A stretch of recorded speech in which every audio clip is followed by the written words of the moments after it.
assembled together to work on this very, very important project. This project had many, many phases, I should say, because the previous phases of the project have led to the publication of very, very good papers in the World Economy Journal, well-ranked journal, just to attest to the quality of papers that come out of the trade or global value chain project. Today, I think as we gather together, we have a lot of papers lined up for discussion under different thematic areas. Quite a range, to be honest. You have green trade, FDI, digitization, infrastructure, and so on. I think as the new trade theory tells us, if you don't trade at scale and if you are not competitive, you are out of business. But there are a lot of barriers for that. And there are a lot of issues, not only the crux of the matter and the technical areas that we should cover, but also we should cover the regulatory challenges. If you go and check trading under different protocols, for instance, within the regional economic communities or the African Continental Free Trade Area,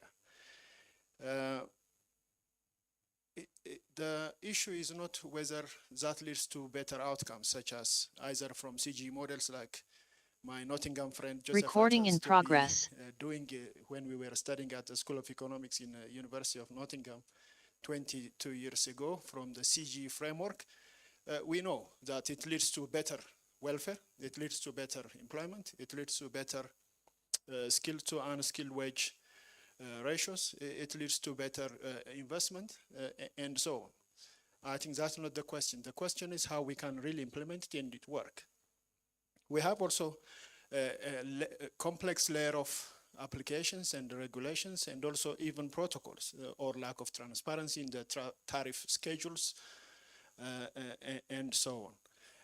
One of the things that came to mind is the mind-boggling complexity surrounding either you have to deal with or trade with existing REX arrangements like SADC, ECOWAS, EAC, or the AFCFTA. So you have a lot in your hands. I think the purpose of this gathering is purely to distill or highlight the policy implications of all the studies, especially in this case, the country case studies, which followed the framework papers, which were published in the World Economy. As you do that, I think we can really be reassured that you will come up with some of the insights, ideas, debates that can unlock the barriers to trade at scale and at competitive skills. Therefore, I think with that, I hope we can help the dynamic, entrepreneurial, and growing young population, as well as also the productive workforce beyond the young within the continent for the better economic transformation of the continent.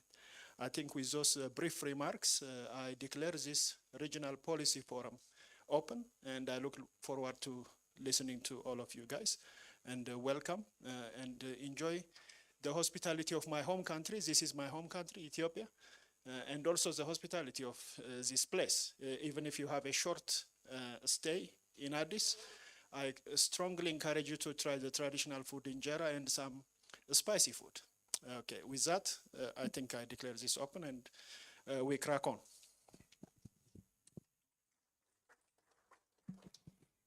Thank you very much, Abby, for those insightful remarks. I'd like to say that in this forum today, we have 4 main sessions. We have the synthesis paper presented. We'll have the 2 papers being presented this morning. Then we'll be having a practitioners panel. Thereafter, we'll be having a parallel policy paper presentation by our researchers. And in the afternoon, we'll be having the policy panel. Just to say that the 2 synthesis papers in the morning will be synthesizing around 6 papers from the project. The project had 11 papers. and then we'll have a parallel session with the 5 papers. We are now moving to our second session of synthesis papers presentation. I'd like to welcome Professor Alemayo Geda, who is online to take the chairmanship, introduce the presenters. Take the mic. Yep, thank you very much. Thank you very much, Scholastica. We will have 2 papers in this session. I'm Alama Yageda at from Addis Ababa University Department of Economics. I'm currently in Cairo at African Bank on sabbatical research fellowship. I'm very happy to chair this the session, which is being we will have 2 presentations by my colleagues. Oliver will start the first one from Nottingham University. Professor Morsi Oliver will start the first paper. And then we'll have a discussion about 10-15 minutes, and then we'll go to the second paper. Oliver, I don't know how many minutes you want. I'm thinking about 20 minutes. It should be about 20 minutes. About 20 minutes.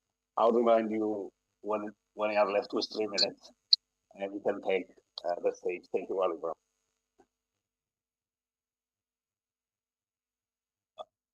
To you, Oliver. Okay. Now, so I need to check. Do I have permission to share my screen? I can find out how to do it.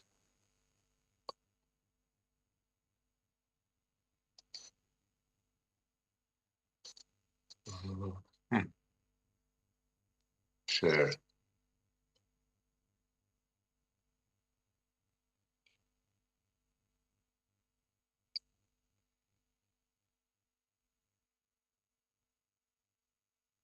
Now, can you all see this? You can see the screen? Yeah, I can see it. Okay, because I can't see what you can see now. So, okay, well, thank you for the invitation. Unfortunately, I can't be there in person. It would be nice, but I can't even stay very long online because shortly after this, I have to go and teach some students on trade in Africa. But I'm happy to help start the day off. And I'll emphasize that I'm presenting on behalf of the authors of 3 papers. So Jamie DeMelo and Jean-Marc Solidar, Evius Sgovu, Angela Montfaucon, and Socrates Majoun. I think Socrates is online. Jamie, Jean-Marc, Evius, for various reasons, can't participate at all. So I will be presenting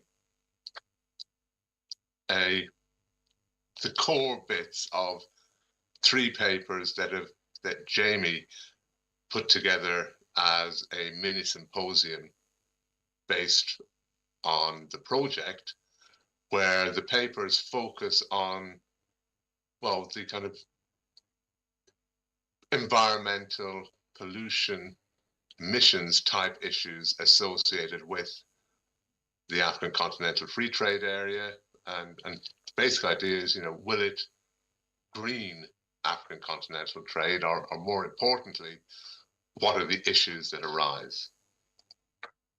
So, as you all know, the aim of Africa is to increase intra-African trade. And that should be achieved if tariffs are removed and non-tariff barriers are removed on substantially all intra-African trade. And everything tells us that, if you do that, there will be an increase in trade. And I think that it will benefit the region to increase trade within the region.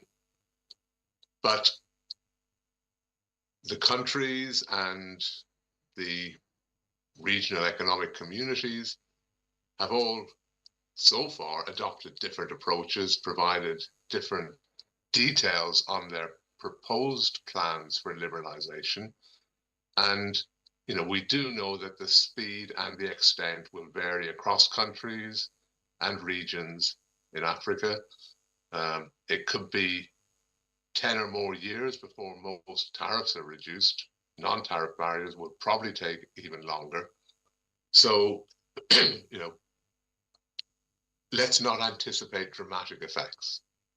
And the types of estimates we'll talk about later are they're projections as to what might happen if tariffs are liberalized. If non-tariff barriers are liberalized, the benefits effects should probably be greater.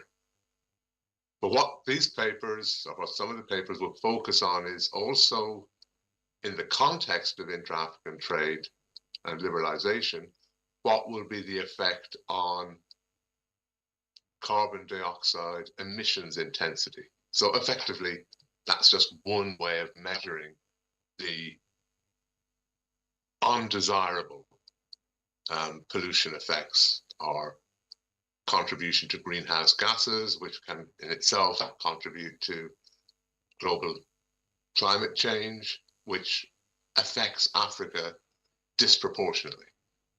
And so whatever's happening in the rest of the world, which is outside of the control of African countries, the focus here is, well, what can African countries themselves do to keep in mind the effects of the increased trade, or trade and production more generally, on carbon dioxide emissions. And, the broad context for Africa is that globally, it's very low. Total emissions are low in Africa, but the intensity is high. In other words, per dollar or euro of production, the emissions intensity is fairly high in Africa. So in the context of the Continental Free Trade Area, the aim is to investigate issues related to the transition towards a greener economy, or economy with lower pollution, lower emissions intensity, and what types of issues to focus on to help adaptation and responses to the challenges climate change is posing on the continent. Now, CO2 emissions are important, even though Africa only accounts for 4% of global emissions, roughly, and it's the region with the lowest emissions per capita. It's still the case that the emissions intensity is relatively high in Africa. And even by 2015, it was 30% higher than those in Asia. And that's a combination of the structure of production and trade and the slow use of, say, renewable energy and more effective technologies. So the problem there that arises is that African exports are relatively emissions intensive. And that's particularly because, to a large extent, they export mineral products to the rest of the world. And those are products that in their extraction and processing, emissions tend to be relatively high.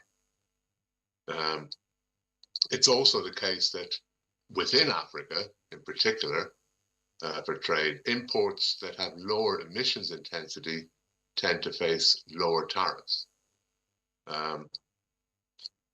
But the counter of that is that imports with higher emissions intensity often face higher tariffs. So if the tariffs are reduced for those products, the impact could be even greater because there's a larger tariff to reduce.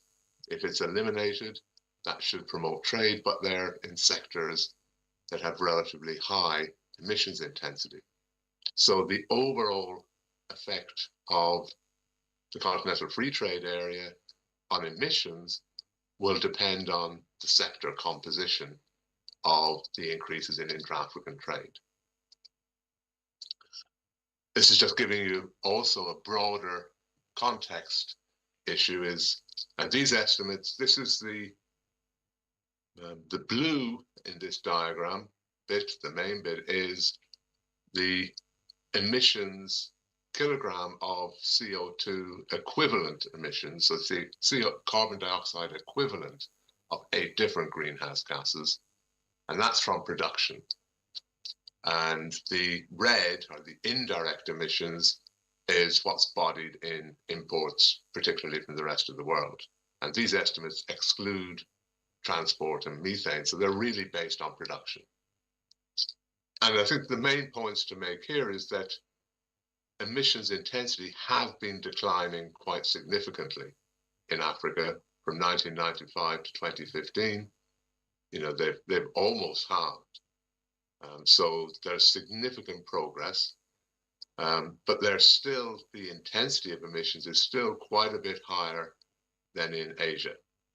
In fact, Africa now is at the level of intensity that Asia was in 1995. In contrast to that, of course, total emissions are still much, much lower. This is at the starting point, 1995. It's the only data I have from the paper. You know, Asia has about 10 times the total emissions as Africa, and that would still be pretty much the same. So that's the context. Production in Africa, and therefore the production that will be associated with increased intra-African trade, tends to have relatively high emissions intensity.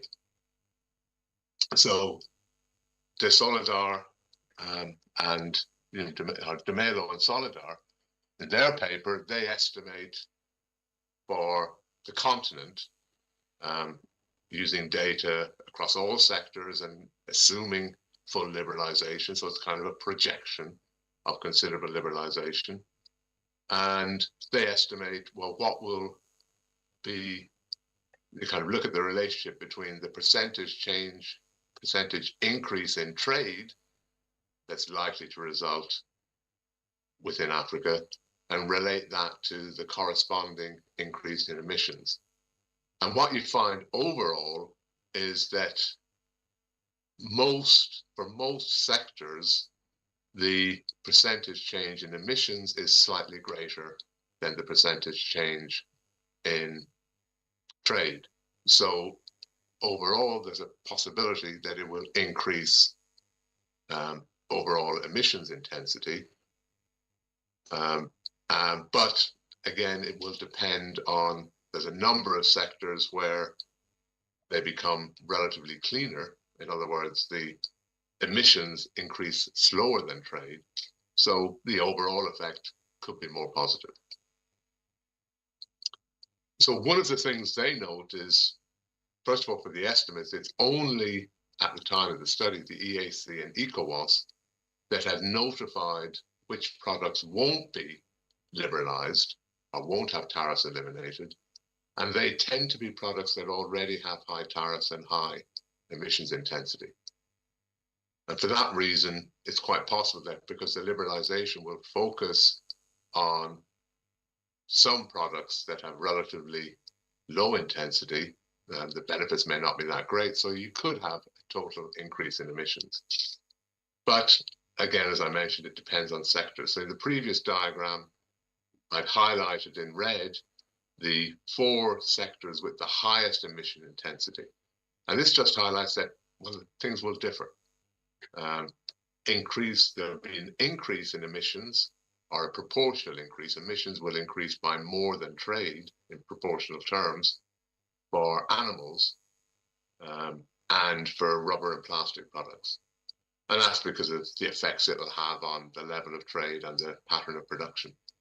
But emissions will decrease in 2 high emission sectors, particularly iron and steel and furniture.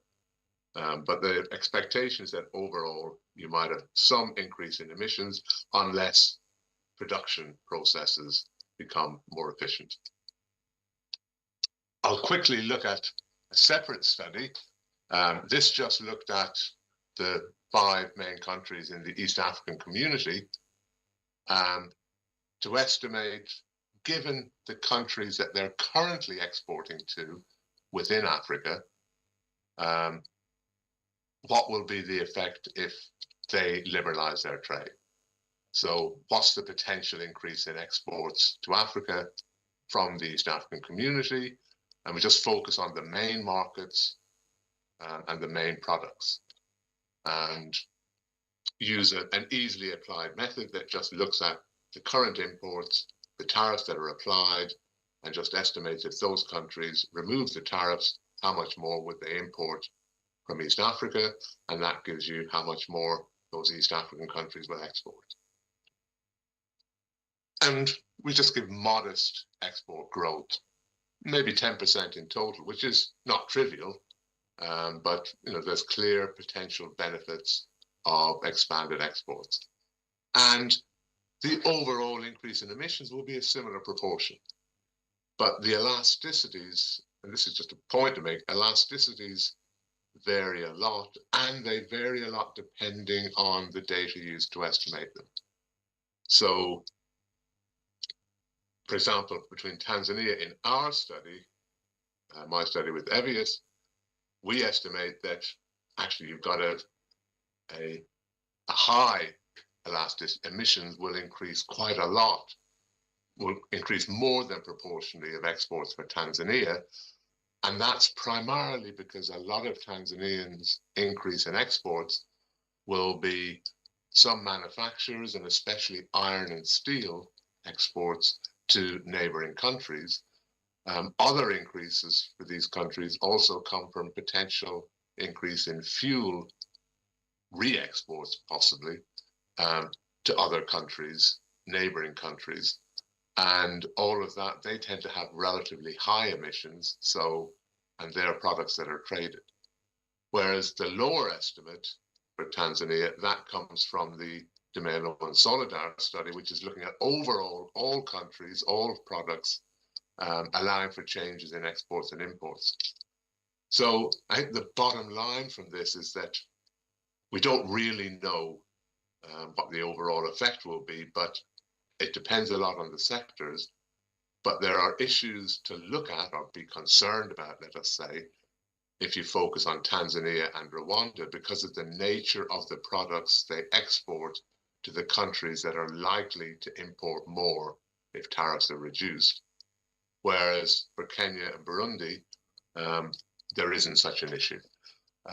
Uganda isn't included here because it wasn't included in De Mello and Solidar, but in our study, Uganda also has an elasticity of about 1.3. So given the current structure of exports, it's quite possible that the likely impact will be a relative increase in emissions. Now, for the East African countries, the neighbors are the most important. So it's neighboring countries that they're mostly going to expand. But there are some distant or relatively distant countries that are quite important. Egypt and Morocco, especially, and they're likely to be importing tea and coffee in particular, which is relatively low intensity. Ghana and Nigeria, it's a more mixed set of products, but again, it includes some agriculture. There's a diversity of products that will be affected, but there's two broad groups. Agricultural products and apparel and textiles, they're the most important, and they tend to have relatively low intensity. So, they will be good sectors to see an expansion of trade. Various manufacturers are important, but many of them have relatively high intensity, such as plastics, plastic products, iron and steel, cement, stone. So if exports of those increase, one should think about, well, can you improve or reduce the emissions intensity in production? The final paper looks at the role of global value chain firms and kind of asks the question, well, does participation in global value chains, does that lead to greener kind of production and trade. So might global value chains play a role in reducing emissions intensity? At the moment, because there's a low import content in Africa's exports, the major exports, they're agriculture or mining, mineral resources, there tends to be a relatively low import content. And that can often mean that there's a low access to greener technologies, more efficient production processes, because they're often embodied in imports. The kind of green products are imported from the rest of the world where the technologies are developed. Global value chain firms are defined, they're firms that import and export, and primarily they're importing technology and intermediates. I'd also add that regional value chains within Africa can be quite important, especially in some sectors like apparel, textiles and clothing. There's a potential for regional value chains to develop there. But again, the more efficient, greener technologies are likely to come from outside of Africa. One of the problems at the moment in Africa is that, global value chain firms tend to have a low share of trade in Africa, especially of exports, and most of the trade in green goods is with the rest of the world through imports. So Einstein and Socrates, their study is Kenya and Malawi, where the share of GVC firms is about 10%. And the situation, like the rest of Africa, green goods are more likely to be imported than exported. So the supply chain and the global value chain provides access to cleaner, more efficient technologies, which is a good benefit. What they find is, as was the core finding, they don't find that if firms transition to a global value chain, in other words, if they integrate in global value chains, it's not immediately supported with any increase in green exports, but it does increase the probability of them being able to import greener goods, especially better technologies. And it's likely, even though the evidence at this stage is weak, perhaps because there hasn't been enough time, that once firms start to import more greener goods or greener technologies, gradually they will then begin to export greener goods. Or more generally, it might be the case, and this is not what they focus on, but it links to the other papers, if firms get access to greener or more efficient technologies through imports, then that will allow them to reduce the emissions intensity in production and trade. So that leads to a number of policy issues that follow from the analysis. And one simple one is that if you can increase the CO2 emissions intensity of the 10 most intensive sectors in Africa to the world average levels, that in itself would reduce total emissions by 5%. So in other words, you can get the gains from expanding trade and reduce emissions and emissions intensity by finding ways to increase the production of the green production and green trade. So ways of doing that are to reduce barriers and imports of what would be called adaptation-related environmental goods. So they will be the types of products that help in adapting to the effects of climate change and in reducing emissions. So, renewable energy, solar panels are really good examples, but also in agriculture, you might want stress-tolerant cultivars, etc.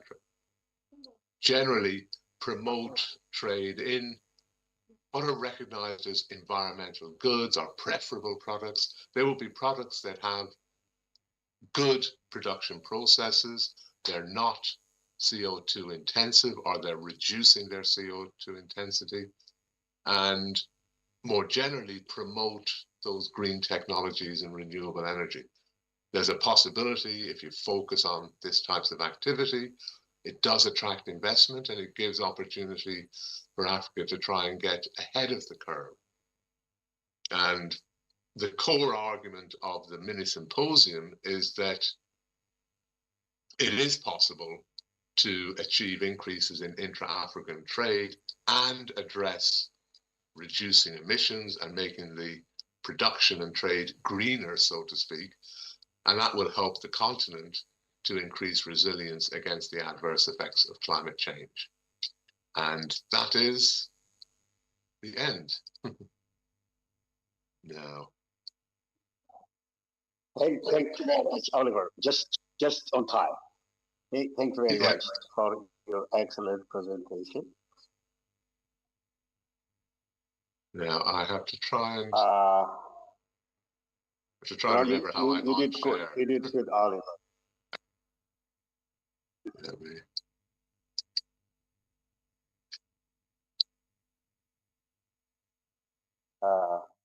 I'm trying to. Good. Seem to have lost. Have I lost myself? I'm still here, aren't I? This thing out. Yeah, I just can't see the. Yeah. I can hear you.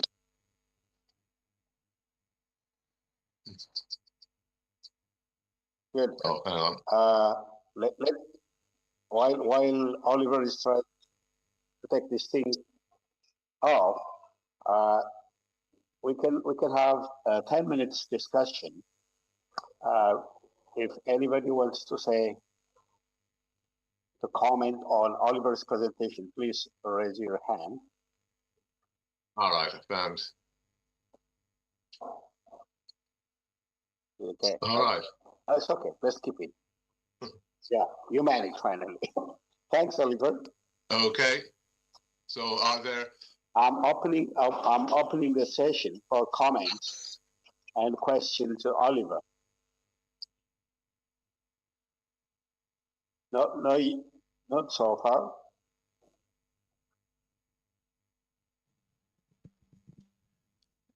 Hello, Almayo, can you hear me? Hello, yeah. Hi, Oliver. Thank you very much. This is I can hear you. Go ahead. Very good. I have only one maybe comment and question. This is very interesting because it is a neglected area of studying the impact of AFCFTA in terms of actual trade practices and also the impact that it might have on the environment. My question is, or comment slash question is, in relation to the external trading environment, especially rules and regulations coming from the European Union.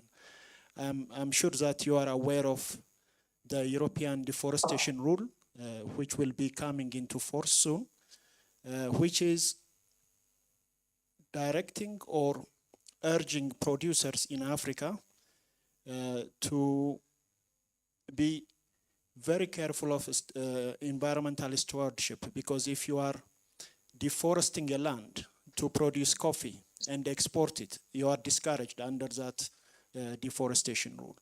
That is one, and the CABM is another one. So to what extent do you think these regulations are going to push us towards net zero transition and also making our AFCFTA greener? Well, thank you very much, Dr. Abi, for your comment. Oliver, I may add a little bit on Abi, just to clarify. We did a study of what Dr. Kadir said about the impact of European deforestation law in Ethiopia with ODI, and we found just to give you more information, we found that complying to that requirement is an extremely costly process for the government of Ethiopia, and they already set up a committee, and it takes a lot of it needs a lot of technical help to comply, and at the initial stage it had a negative impact on the export potential of Ethiopian coffee. I just want to give you more information when when you try to react to Dr. Curtis' comments. And to you, Oliver. Okay, well, obviously, because the studies were largely focused on AFTA and intra-African trade, there was only, I suppose, indirect attention in De Mello and Solidar to some extent, and Angela and Socrates to some extent on the policies from the rest of the world. I think our general comment, and this is raised in the kind of the introduction to the symposium that Jamie De Mello wrote, is, we view deforestation as, in principle, that's a benefit, or at least reducing the rate of deforestation. And, one would argue on the plus side, I suppose that's what the EU is trying to promote. Whether it's doing it in the best way, well, that's a separate debate. Looking at it from the point of view of trade within Africa, it's a relevant sector. As showed in the presentation, furniture is a sector with high emissions, and the high emissions is not so much from making furniture, it's from the deforestation or cutting down the wood that's used to make it. So more responsible use of forestry will be of a benefit to African countries and would reduce emissions. So I think it's, on the plus side, it's very difficult to reach a simple conclusion, because one could say, well, if the cost of complying with the EU regulations is high, then that encourages, if you want to export, that encourages more responsible use of forestry resources, which in the long run will be a good thing. And it might, even if it reduces the exports and reduces deforestation, is that a big problem? It's a cost to some people, it's a benefit on the other hand. I suppose a related issue becomes what type of support is being given to meet these requirements. And that raises a more general issue, is that, of course, estimating the potential effects of the free trade area they're only rough estimates. They're just giving guidance. But what they can do is highlight the sectors to be most concerned about. And then once you know which sectors are likely to be most affected, and which markets, countries, products to countries, then you can start to address other issues. Are there particular non-tariff barriers in those sectors that might be relevant? What would be the best ways to reduce emissions intensity? What are the type of constraints that those sectors face, not only within Africa, but in terms of other countries, the rest of the world and the EU? But I think our view would be that, well, I suppose our easy answer is we're not looking at the EU or the EU regulations. That's not something that we're covering in this study. But we do think that African countries should be at least thinking about more effective or efficient use of forestry resources and all resources, and try to get ahead of the curve in adapting renewable technologies and more efficient technologies, especially as they try to expand production and increase needs for energy. Reliance on carbon fuels is costly, and the ability to move away from that will be a benefit.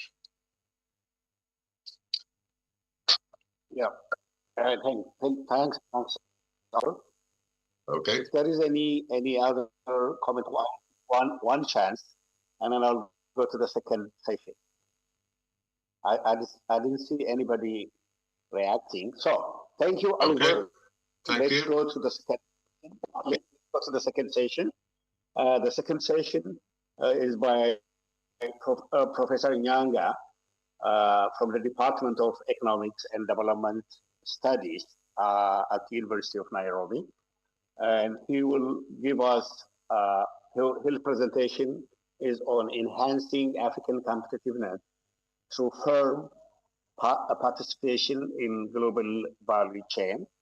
I hope Professor Nyanga is there. I'm going to give you, Prof, I'm going to give you 20 minutes, like Oliver, and we'll take it from there. Are you there? Professor Nyanga, are you there?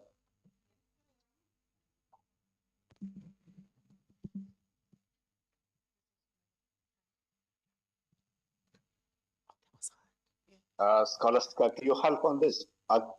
Professor Nyanga.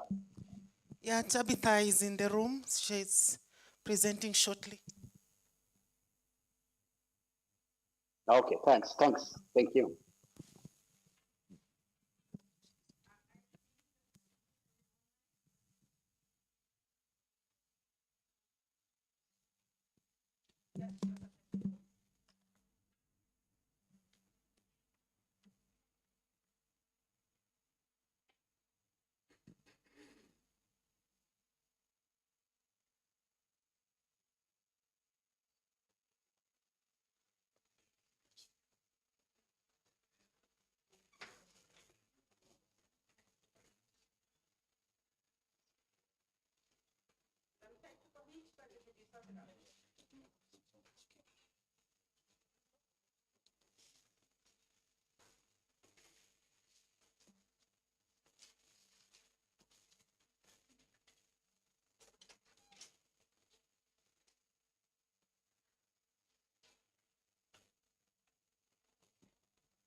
Do you need the mic?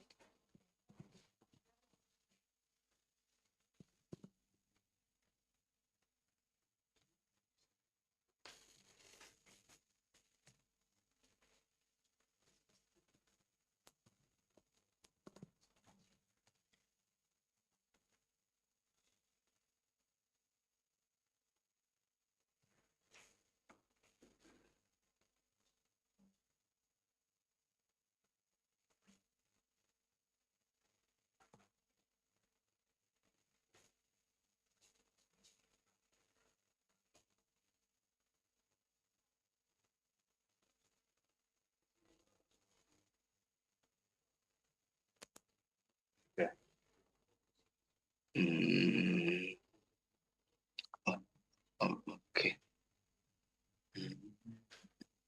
Okay. Person me if you was there.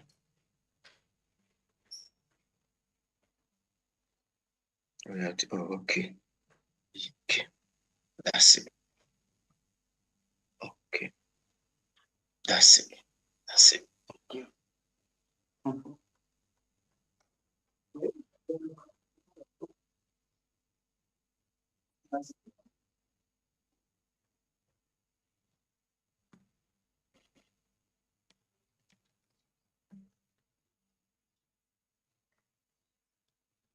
I can't hear anything. Are you guys starting?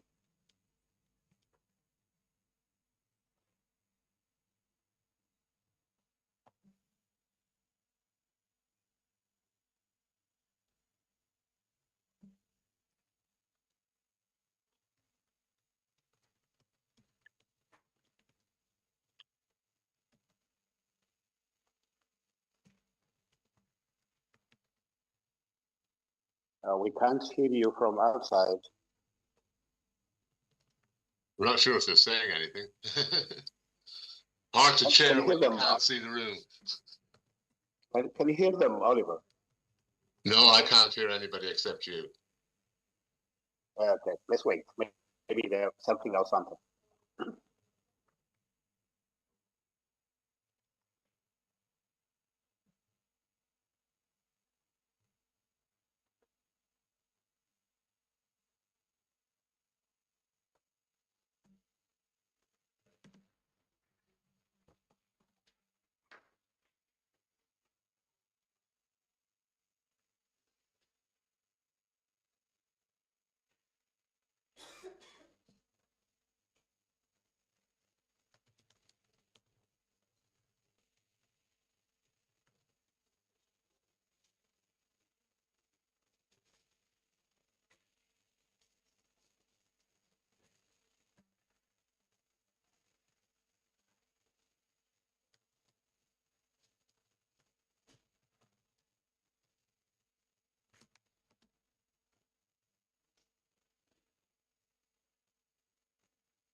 Thank you very much. We apologize for that technical glitch. I'll be presenting on enhancing African competitiveness through farms' participation in global value chains. And this is a synthesis of case studies from East and West Africa. And the papers were written by Osubhien, Karakara, and Edefi from West Africa, Bethwer Kenyajui from Kenya, and Kweka and Soy from Tanzania.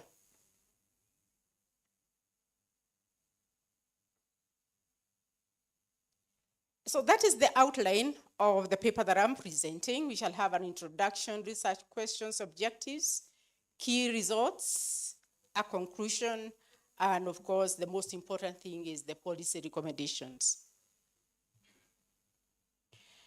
Now, just a way of introducing this particular area, that only 2 African countries, Botswana and South Africa, feature among the 64 global economies that were ranked, but a World Competitiveness Ranking that is published by the World Competitiveness Center.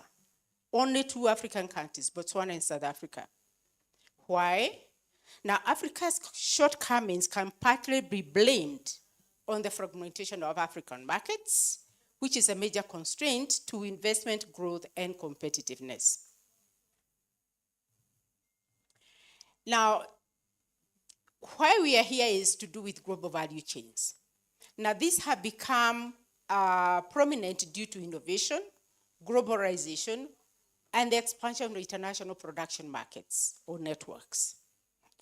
Now, significant trade within GVC farms to focus on their comparative advantages instead of producing complete goods. Now, this is very, very, very important because as we have seen, most African countries usually export raw materials.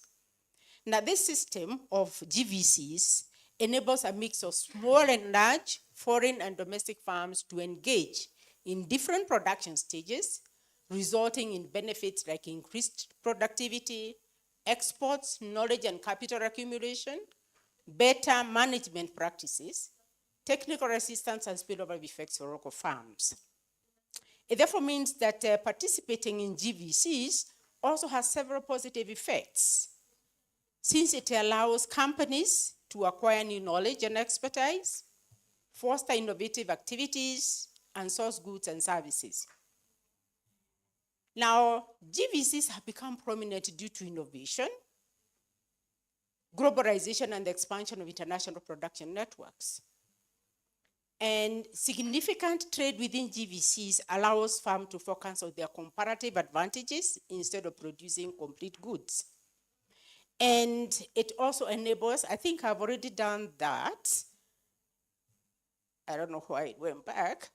And the advantages that I had already mentioned can help African countries access larger markets, achieve economies of scale, and promote growth and development. And there was a study that was done in 2020 by the World Bank, and it indicates that developing countries can boost their industrial growth by shifting from exporting only raw commodities, as most African countries do, to exporting large or exporting basic manufactured products. And there's usually that example that is given that most African countries can produce garments using imported textiles and then export these finished goods, and this leads to increased industrial growth. Therefore, participating in GVCs represents an easy way for Africa or African countries joining the global markets by enhancing their competitiveness and transitioning their economies into industrial growth. So the research question or research questions that these three papers are looking at is, what factors determine a farm's competitive or participation in GVCs? The three papers. And are there regional differences in these factors? Because we have East, West, East that is Nigeria and Ghana, and then East we have Kenya and Tanzania.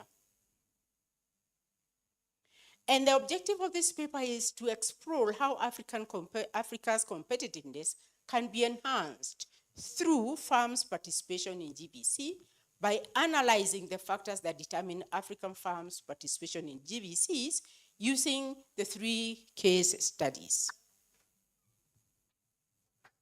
Now, I'll start with the case study from West Africa by also, sorry if I mispronounce your name, but it was Karakara, Edefi, and also Buhien. It was from West Africa, and they looked at the major drivers of farm GVC participation, institutional or obstacles of farm GVC participation, and the paper also discusses how such obstacles could be overcome. And they use a logit model, and they use World Bank's enterprise service using database from Ghana and Nigeria. Now, the paper considered the following factors as major drivers of GVC. One, age of the farm, region of operation, locality of the farm, gender of the farm owner, gender of the top manager, legal status of the farm, competition, managerial experience, subsidiary farm, the type of farm, international recognized quality certification, export indirect and export direct.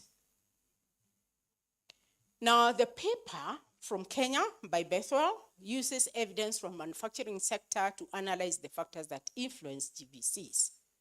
Now, it used propensity matching method and farm level cross-sectional data from World Bank Enterprise Survey for the period 2007-2018. Now, it also investigated whether the results differed based on farm size or the gender of farm owners. And to estimate the factors that influence the probability of farms participating or not participating in GVC activities, it used the probit model for estimations. Now, the paper found that key factors influencing GVC participation in the manufacturing sector in Kenya include labor productivity, foreign ownership, website presence, farm size, use of generators, and perception of transport cost. Now you can see there is an issue to do with energy in Kenya.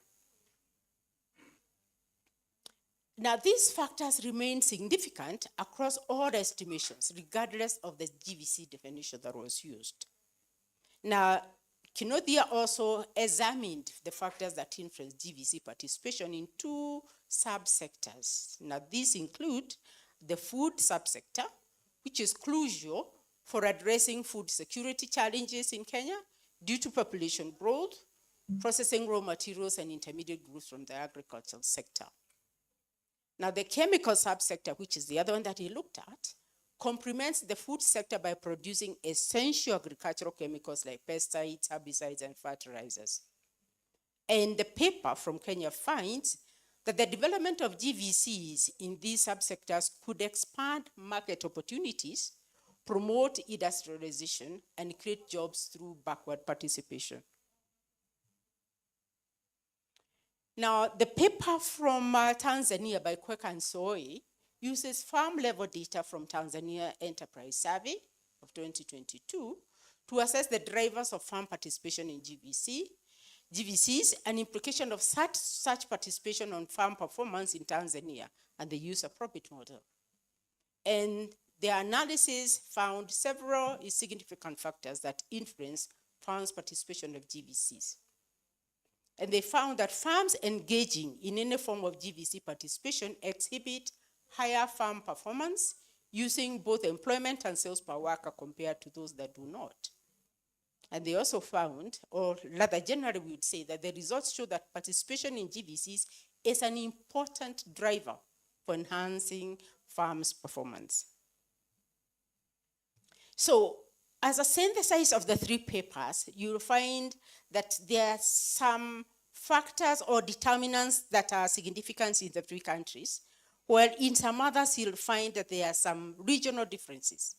For example, if we take one of the key determinants of the size of the farm, there is convergence that the size of the farm greatly influences GVC's participation, both in Nigeria, Ghana, Kenya, and Tanzania. The smaller farms are less likely to participate in GVCs. Now, the location of the farm. Now, in Kenya and Tanzania, that the location of the farm serves as an advantage to the farm's GVC participation, as farms in cities, big cities, that have got a high population are more likely to be engaged in GVC than those in cities, smaller cities. This was the case in Nigeria and Tanzania, that in Nigeria, the farms that were in big cities, in Ghana, the same in Tema, and Nairobi for Kenya. This factor was not considered in the Tanzanian case.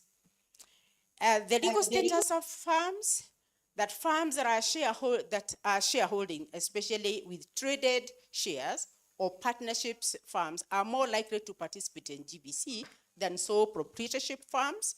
This was the case in Ghana, Nigeria, and in Tanzania. That formal farms, those ones that are registered, that have audited accounts, that have got a business plan, have higher GVC participation. Now, in terms of financial assess, which was another factor, that you can see there is convergence in the four countries, that farms with the financial assess can expand to achieve higher productivity and subsequently engage in GVC. This was also the case in Kenya, that farms with access to credit facilities are more likely to participate in GVC, and it was the same for Tanzania. Now, the other factor is international recognized quality certification, and there was convergence in Ghana, Nigeria, and Kenya, that farms that have an internationally recognized quality certification are more likely to be GVC farms than other farms without IRQC. This was also the same for Kenya. Now, the issue of gender of the owner of the farm, this was not a factor in the West African case, but in Kenya and Tanzania, the results are that the perception of the business environment has a greater influence of GVC participation for female owners compared to male owners. And in Tanzania, that men-owned farms participate more than female-owned farms. Now, institution of variables. And this was just one determinant that was considered in Ghana and Nigeria, that the institution of variables, such as customs, trade obstacles, and tax rates, negatively affect farms' direct exportability in Ghana and Nigeria, and of course, that inhibits participation in GVC. This factor was not considered in Kenya and Tanzania. Now, in terms of formal training and perception of security, this was a consideration for Kenya, that formal training and perception of security are notable factors that influence GVC. Formal training and perception of security. Now, these are factors that influence GVC participation. And you can see quite a number of other variables that you will see have got a policy implication. They were considered in the Kenyan study, for example, foreign ownership, that foreign farms are positively associated with GVC in Kenya. Use of website, this is associated with GVC participation. Transport costs, that low transport costs facilitate GVC by contributing to improved time delivery, efficiency, reliability, flexibility, among other aspects that enhance customer satisfaction and service quality. Generator use, now this reflects the issue of energy in Kenya, power outages and so on and so forth, that the farms consider generators as a good backup in case of power outages, and their use is positive and significantly associated with GVC participation. Political stability, which is an issue in most African countries, but this was a factor that was considered in the Kenyan case, that political stability influences GVC participation in the manufacturing sector. Labor regulations, that favorable labor regulations play a key role in enabling participation in GVCs as it creates employment opportunities and increase the labor demand. And then there was the other issue of investment in research and development. And this was a factor or a determinant that was considered in the Tanzania case, that farms investing in research and development are more likely to participate in GVC. Innovation and technology upgrading, this was a factor that was considered in the Tanzania case, that farms engaging in innovation, technology, and upgrading are more likely to participate in GVC. And awareness of regional trade agreements in terms of RCAs, free trade areas, REX, and so on and so forth. This was a factor that was considered in the Tanzania case, that being informed about these agreements increases participation in GVCs. So what do we conclude about these three case studies, and considering then the Tanzania and Kenya in one region, East Africa, and then Nigeria and Ghana in West Africa? That one, gender of farm owners is significant in influencing global value chain participation. Secondly, the customs and trade barriers negatively affect direct export capabilities in both Ghana and Nigeria, but enhance indirect exports, suggesting a need to reduce customs bureaucracies and trade barriers. That high tax rates negatively impact farms' GVC participation in all the studied countries, with severe tax rates having a pronounced effect. And number 4, low transport costs facilitate GVC by contributing to improved time delivery, efficiency, reliability, flexibility, among other aspects that enhance customer satisfaction and service quality. So what are the policies that can be derived from these case studies?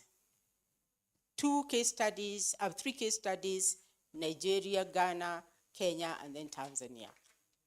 Now, what I was able to synthesize from these papers is that, 1, it is important that we implement policies that focus on medium and large-scale farms as they have greater capacity for GVC participation. But that does not mean that we forget the smaller farms. That there is need to support small-scale farms to expand with production targets and allowances for exporting to help them join the GVC in the long run. And it's also important to upgrade farms to shareholding, because one of the results was that farms that have got shareholding in terms of traded shares, that upgrade farms to shareholding or partnership status to improve GVC participation. This would greatly or significantly boost export performance. That it is important to encourage farms to list on stock exchanges to access international markets for financing, because financing is an important key determinant of GVC participation. That policies should focus on farms where top managers have significant industrial experience, because in Tanzania, in Ghana, I think it was 16 years of experience, while in Ghana, it was 12 years of experience. So it is important that farm managers have got great or significant industrial experience, because it plays a part in whether they are going to participate in GVCs or not. That target policies should prioritize well-established farms rather than subsidiaries or branches. It is also important to invest in training and skills development, meaning that implementing training programs and skills development initiatives are important to boost labor productivity, and this was derived from the Kenyan case study. It is important to provide incentives in terms of creating incentives like tax breaks to attract foreign investors, particularly in the chemical sectors. It is also important to have favorable regulatory frameworks, meaning that developing regulatory frameworks to foster a conducive environment for foreign investment is very, very, very important. And I think I had mentioned this one at the beginning, that support for SMEs is very, very, very important, but it should be in two, it should be in terms of, one, crafting policy to address the unique needs and challenges faced by small and medium enterprises, meaning that there is no one fits all for SMEs, and especially those that are owned by women that are more affected by issues like insecurity, corruption, and competition from informal sector. Give me a second.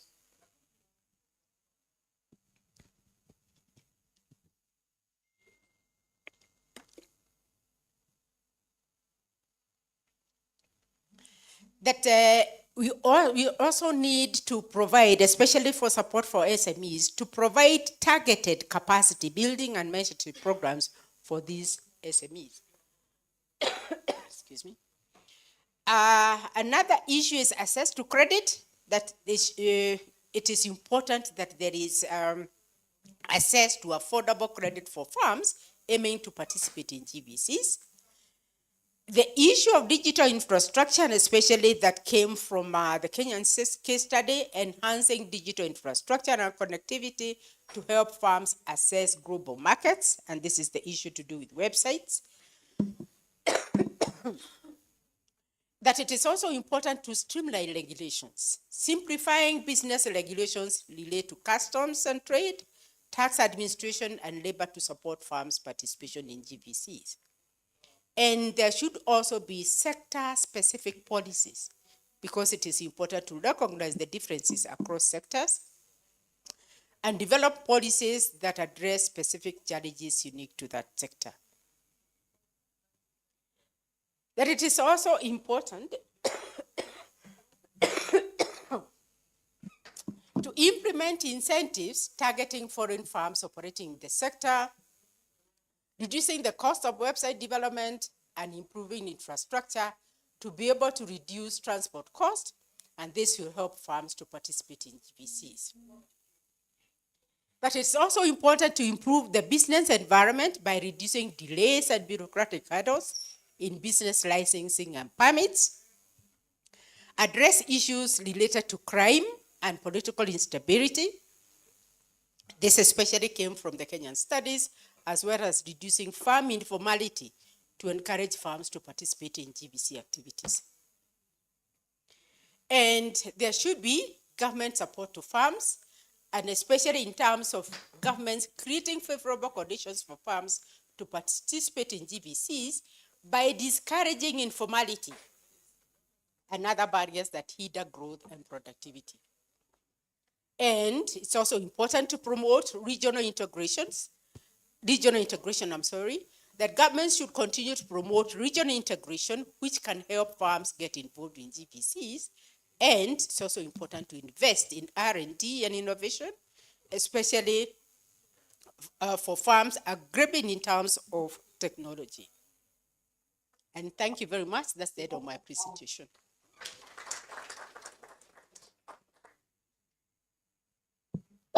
Yeah, thank you very much, Professor Chinyanga.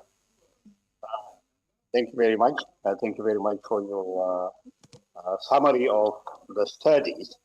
And because of the technicalities we had earlier, you finished everything on time.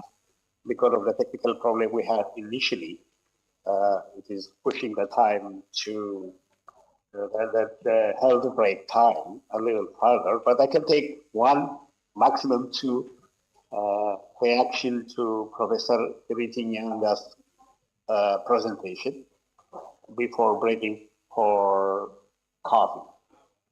If you have any, if anybody has any comments, please go ahead.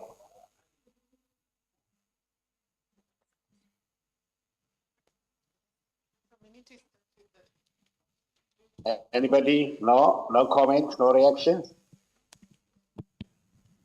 Okay, go ahead, please. Go ahead. Thank you very much. Yeah, go ahead. I'd like to thank Professor Nganga for the presentation, but particularly my interest goes to two areas for the sake of minimizing questions. One is the issue of gender. While the Tanzanian paper is saying that male owners are likely to participate in GVCs, the Kenyan paper is saying females. So I think that is an area which needs further research. But you are concluding that gender is influencing. But now we're having contradicting reports from the studies. So I think, in my view, that would require more further research for the sake of gender. And because in making our economies intertwined and pervasive, we want to have all sectors participating, but also even for farms which are outside the major commercial cities of the countries. Because you spoke about Nairobi and the other capitals, commercial capitals. So you didn't come with a recommendation, and I would like to have a recommendation in the policy that would ensure that also these farms which are outside the major commercial cities can also be enabled to participate. Thank you. Yeah, thank you. Yeah, thank you. Let me take one more. Yeah. One and final. Okay. Just thank you for the presentation and the synthesis about GVC participation. That's well received. However, there is something that we also perhaps need to think about. In the ecosystem, at what level are we participating? That's a very big question for the African continent, because we are the lower levels of the value chain. I mean, take an example of these phones we are having. The Congo produces cotton and the other countries. Is that the level we wish to perpetually participate within the global value chains, perhaps the regional value chains? I think we need to think more. How do we cascade ourselves up to a higher level? This is an empirical question that may not be answered right away, but I think this is something that we need to think about. Thank you. Can I respond to those three questions? Thank you. Yeah, please. Yeah, thank you. Please do. Just one. I'm going to give you 1 minute. 1 minute only. Okay. Let me first look at the gender issue. The gender issue, and actually there is no contradiction. There is no contradiction, because what the results are in Kenya is perception of the business environment has a greater influence of GVC participation for female owners compared to male owners, meaning that females will look at the business environment and that will discourage them from participating in GVC. That's the Kenyan study. For the Tanzanian one is men-owned farms participate more. They are actually more or less converging. That females will participate less in GVCs. It is just that one is now a little bit more focused what is preventing these females from participating. So there is no contradiction. At the end of the day is that females participate, female-owned farms or women-owned farms participate less in GVCs. There is no contradiction on that one. Now, the issue of location, I think, I didn't come up with a recommendation for that, but what is coming out is that there is a lot of concentration in cities. But why is there this concentration in cities? Because all the facilities, all the amenities are in cities. So it means that we need to delocalize, meaning that we need to develop the smaller towns so that we have less concentration in these big cities, even though the issue is to do with the population, but I think location is a very, very, very important factor. And what people are looking for is the infrastructure proper, is there energy. Are there all these facilities or amenities that will make it easy to manufacture, to export, road transport, and so on and so forth. So the recommendation there is this need to develop the cities or the smaller towns so that there is less concentration in the big cities. I hope I've answered that question. And the other one is at what level? Of course, you said this is an empirical question that cannot be answered now. So there is need to do more research on that particular one. And as you said, we are still at the lower levels of the participation in GVC. We are still at very low levels, and it is important that we move from where we are in terms of doing more research in that particular area. That's what we call areas of further research. I hope I've answered your question. Yeah. Thank you very much. I mean, you rightly said the last question is critical. I think, if I'm not mistaken, African participation is not more than 30%, and unless we move at higher level, it's just a useless exercise. I usually give an example of Indonesia 4 years ago on aluminium, used to generate 1 billion 2019. They directed forced, if you wish, value addition, and now 4 years down the line, they went up in the value chain, and they're taking over 30 billion, from 1 billion over 30 billion just in 4 years. So I think it needs not more research, but I think more a policy focused than research. So thank you very much for excellent summary, excellent presentation. And I'll leave now the floor to Scholastica so that she will take care of you guys for a health break. Thank you for the excellent session. Thank you very much, Professor Geda, Professor Morrissey, and Professor Kariti Nganga for that insightful presentation. The takeaway is that are we thinking about greening our trade? And second, how can the farms, be fully integrated in the global value chain? As some sentiment says that we are participating at the lower levels of the value chain, how can we make sure that our value chain is developed in line with developing the trade and also economic transformation? We'll be having a group photo. I think it's downstairs or up? Yeah, we are going for tea immediately, 20 minutes. We are running 10 minutes late. And then we have a group photo. First we have a group photo, then we take the tea, then we resume. The next session is the high-level practitioners panel. It's a rich panel, so welcome.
Welcome back.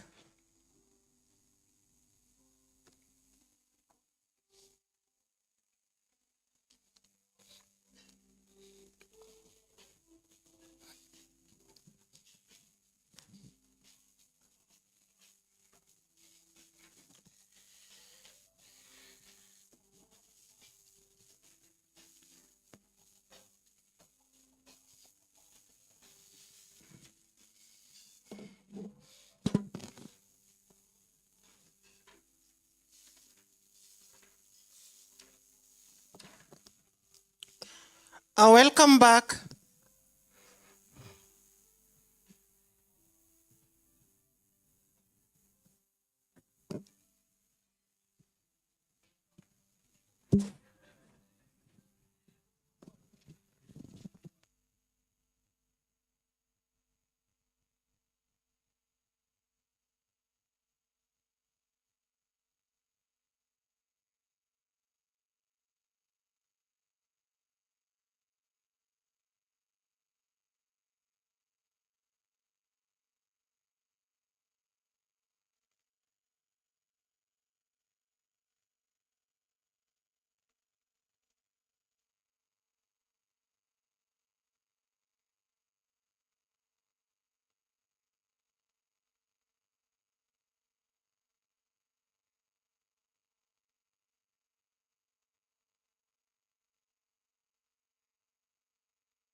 We now move to the third session of the day. We are running 20 minutes late.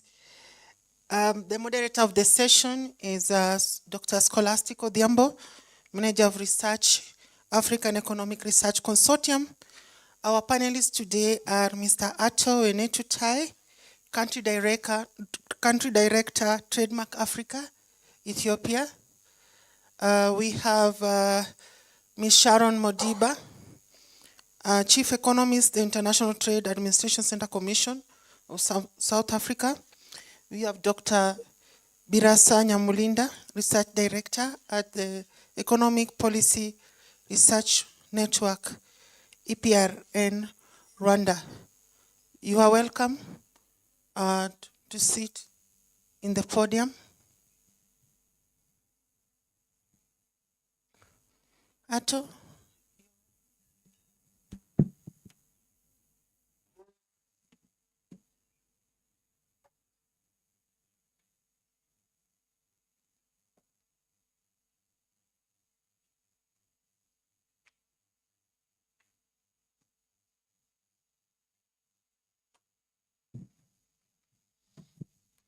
Ato is the current country director for Trademark Africa.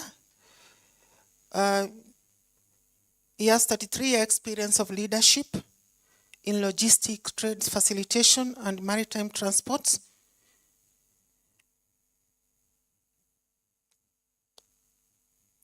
We have Ms. Sharon Modiba, who is the Chief Economist at the International Trade Administration Commission of South Africa, with extensive expertise in automotive industry, industrial policy, labor economics, and international trade economics.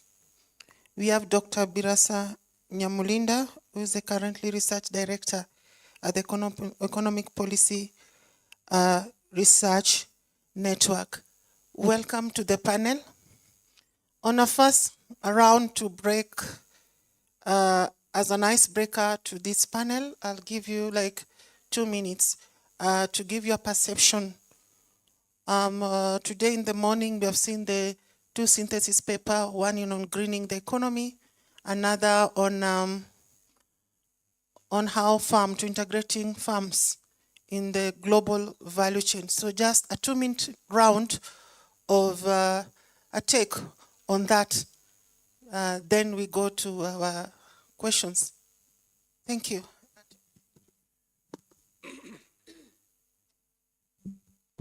Thank you.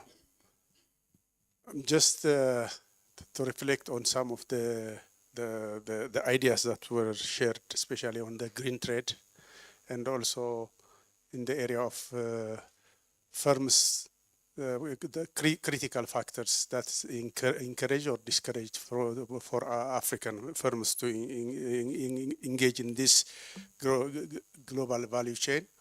Just to reflect on the first one, the green trade is becoming no more an option these days, and we have to navigate through, or else we have to go out of the global market. So it's not an option for African entrepreneurs and also business entities to navigate through that option. Here, what comes very critical is the cost of green trade, the cost of greening versus the benefit that we are taking out of that benefit. This is a critical area where we have to navigate through. In my experience, for example, as a logistician, I have been working in the transport and logistics sector for years. For example, currently we are planning to have to reschedule the transport of flowers and other green products of horticulture to the European market. We are planning to amend the transport route from air to sea, to the sea route. What comes very challenging here is that the cost of changing this route is not an easy job for us. For one thing, there is a technology gap that we have to make sure that to change this route change. And on the other side, there is also an understanding and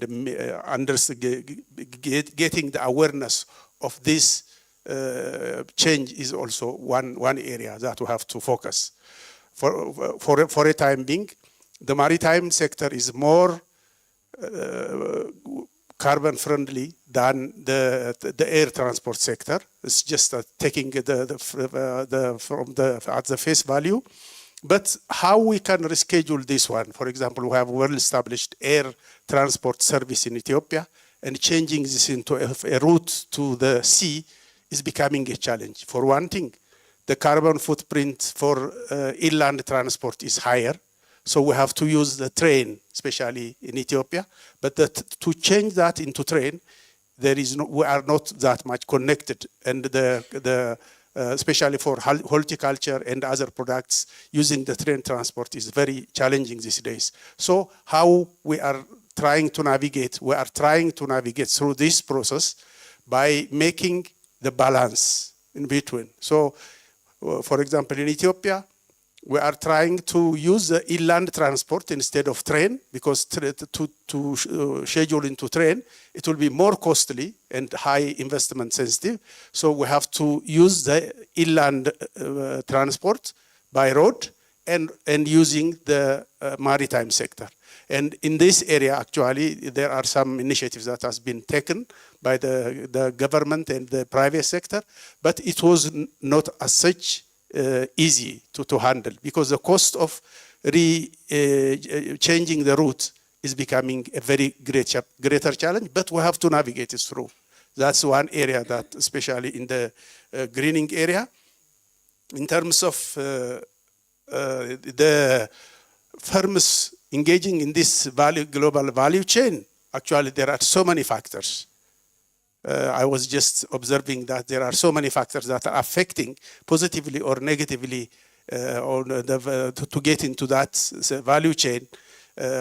Those lists are very, very important, but we have to make sure that based on each value chain, those factors, the factors that determining our access to the global value chain may depend based on the value of the type of goods and also the methodology that we are using to get into that market that matters most. All the factors that are listed there might not be applicable to all products and also goods and services that we are planning to export. But on some of the areas, some factors are very critical than others. This is my observation on this area. Thank you. Aaron? Thank you very much. Good morning, colleagues. I'm very excited to be here and specifically very excited about the papers that have been presented and those that have already been shared with us, which we will be engaging on throughout the day. And this is because of this area of work is quite limited in terms of data collection. We are not as robust as maybe those that are in the economics of banking or finance are. So we are still scrambling to get our story right in terms of the tariff line collections, the data collections, and particularly on the story of Africa. So I'm specifically excited because of the researchers here have really helped us to understand some of that and are beginning to talk about some of the things that are going to help us greatly in re-establishing trade policy and industrial policy. On the first part of the work, I think on the studies that spoke about farms, our observation is that the tariff chapters, which are specifically for the agricultural sector and the farming industry, this is chapter 1 up until 69. There is a lot of activity that happens there, but in many of our countries, they are industries which are not very much as exciting as some of the industrial sectors, for example, the manufacturing. So as such, there is very little government intervention and policy management on that part of the work. So I'll give you an example on the poultry industry, which mostly that's where you'll see dumping and duty-free tariff lines in many of the aspects in areas which really we should be developing because of they are quite at least easier in terms of management and understanding as a continent. So I think the studies begin to show us the different aspects that are taking place in each country, the case of Ghana, the case of Tanzania, and so on. So we must, I think, robustly also continue to work in that line and ensure there is greater understanding. I think one of the studies indicated that if we were to increase tariffs, we would hamper the industrial participation within the farming industry, and they would not be able to expand as they should. I think if you go into the real life, in what we see as trade practitioners, you see a different story. That is where the dumping mostly happens. That is where the sectors are really vulnerable. Think of when there is disease in the value chain. Right, as we speak about the GVCs within the poultry industry, you have to also engage in culling. And once you cull, it means then the feed industry, which is the lower, the downstream industries also struggle because of there's no longer poultry products to feed. Then there's also other areas which are also concerned, and hence I'm saying that it's quite a very important study to include as processes of building the value chains within the industries. On the study that spoke about I think the green side of the global value chain industries, it's very important. I mean, we are in the near future facing your carbon border adjustment mechanism, taxes, and so on. So how we think about the nature in which we use the trade instruments to protect our industries and how we respond to those, and the types of agreements that also our trade negotiators as well as our officials, principals in government engage in these issues would become very critical, particularly given that we are a continent that is that has great mineral wealth and which everyone else uses for just the transformation of economies as well as the new developments within the green economy. So it will be very much important to see how we participate in the battery manufacturing, the lithium battery manufacturing, and many of the areas which we know that are quite critical for the development of green industries. So hence I say, Doctor, I'm very excited about these studies, and I think they begin to take us in the direction that we want in order for us to, I think, recreate ourselves within the global value chain arena. Thank you very much for that. Thank you, Sharon. Take the mic to Birasa. Okay, sorry. Thank you so much. Good morning.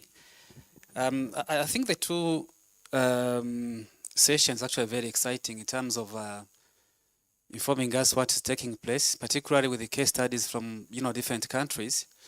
That was very, very interesting. One thing that we agree is that green trading is unavoidable. Now the issue is, are we ready for that? Are we prepared to go into this type of a trade, which is actually shifting and changing so rapidly? Now the thing is that it's more focused on the country by country, and which of course goes hand in hand with the existing policies. And if the countries are ready to adopt to the changing, trading environment, this of course requires, in terms of resources, being financial, resources, the human capital, but also the infrastructures, as my colleague, said over there. But there is one important aspect that I observed, from the first presentation, especially in terms of data. We as scientists are sitting in this room and elsewhere, we really have a very big task to generate data, to consolidate data, to analyze, interpret, and also inform. One thing that of course causes disparities between our continent and the other continents in terms of integrating into global value chain is the issue of disparities to the access to information. That's very, very critical. And this goes hand in hand with the issue of governance. So governance is very important in terms of how actually we share the information. So as we know, value chain is about how the actors along the value chain integrate, partner, and also share the information.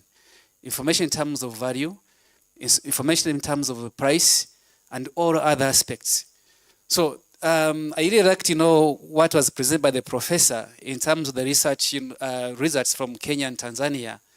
You would see that there is this kind of a gap in terms of information. So what can we do to unlock this kind of the condition to make sure that our farms, regardless of the size, regardless of the location, which of course was one of the factors in terms of the impediment to the full participation in the global value chain, in terms of the size and also the location, how can we generate this type of information and ensure a proper governance that helps, our farms to also benefit from this global value chain? That's very, very important. Rwanda, where I come from, has done a lot in terms of facilitating the farms, being small and large, to make sure that they also participate in these global value chains. This, of course, doesn't mean that there are no challenges. Challenges are there. But, of course, the moment you have some steps, the moment you set up, the guidelines to help these farms to grow and also engage into global value chains, it helps a lot. So I think for me, from, my take, is that we still have a lot to do, particularly the scientists. Because one thing is that if you check in what our governments are doing in Africa, there is a lot that have been done in terms of regulations, in terms of government, central, decentralized governments preparing for this green trade. But the issue is that some of these informations actually, they are just kept somewhere. They are not being used. they are not being actually put to make sure that the partners or maybe people along the value chains are able to understand what's taking place in the global markets. So I think for me, based on the two studies, which I think I don't go in deep into that, we need to act in terms of generating data and also helping people to understand what's taking place in one country to another to make sure that this global value chain becomes real and Africa as a continent benefit out of that. Thank you so much. Thank you very much, Birasa. Now I'm going back to the panelists again now. Ato, to you. With Trademark having facilitated a lot of data exchange, trade data exchange especially, and providing a trading platform to enhance mobility of goods and services in a value chain within and without Africa. What are the practical interventions you think about can boost value chains and trade in Africa? And what are your perception about AFCFTA? What type of potentials can it unlock to enable the regional value chains to thrive?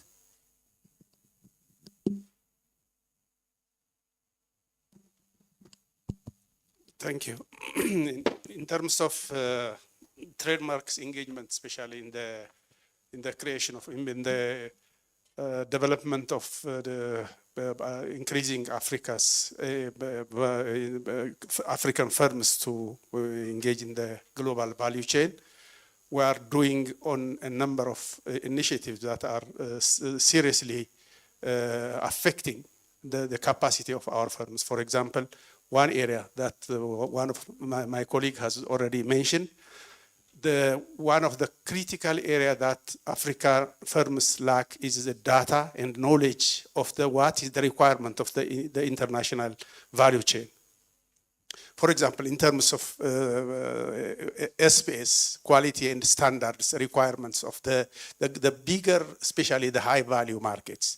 To improve these areas, Trademark is working in different countries in developing a knowledge management system based on the value chain system, value chains, according to the priority of different sectors in Africa, especially focusing on horticulture sector, on agriculture sector, and also small and medium enterprise, very technology-based small and medium sector enterprise. For example, in Ethiopia, we are trying to develop a knowledge management system where the continuous development of the knowledge and awareness of our horticulture producers and exporters to have a good platform for them to share data and latest developments in technology and many other areas so that they can update themselves just to adapt into the requirements and also improve their export competitiveness.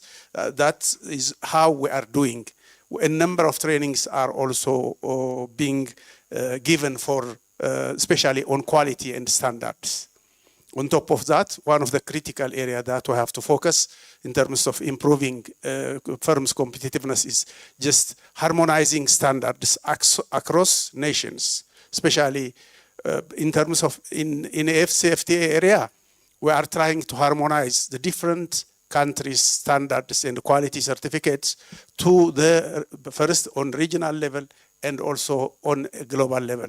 In terms of with a big high value market, we are taking that one and adapt for Africa. It's just a matter of increasing the awareness and knowledge of all importers and exporters in terms of these high value market requirements, standards and quality requirements, and then capacitating them to meet into that standard. We are doing a number of initiatives in different countries in this area, especially in quality and standards and harmonization and many other areas. In terms of AFCFTA, actually we are supporting AFCFTA.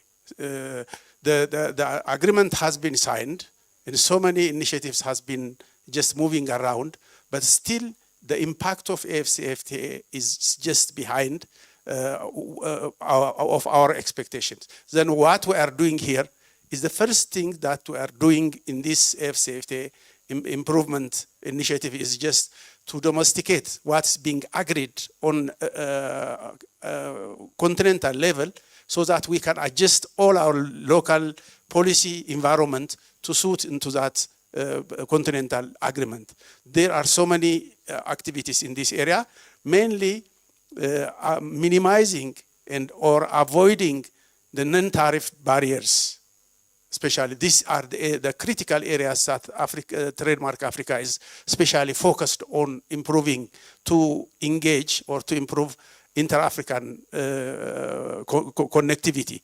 In the other areas, there are also some non-tariff measures, especially there are logistics infrastructures that we are working on, especially Trademark Africa is focusing on corridors because these corridors are connecting not one country, one or more countries, and that developing the logistics and also transport, including the digital connectivity of these corridors will improve not only the integration of the economies of those countries which are located along the corridor, but also it will improve their engagement in their competitiveness in the international market. So the most important strategy Trademark is more even specialized in is just corridor-based approach, and the second one is regional economic communities approach.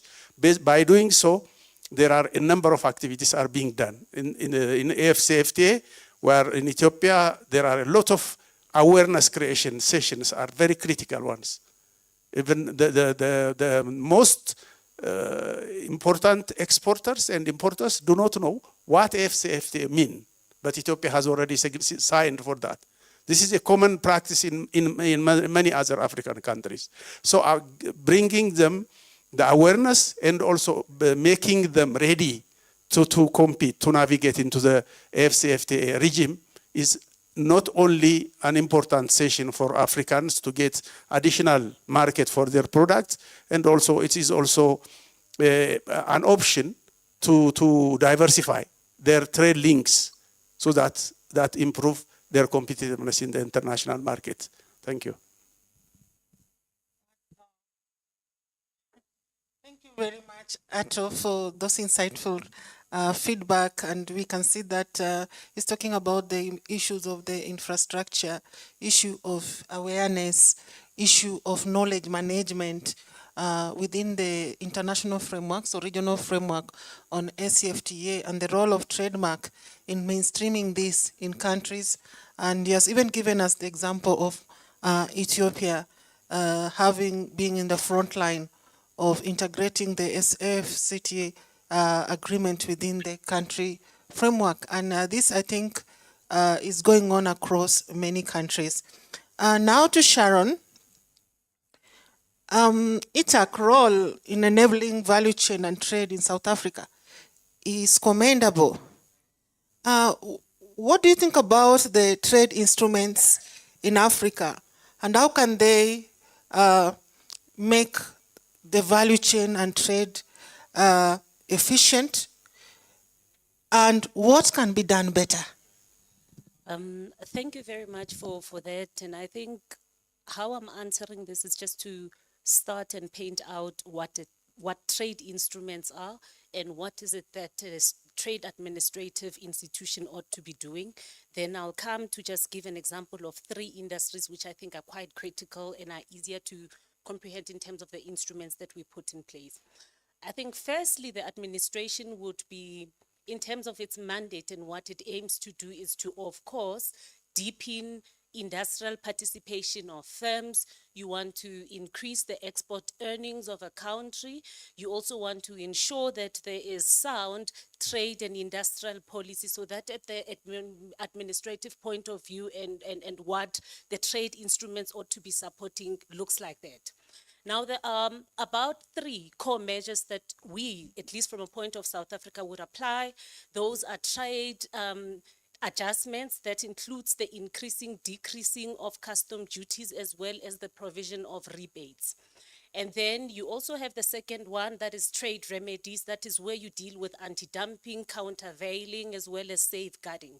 And necessarily on that space, that's where you're dealing with the importation of cheaper inputs, where you are trying to deal with price competition, as well as ensuring that your industry is not impacted by the undue influence of cheaper imports. Then the last part is the import and export control part of things, where you look at the conventions, say the UN and Montreal part of the goods, and your mineral, your critical mineral importation and exportation, material, goods, and anything else that may need some sort of permitting to get in and out of the country. And so those are some of the things that we deal with on the South African point of view. Now, on the industrial side, I think in order for us to grow and really support the value chain, there's a number of things that we need to do. Firstly, with the tariff instruments, you have to give, you give rebates, right, to sectors that are producing with intent to export to the external market. You want to ensure that, they grow and they also support the downstream as well as the upstream industries. So from that point on, your rebate mechanism really work well to incentivize these industries to continue within the production of inputs or manufacturing products.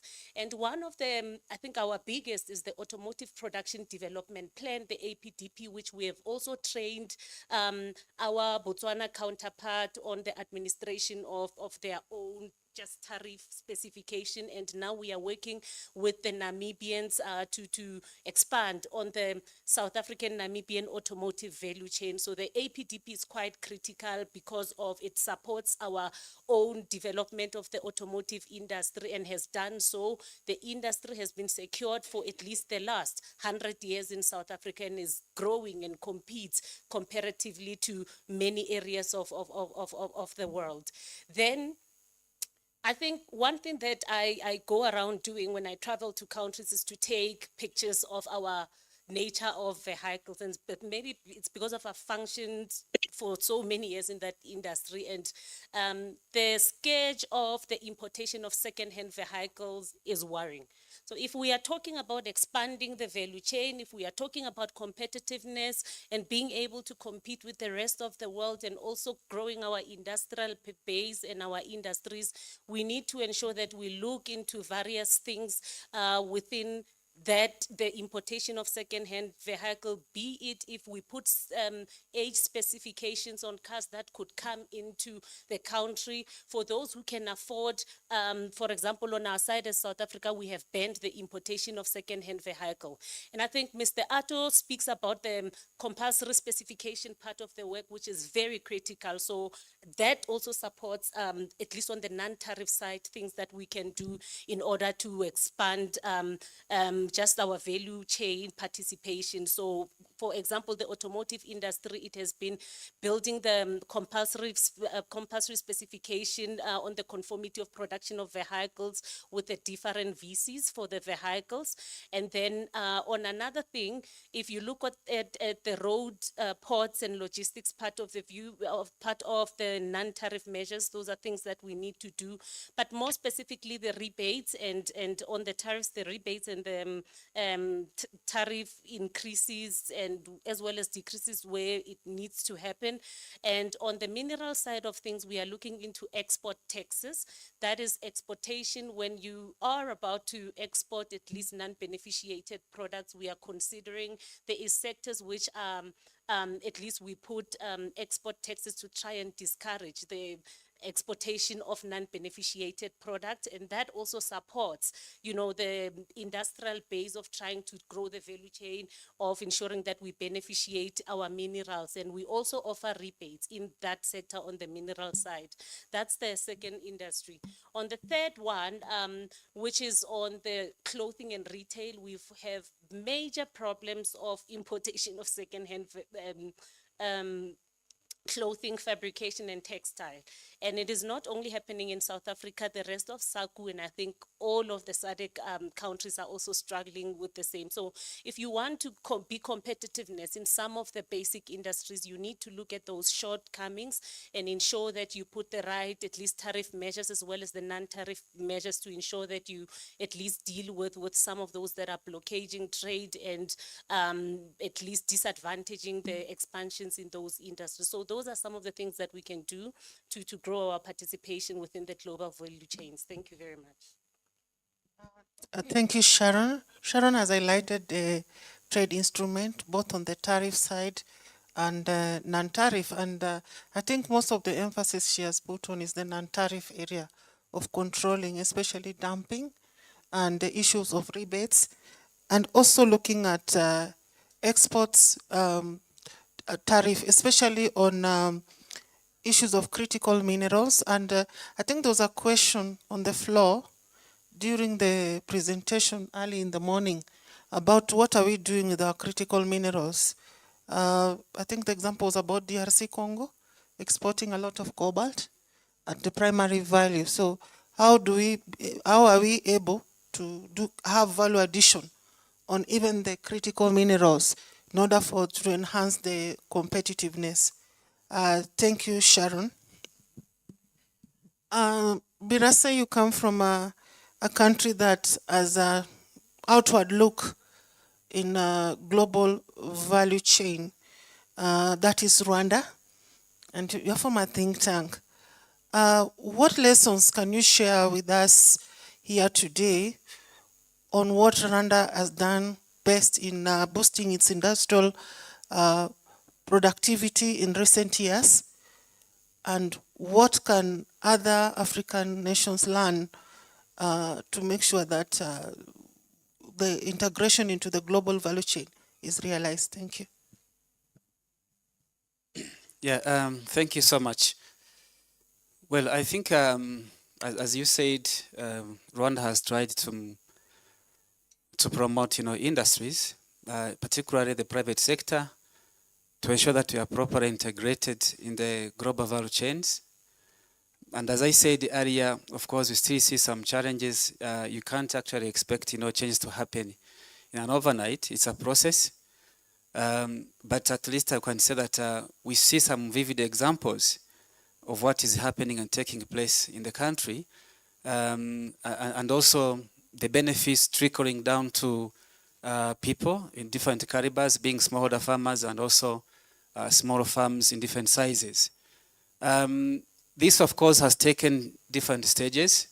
And as I said earlier, one of them is about, governance, which is very important. I always repeat about this because we cannot actually shy away. It's one of the important factors to consider when we talk about global value chain integration. It's very, very important because one thing is that you probably agree with me, is that along these value chain activities, most of the parameters in terms of the rules of game, how things happen, are being set by the buyers. These things like the environmental standards, the labor conditions, standardizations and all of that are being normally set by the buyers, which of course are out of African continent.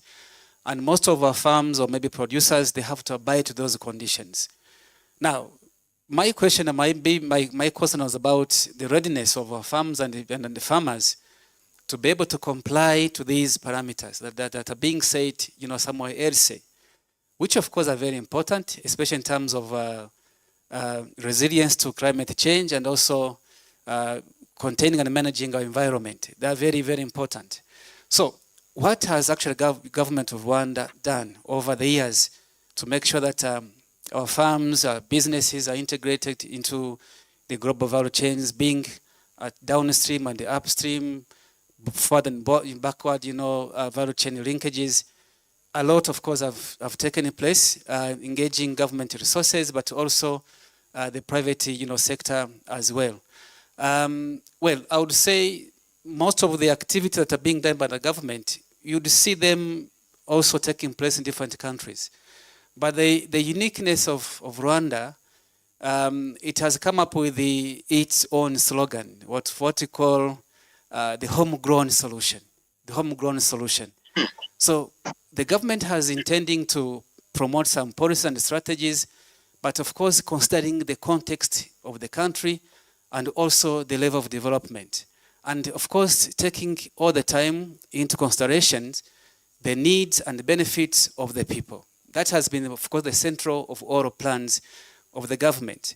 I would maybe mention a few examples of what has been taking place in terms of promoting industrial productivity and also integrating our industries and economy into the global value chains. One of them is, of course, ensuring that there is at least a flow of information and also facilitation to the private sector to ensure that they are part of the process and also leading the process.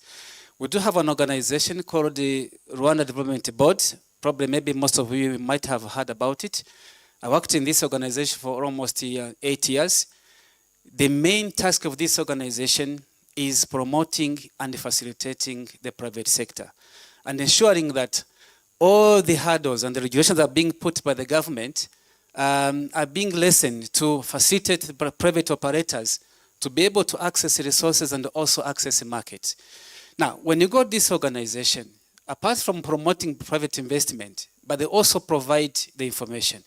There is what you call the one-stop shop center within this organization, where if a private sector is entering in the country, either being a foreigner or maybe a local investor, being small or large, doesn't matter the size, so long as that you have that need of doing investment in any sector, you are being facilitated. So what they do, they take actually your concerns, your needs, and they start knocking to each door of the organization, make sure that you are being facilitated.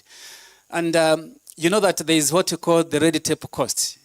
These issues, of course, that goes hand in hand with the regulations, time it takes, the resources that you spend looking for the papers and all of that, which sometimes discourages private sector to go into the business. So the Rwanda Development Board, what they're trying to do is to facilitate these people, to make sure that those processes are being shortened, to make sure that they can actually start their businesses without any problem.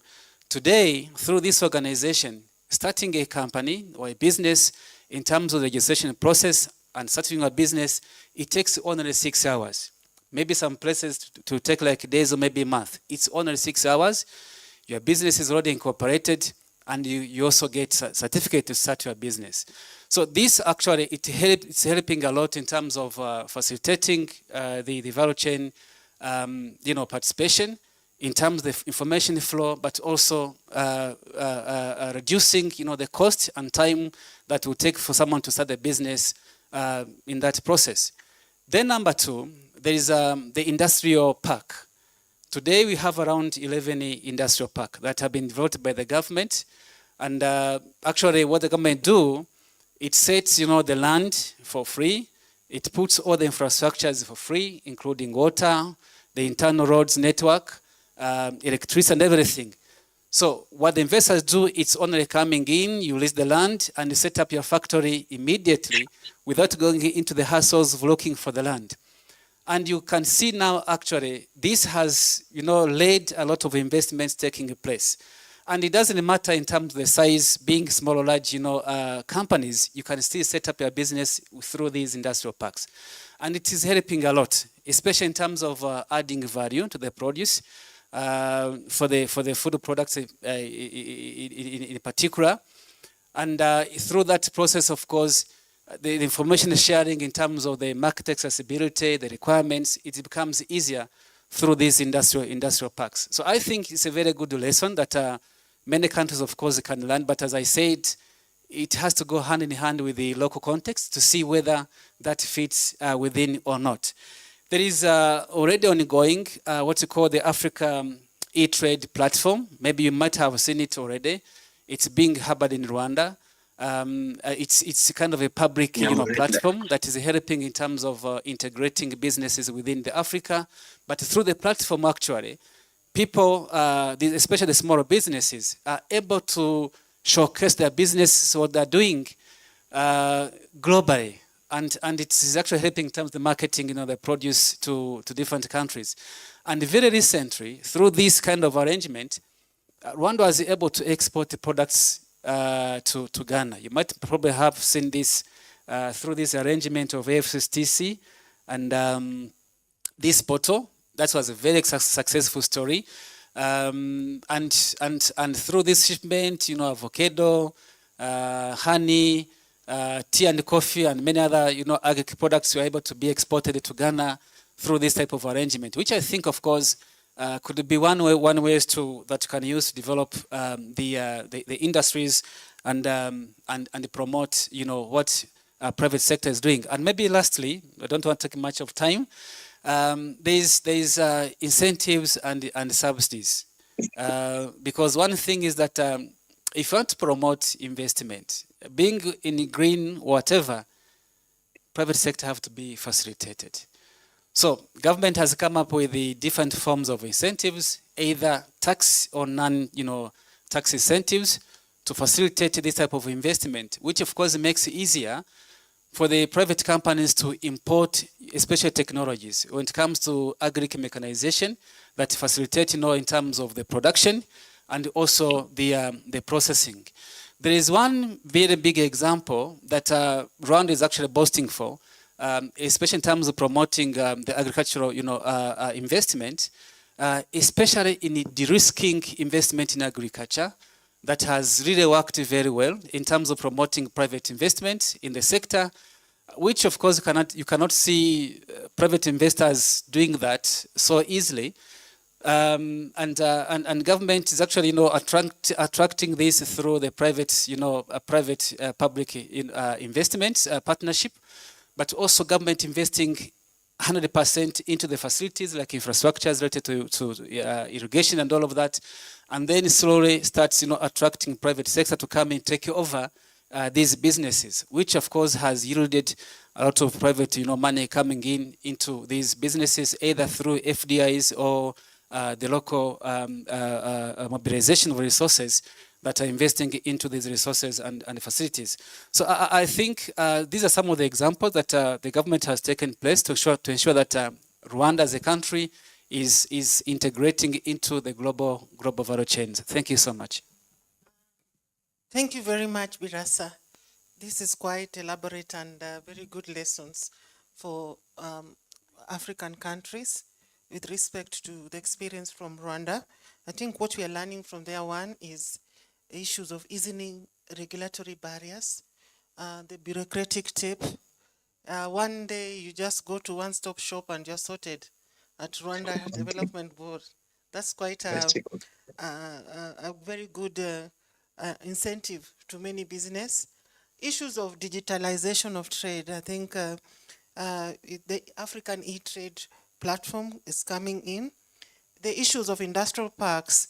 I think the case studies are usually Rwanda and Ethiopia and how they have enabled the industrial parks to enable a lot of investment happening.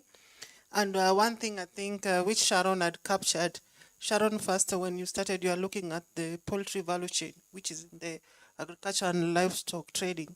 And you're talking about how to quantify this, the downstream and upstream, and what about if there are challenges within? And I think Birasa has also added that efforts to de-risking investment in agriculture, which shows a lot of synergy we are talking about. 1 minute part shot. I'm just going around 1 minute.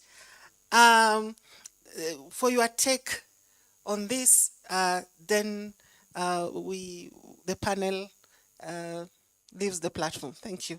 Acho. Thank you for having this platform. Actually, there are a lot of issues are going around, especially for trademark. We have one big initiative to promote and also enhance green trade in Africa. Currently, trademark has a footprint in 14 African countries. Actually, it's just increasing. Before it was trademark East Africa, now trademark Africa. And moving forward, especially the lessons and also the ideas that we got from the presentation was very good. I think it's a plus for us to work on it. So we are still working on how we can improve the green trade initiatives throughout Africa, and we are doing a lot in this aspect. For the rest, actually, in the enhancing the global value chain enhancement, especially in this area, is just all about improving the competitiveness of African entrepreneurs to get into that global value chain, and also just making them ready to be aware of the standards, and be it quality or technical, whatever standards that are prevailing on African level, and also on high value markets, especially in Europe and beyond, and what are the requirements and how to fit into that area. These are the critical pathways that Trademark Africa is just working on it. And these are the most important takeaways that I'm taking. So there are a lot of projects or ideas that are coming from the two presentations. I think we'll take it on to work towards that end. Thank you. Thank you very much. So I think the first thing that we ought to do, specifically from a trade policy point of view, you need to map sectors. You need to understand which sectors are critical and how should they be prioritized within the tariff setting mechanism. Vertical specialization is very important to ensure export-led industries thrive. That is where you can allow inputs of products that are going to be used for the manufacturing or value-add industries to be prioritized for duty-free incentives and tariff structures. Let us, within the Continental Free Trade Agreement, AFCFTA, finalize the rules of origins. Many of the sectors that are still remaining are one of the most important that are going to ensure that we come out of the current structures of informalization within critical industries of our countries. So once we finalize that, we can trade better, we can begin to talk about the trade measures that we can put in place to ensure that there's free movement of goods. Energy crisis, I mean, load shedding and energy crisis affects all our industries. We cannot do anything or compete with anyone globally if we don't sort out the energy issues. And then the 4IR, I think mechanization, our industries are going to change in the next 10 years than the last 100 years because of mechanization. So we need to find a way that many of the tools that we are employing on setting policy, industrial policy and trade policy are centered on including some of the servicification sectors, and also ensuring that we understand the small, medium enterprises, as well as the many informal sectors that are going to at least help us in understanding the mechanisms that we need to set out, as well as the mechanical procedures to put in to look out for 4IR.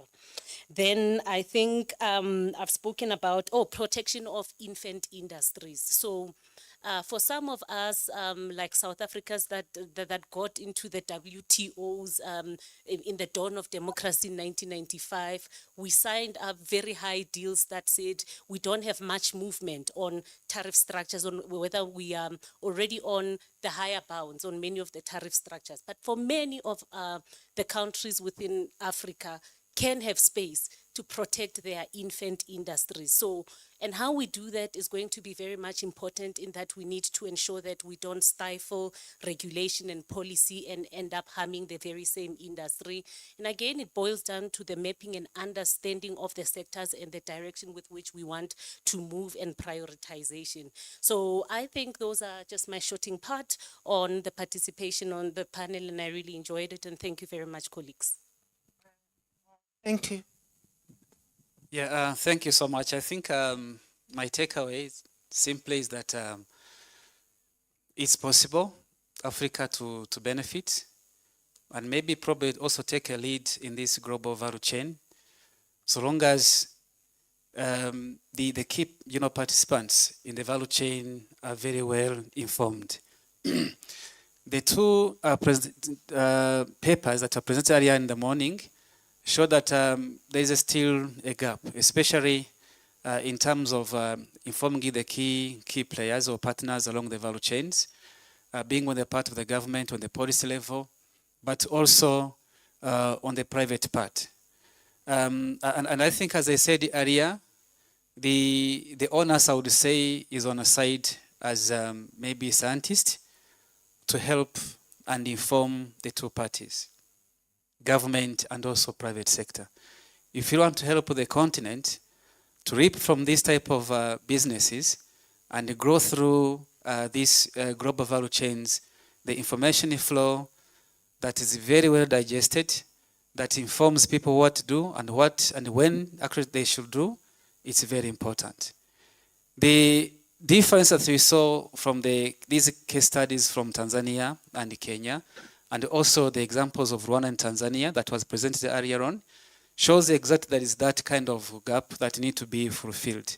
And I think that's our part. I'm talking now in terms of the think tank like mine, EPRN, to generate data and inform policymakers and also other stakeholders through the value chains on what needs to be done based on the capacities and the needs of each partner in the value chain. Thank you so much. Thank you very much. Now, thank you very much, the panelists. I think I didn't give the room a moment even to ask questions or give some comments. I open the floor for 5 minutes. Any question or input? If there's no input, let's give a round of applause to our panelists. I'm here. Thank you very much. We are moving to the next session, that is parallel policy papers presentation. There's some presentation in this room. Group 1 will be presenting in this room. We'd like some of the participants to go to the second room. I think Natalie at the back will show you where the room is. We have a number of presentations coming up. The next session chair is Dr. Josephat Kweka. You can take the floor. That is for group 1. So the people who are likely to, you can go to the next room to listen to the other 2 papers in group 2. Thank you so much.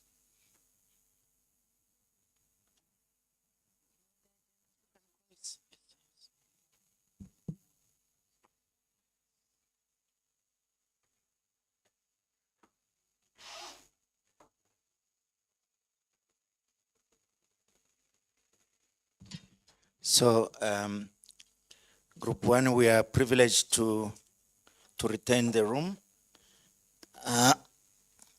Kindly asking the Group 2 participants to give us a bit of space.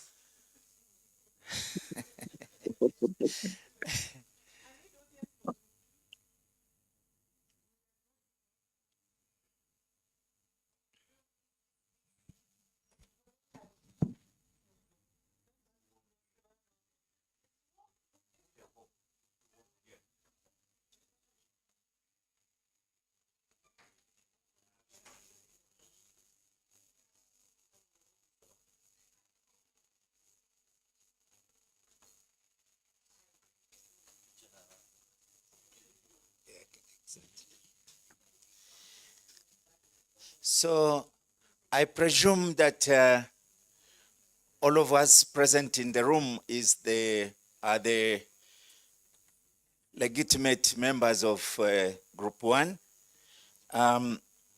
In this group, we will be privileged to have 3 presentations. The first one by Professor Njikam Osmano, who is Associate Professor of Management Science, University of Yaoundé 2. He will be presenting on job impact of global value chains, looking at film level evidence from Cameroon. The second presentation will be by Dr. Yesele Flora Malekwiti, who is a lecturer, Faculty of Economics and Management, University of Yaoundé 2. And the last presentation will be by Ms. Benhilda Dube, who is a chair, Department of Economics, Benudra University of Science Education in Zimbabwe, who will be co-authoring also with Dr. Teresa Nyika and Dr. Michael Takuduzwa Pasara, Department of Economics, University of Zimbabwe. Whoever will be taking responsibility of presentation, I will ask the three paper presenters to prepare for the presentation. And without further ado, may I call upon the first paper. The first paper by Professor Njikan Osman. Please, you have the floor. Each paper will have 20 minutes, followed by 10 minutes discussion. Karibu. Thank you, but I don't need to stay here. You can stay here, yes. If you But I don't need to stay here. Oh, yeah. Okay, okay, thank you so much. Yeah, count.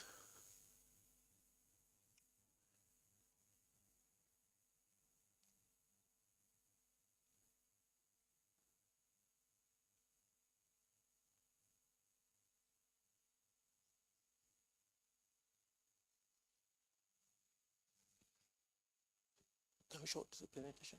Yeah. Okay.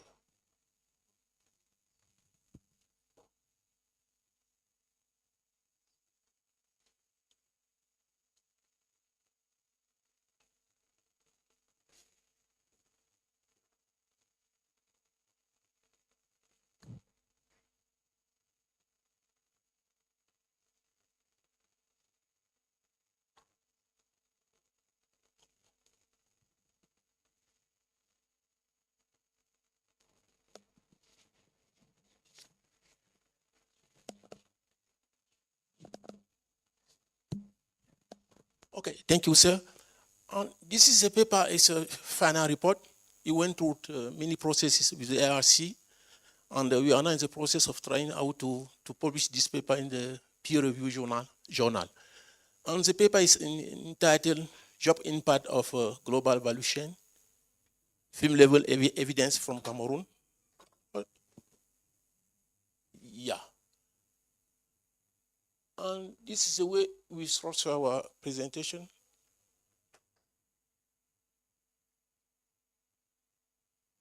Scholar.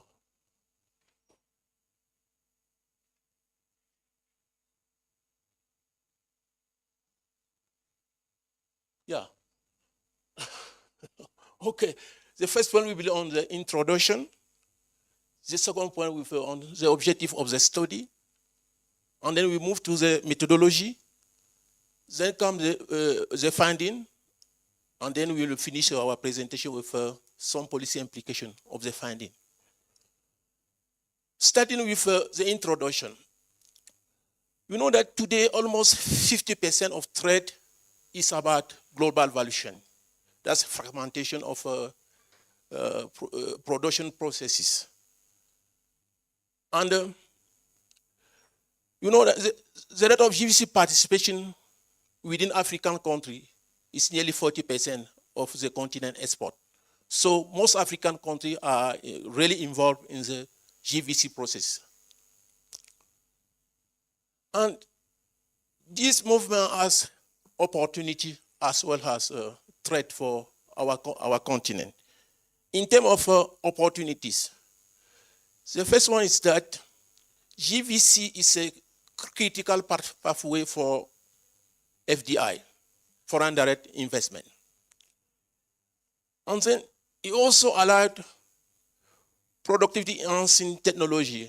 When you are involved in the GVC, you have access to technology and so on. And this might allow firm to increase their productivity. The second opportunity is that it offers a lot of opportunity to firm to produce and export according to our comparative advantages. And somebody raised it in the plenary about the use of comparative advantages within GVC process. Oh. Next page, please.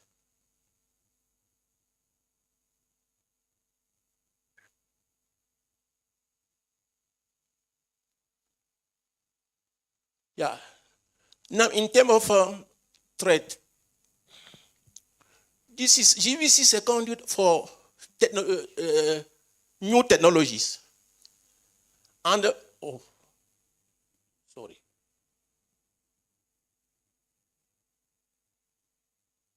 That's wrong.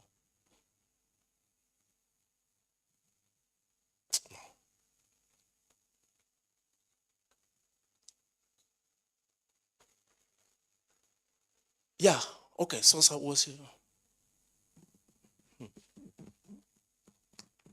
scholar, it's just about technology. I don't know.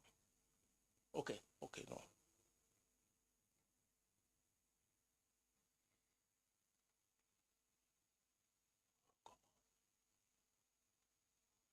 No, come back.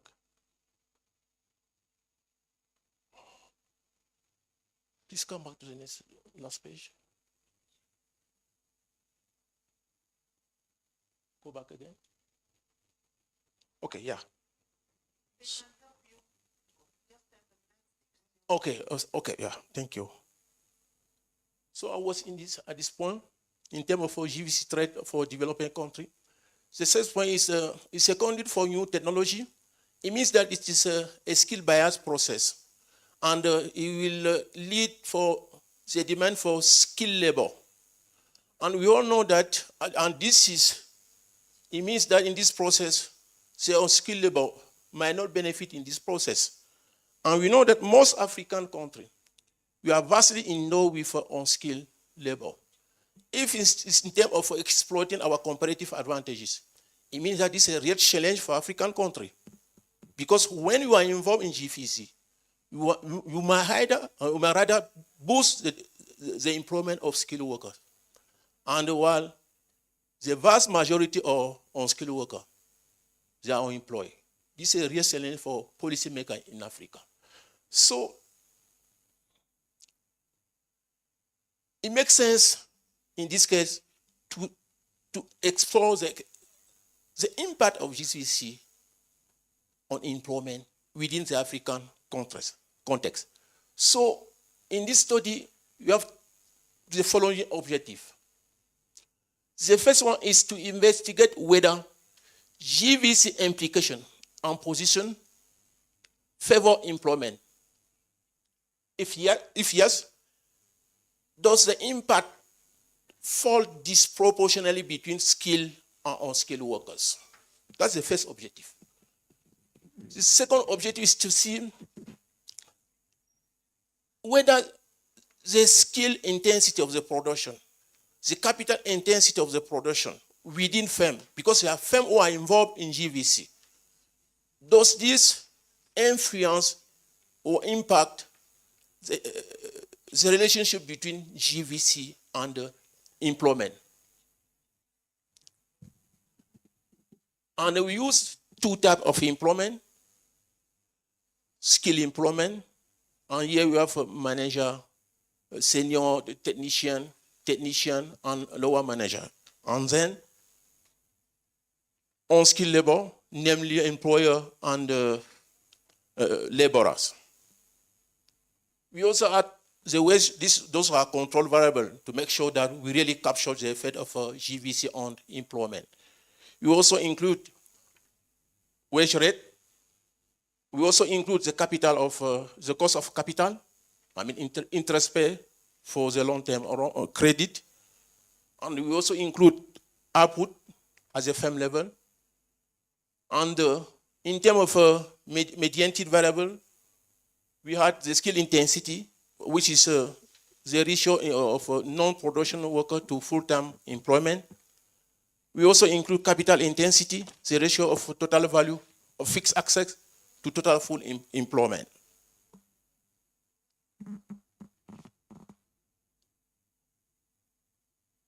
In terms of GVC, here we have problem.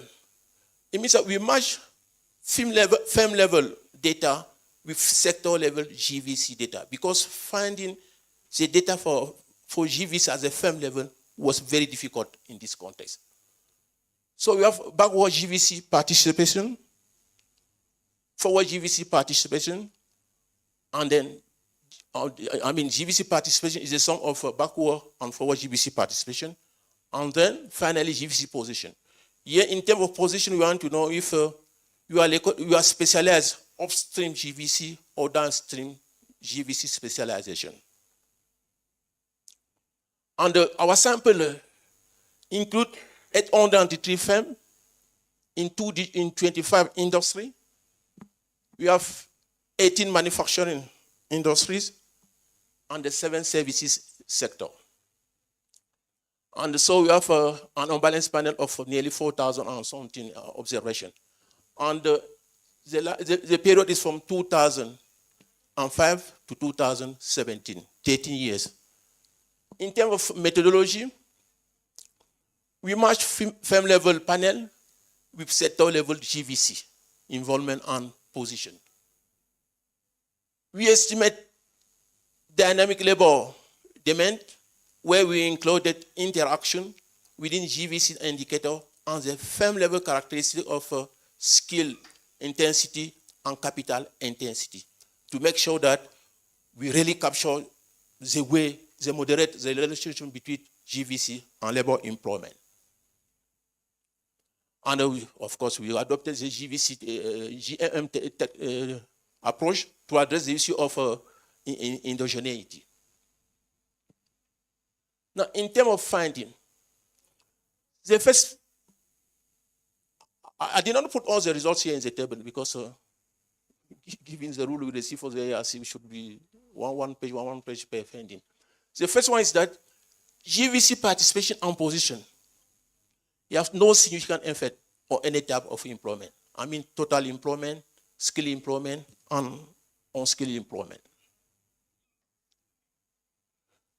And when we examine it, we explore the moderating effect of skill intensity and capital intensity.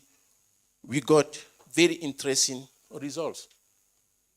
And the first one is that forward GVC and GVC position hurt both skilled and unskilled workers in the less capital and skill intensive firm. You see where it raises a issue of the skill within firm.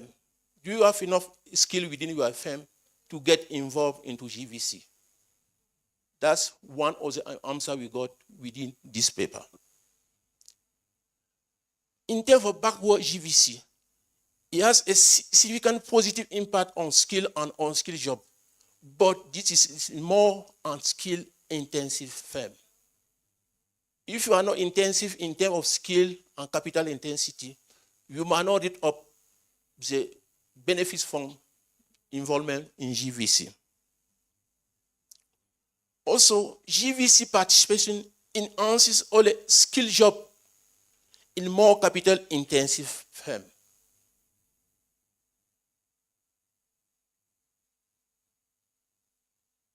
And that's the 3 main results we summarize in terms of the mediating role of capital intensity and skill intensity.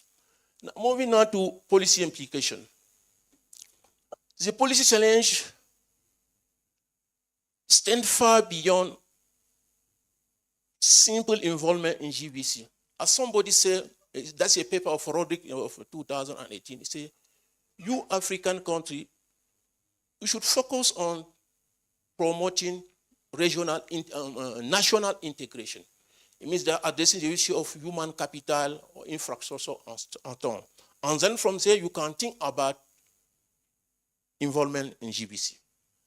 And so the issue appear to deserve priority attention in the short and medium term.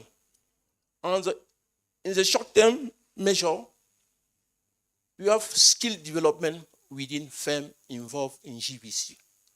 And here, you should provide employees with vocational training and apprenticeship in the short run.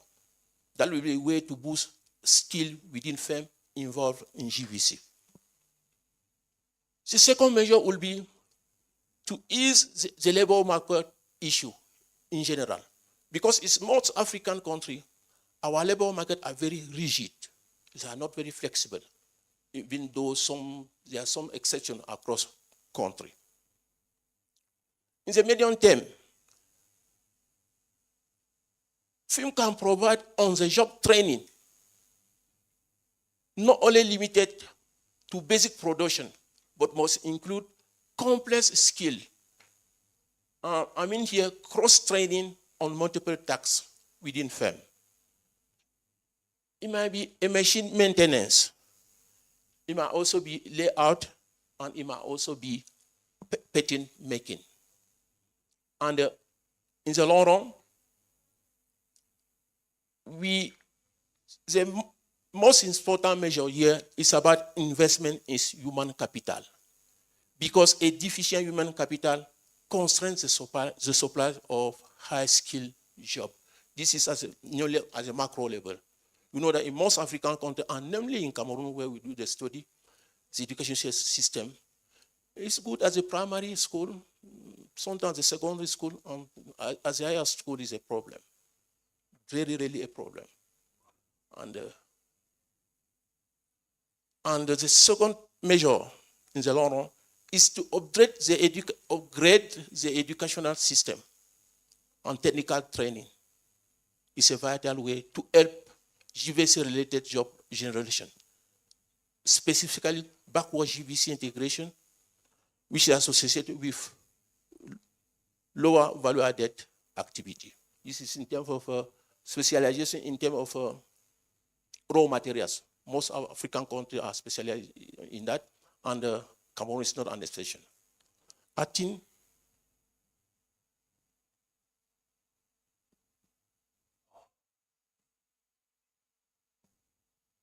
yes, please. I think that's all for my presentation. Okay, thank you very much. Thank you very much, Professor Osman. I think you can take their seat at the front in case of any question. So now I invite dear participants to ask any question. We understand the paper was about the job creation impact of GVC, and we've seen the methodology and the findings also in that GVC will have impact on jobs as long as there is sufficient investment in human capital. So in case of any question, you're welcome. We have 10 minutes. Welcome. Someone who will be passing around the mic.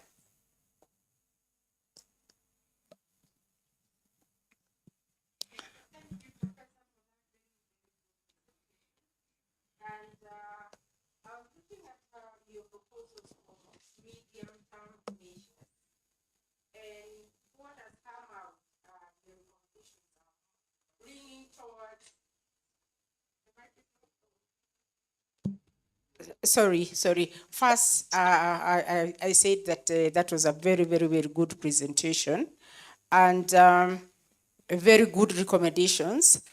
And I was looking at your recommendation for medium-term measures, and the kind of recommendations that are coming out, I'm leaning mainly towards STEM, science, technology, engineering, and mathematics.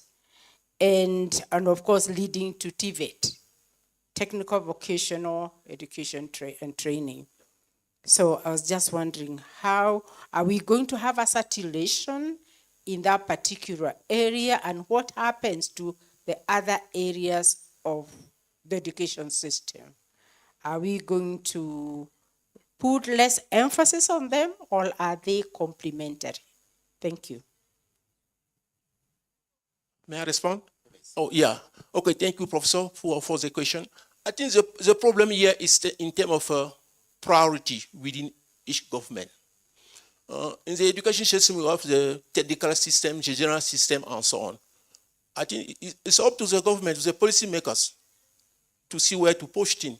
And we are saying here, they can push things towards vocational training. It doesn't mean that we are going to forget about general education and so on. No. Namely in Cameroon, there's a lot of disorder within the education system. I'm not blaming the system. But if you come to our country, there are at least 6 ministries dealing with the issue of education. That's a lot of waste of resources. And we researchers, we keep telling the policymaker, no, don't do that, please. You don't need to have 6 ministries for Minister of Primary Education, Minister of Secondary Education, Minister of Higher Education, Minister of Technology, and so on, Minister of Vocational Training, and so on. You can have one ministry with strong department, and we know where to push things is about if you are involved and you want to be involved and reap the benefit from GVC. It's about technical training. It doesn't mean that we are going to forget about higher education or general education. So it's a matter of priority, Professor, and then it depends on political will. Do you want to implement or not? You do research, you have the finding, you propose the recommendation. It's up to policymakers to say, oh, I'm going to do it or not. Thank you, sir. We are touching on the policymakers now, and we have one in the room already. So we'll go to Dr. Abdullah.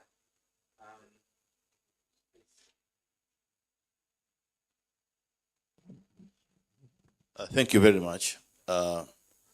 Professor, that was an excellent presentation.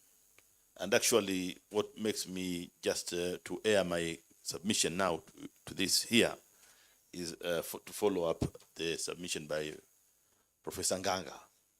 But, you know, I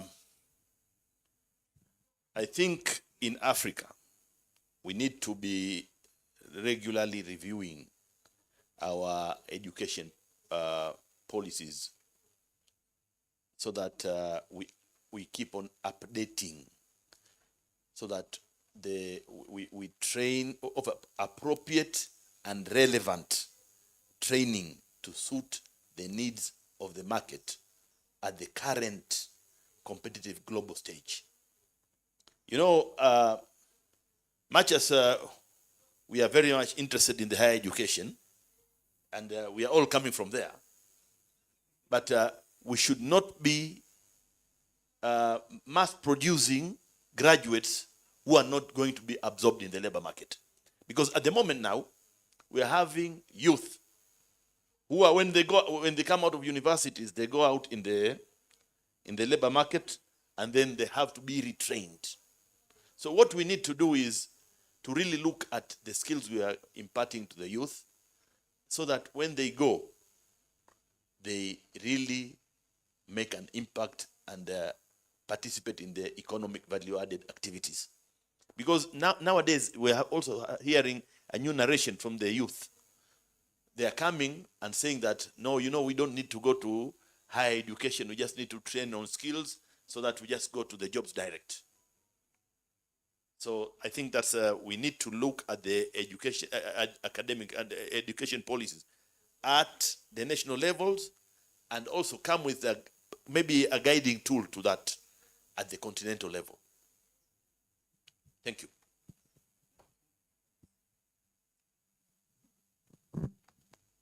Okay, so I'll have to add something to what you say. I agree with you. But if I still take the example of my country, the problem is that when you do curriculum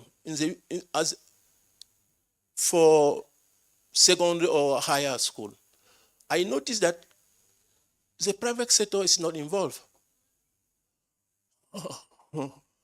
What do? We tried in Cameroon, I think 5 or 10 years ago. It did not work. And I was very interested by the case of Rwanda. When you go to Rwanda, you understand that development is possible in Africa. I'm telling you, go to Kigali. I was impressed. I said, what's wrong? This is black people like me. You want to make curriculum and to make this guy go and work in the labor market. And the private sector are not involved in the process for your curriculum. It's a waste of time. And we spend decade doing the same thing. So it's up to you, policymaker, to we researchers, we are doing our best to give you the results and to recommendation. So it's up to you now. Thank you, sir. Thank you very much. A round of applause to Professor Osman. Thank you so much indeed for that exciting presentation and the discussion. I'm sure there was another question.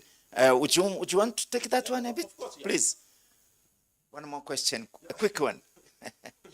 We only have 4 minutes. Thank you for the presentation. I think that is what you should have also captured in your work.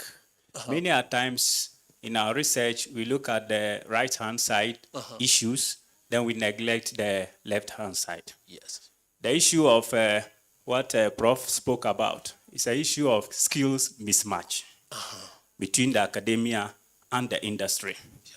So in your paper, you started by talking about the threat, the job threat to GVC. But throughout the presentation, you didn't highlight if you neglect the educational sector, this is what we are able to encounter. If you produce skills mismatch, the industries will not get the needed human resource. You should have captured that aspect so that it will serve as a warning to countries that will neglect the left-hand side of the issue. Thank you. Okay. Thank you, sir, for the comment. And let me tell you by making a small story of this paper.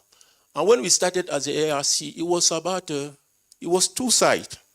The first one was mediating factor within the firm. And mediating factor as a global level, as a macroeconomy level, where it's looking about labor market flexibility, educational, and the issue of governance.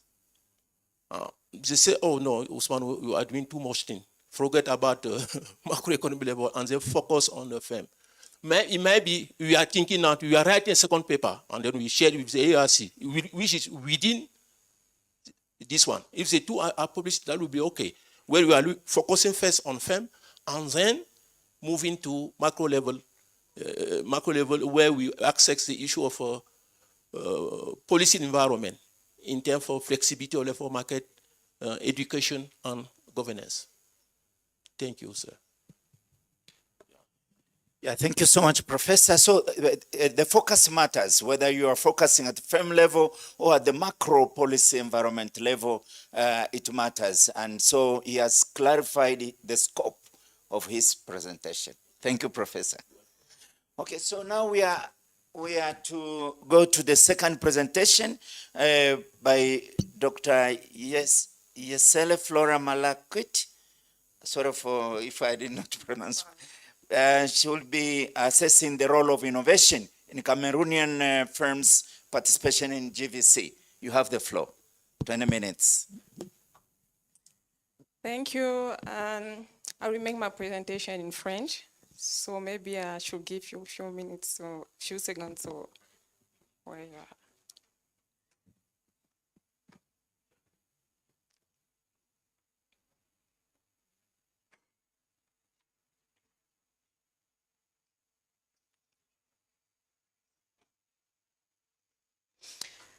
Ok, merci à tous. Avant toute chose, j'aimerais remercier une fois de plus le Consortium pour la recherche économique en Afrique de m'avoir invité à présenter les résultats de cette recherche, laquelle recherche a été soumise, je pense, en 2022 dans le cadre de la seconde phase de l'appel à candidature sur le développement des chaînes de valeur mondiales, le commerce et la transformation économique en Afrique.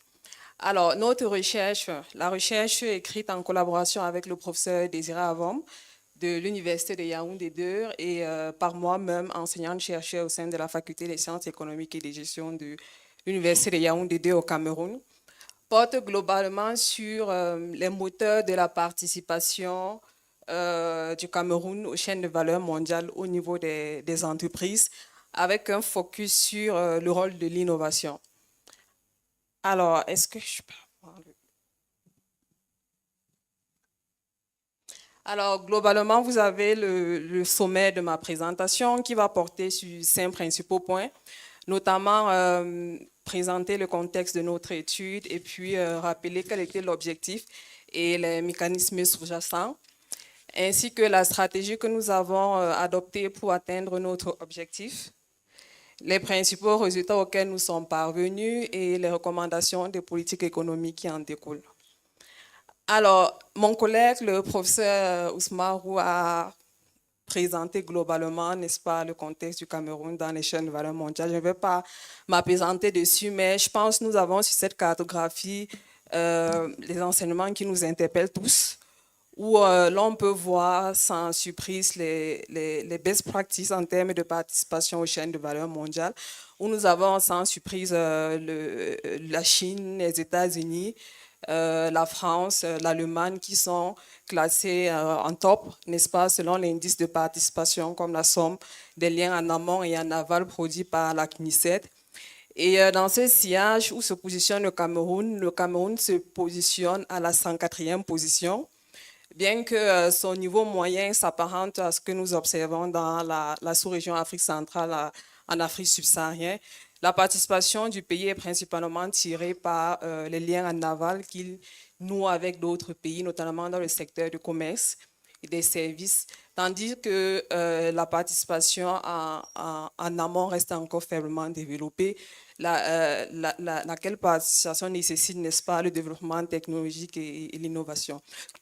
Au niveau sectoriel, nous pouvons voir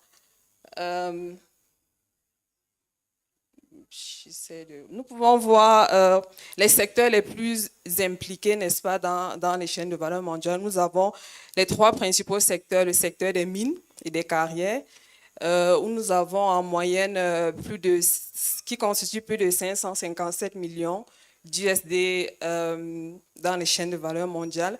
Après, nous avons le secteur du bois et le secteur de l'agriculture.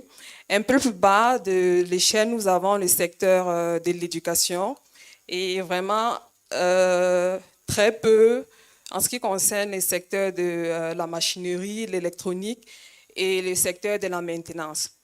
Alors, lorsqu'on se focalise, n'est-ce pas, sur ces secteurs-là qui nécessitent, n'est-ce pas, l'innovation, le développement technologique, si on essaie de faire une comparaison, n'est-ce pas, du Cameroun avec les best practices que nous avons vues sur la cartographie précédente, notamment en comparant le Cameroun avec le Nigeria, l'Afrique du Sud en Afrique et en Asie avec la Chine.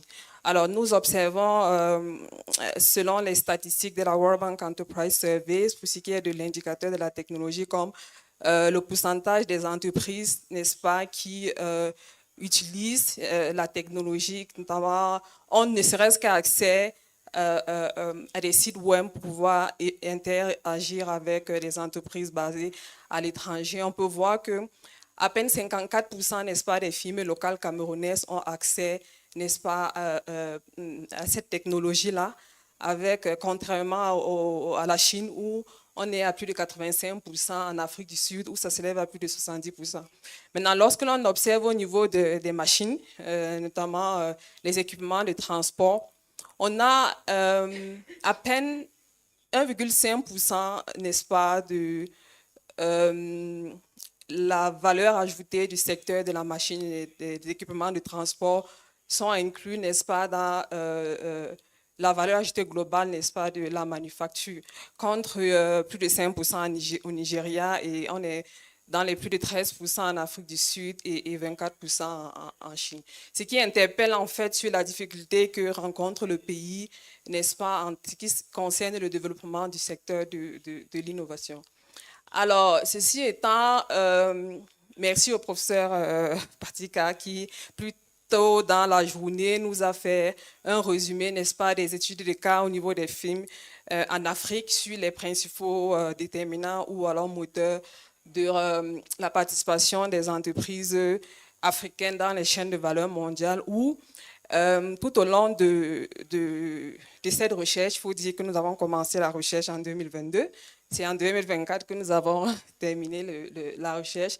Et tout au long du processus, nous avons fait une revue synthétique de la littérature sur les principaux déterminants où nous pouvons résumer ainsi. Nous avons, en ce qui concerne les barrières, n'est-ce pas, à l'insertion des entreprises africaines dans les chaînes de valeur, nous pouvons résumer les contraintes financières, également les contraintes infrastructurelles, notamment l'accès à l'électricité, les délais dans la livraison, etc.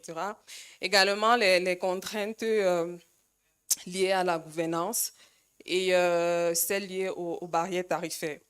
Tandis que d'un autre côté, les moteurs, n'est-ce pas, de l'insertion de ces entreprises dans les chaînes de valeur, globalement, des études de cas menées principalement sur les firmes nigériennes, ivoiriennes et camerounaises, on a pu identifier le fait que celles-ci soient intégrées dans le commerce, que ce soit l'import-export. Également, la diversification, que ce soit en termes de produits ou bien en termes de marché, principalement dans les entreprises Sénégal, la Tanzanie, le Malawi. Également, l'innovation technologique et bien évidemment les caractéristiques internes à l'Afrique, notamment l'expérience, l'âge et puis la propriété des firmes en question. Donc, notre recherche, globalement, s'est inclue dans cette revue de la littérature où nous avons décidé, dans le cadre du Cameroun, de nous focaliser sur, comme je l'ai dit tantôt, le rôle de l'innovation. Alors, le mécanisme sous-jacent, n'est-ce pas, notre objectif peut être synthétisé par ce schéma. Donc, nous postulons que, voilà, l'investissement davantage des entreprises dans l'adoption de nouvelles technologies et des machines permettrait, n'est-ce pas, l'augmentation de la productivité de ces entreprises, ceci par le biais de la réduction, n'est-ce pas, des coûts de production et l'amélioration de la qualité des produits. Et il va en suivre, n'est-ce pas, l'amélioration de la compétitivité en ce sens que celles-ci sont à même, n'est-ce pas, de se mettre au standard international. Et puis, cette amélioration de la compétitivité va faciliter, n'est-ce pas, leur interaction, n'est-ce pas, sur le marché international et dans leur participation aux chaînes de valeur mondiales. Alors, la stratégie que nous avons adoptée pour atteindre cet objectif, globalement, peut être résumée sur ce slide. Alors, j'ai été très contente, je ne sais pas si je devrais dire ainsi tout à l'heure, quand je suivais la discussion, n'est-ce pas, des experts sur les questions de commerce voilà, en Afrique, le fait qu'il a été relevé la principale contrainte des données, qui, nous devons le reconnaître, ça reste une véritable contrainte, tant pour nous les chercheurs, parce qu'en fait, dans le cadre de cette recherche, ça a été une véritable contrainte. Pourquoi? Parce qu'au Cameroun, je suppose que c'est le cas dans plusieurs pays africains également, il est difficile d'avoir les informations sur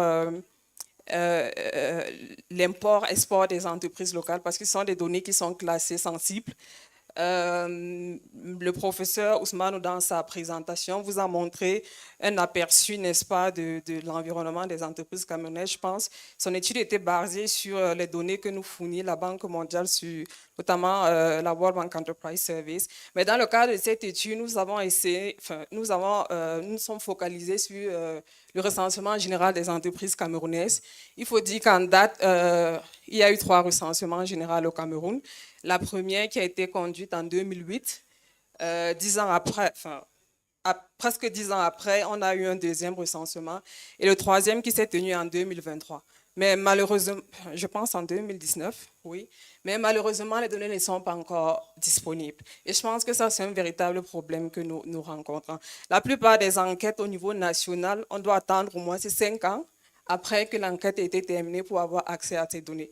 Malheureusement, nous n'avons pu utiliser que ces deux recensements qui, comme je le disais, ne fournit pas en fait les informations sur ce que les entreprises importent, uniquement sur ce qu'elles exportent, ce qui ne nous a pas permis véritablement d'apprécier, n'est-ce pas, les films qui sont insérés dans les chaînes de valeur, parce qu'il faut le reconnaître, la définition que nous connaissons tous, n'est-ce pas, des films, des entreprises dans les chaînes de valeur, c'est ce qu'elles importent et ce qu'elles exportent. Malheureusement, cette étude se limite, n'est-ce pas, à ce que les entreprises camerounaises exportent. Et donc, nous avons opté pour deux principales mesures, plutôt deux principales définitions de ce que c'est qu'une entreprise qui participe aux chaînes de valeur. La première, c'est tout simplement si l'entreprise est affiliée à une entreprise qui est basée à l'extérieur. Et la seconde, si elle a une filiale à l'extérieur. La première, c'est si une DOMI qui mesure tout simplement si l'entreprise est une filiale dont l'entreprise mère est basée à l'extérieur. Et la seconde, si l'entreprise en question a, n'est-ce pas, une filiale à l'extérieur. Donc, en ce qui concerne l'innovation, celle-ci a été approximée par tout simplement si au cours de l'année qui a précédé l'enquête, les entreprises ont investi dans soit l'acquisition de nouvelles technologies et nouveaux logiciels, et deuxièmement, si au cours de la dernière année fiscale, les entreprises ont investi dans l'acquisition de nouveaux machines et équipements. En ce qui concerne la stratégie méthodologique, elle a porté d'abord sur une analyse statistique où il a été question de comparer le pourcentage des entreprises qui participent aux chaînes de valeur selon les définitions que nous sommes fixées et en comparant, n'est-ce pas, avec celles qui ne participent pas. Et également, essayer de comparer les caractéristiques de celles qui sont les plus intégrées dans ces chaînes de valeur-là. En ce qui concerne la stratégie économétrique, elle a porté exclusivement sur une régression logistique et voilà. Comparer également les effets moyens, une fois de plus, des entreprises, enfin les effets moyens, le niveau moyen de la probabilité d'innover des entreprises qui participent aux chaînes de valeur en comparativement avec celles qui ne participent pas. Alors, voilà en résumé les résultats auxquels nous sommes parvenus d'un point de vue descriptif. Nous avons, lorsqu'on compare les deux recensements, vous pouvez voir, on a, comme je l'ai dit à l'entame de ma présentation, les entreprises qui sont les plus, n'est-ce pas, intégrées dans les chaînes de valeur sont principalement les entreprises dans le secteur du transport et du commerce, tandis que dans le secteur de l'agriculture,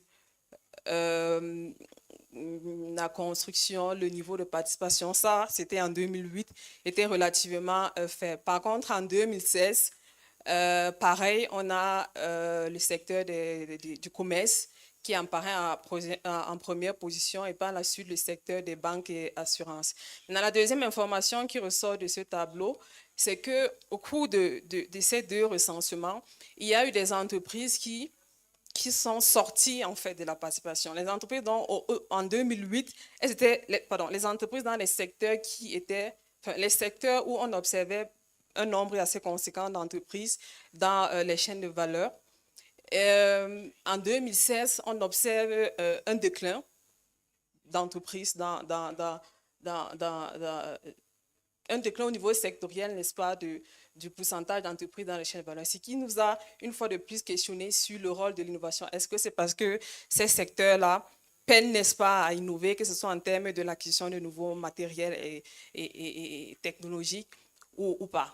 Donc, toujours au niveau de l'analyse statistique, on observe globalement, lorsque l'on compare le pourcentage des entreprises qui participent aux chaînes de valeur et celles qui ne participent pas, on voit que le gap est quand même conséquent en ce qui concerne l'innovation pour l'acquisition des équipements, des machines. On a la différence est d'à peu près 5%. Le pourcentage de celles qui participent s'élève à environ 20%, tandis que celles qui ne participent pas, c'est à un peu plus de 15%.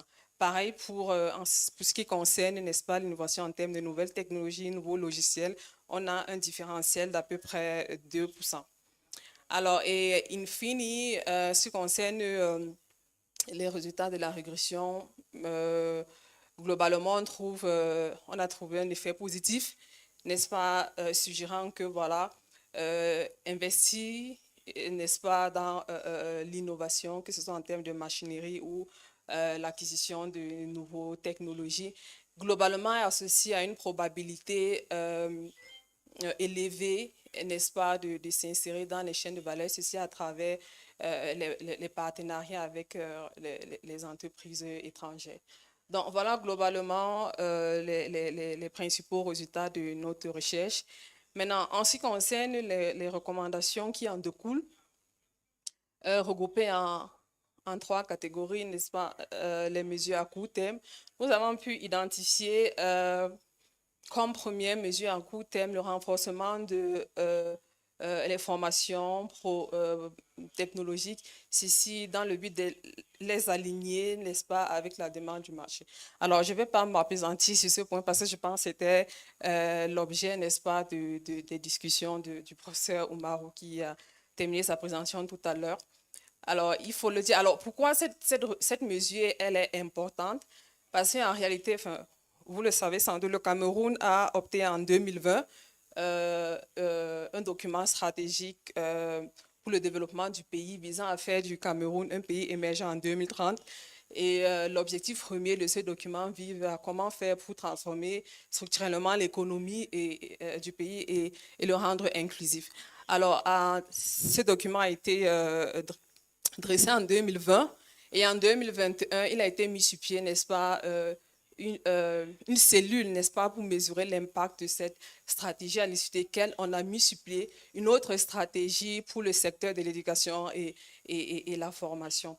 Et également, je pense 2 années plus tard, on a créé 3 nouvelles universités au pays, faisant du Cameroun, nous avons 11 universités en date.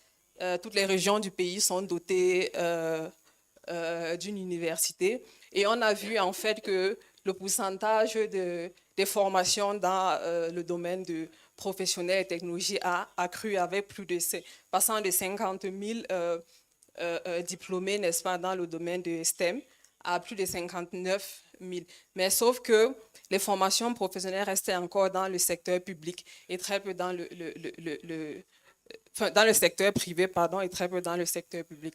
Alors, une autre recommandation, toujours à court terme, la facilitation le financement des petites entreprises. Parce qu'en fait, on observe également au Cameroun le développement du numérique avec la venue des métiers comme le métier d'influenceur, puis avec la venue également de l'intelligence artificielle. Il est important d'encourager les jeunes entreprises, n'est-ce pas, à développer les entreprises. Et pour cela, nous pensons qu'il incombe non seulement au ministère de l'enseignement supérieur, mais également aux banques, en fait, au ministère de l'enseignement supérieur, de former les jeunes, en fait, les jeunes entrepreneurs sur comment rédiger, comment octroyer, comment aller vers les banques pour demander les financements. Parce que la plupart du temps, les opportunités existent, mais sauf que les jeunes ne connaissent pas où s'adresser, ne connaissent pas comment monter, n'est-ce pas, un plan de financement, etc. Donc, à ce niveau, il incombe, n'est-ce pas, une relation une stratégie entre les ministères de l'enseignement supérieur et également les universités pour former les jeunes entrepreneurs à comment, n'est-ce pas, demander ces financements-là et où adresser même ces requêtes. Également, améliorer la protection intellectuelle. Je pense qu'il existe l'Organisation africaine de la propriété intellectuelle. Il est important de décentraliser cela dans le cadre du Cameroun afin de limiter, n'est-ce pas, le processus pour pouvoir du moins adresser comment légaliser en fait les entreprises lorsqu'elles sont créées. Donc. Alors, à court terme, à moyen terme, pardon, il est important également de renforcer les zones industrielles, parce qu'il faut dire une fois de plus, au Cameroun, nous avons 10 régions. La région du centre, où nous avons la capitale politique, et la région du littoral, où nous avons la capitale économique, sont principalement les deux pôles où nous avons la plupart de nos industries. Par contre, dans les régions de l'Ouest, où nous avons la plupart des secteurs dans l'agriculture et l'élevage, il est important de développer également les autres régions afin de limiter, n'est-ce pas, le fait que les entreprises basées dans cette région-là doivent toujours se diriger vers ces pôles économiques-là pour, n'est-ce pas, transformer la matière première produite, etc. Donc, il est important de développer également sur place dans ces régions-là les zones industrielles pour que les petits entrepreneurs, une fois qu'ils ont la matière, ils peuvent les transformer sur place sans toujours voilà, devoir les transporter vers la région du littoral et la région du centre. Également développer les incubateurs dans les secteurs stratégiques. Une fois de plus, je ne vais pas m'appesantir sur ça parce que je pense que ça a également été développé dans la présentation de mon collègue. Et à long terme... You have 1 minute. Yeah, et à long terme, pourquoi pas développer une politique nationale de l'innovation? Parce que comme je l'ai dit, à l'issue du développement, ou plutôt de la mise sur pied de la stratégie nationale du développement du Cameroun, il a suivi la mise sur place d'une autre stratégie du secteur de l'éducation et du secteur professionnel. Maintenant, pourquoi pas à long terme envisager de rendre indépendant, n'est-ce pas, une stratégie pour le développement de l'innovation. Donc voilà en sommet, n'est-ce pas, les principaux mesures que nous avons pu dresser au terme, n'est-ce pas, de notre recherche. Je vous remercie pour votre attention. Thank you very much indeed. Dr. Mala Kwete, please, I have a floor. And sit on the podium. Colleagues, I think this was a very interesting presentation. It also reminds me of the Tanzanian paper, case study, which also looked at the role of innovation in GVC participation. And Dr. Malakwete gave us a whole menu of the challenges, issues involved in innovation capabilities of firms to be able to participate in a global value chain. Now you have 10 minutes for questions, either clarification or additional comments, additional information. I can see a hand at the end. If someone can pass through at the end. Or were you scratching your head? I don't know. Okay. Any question, or was the presentation so clear? Okay, very much welcome, sir. From Rwanda, I think.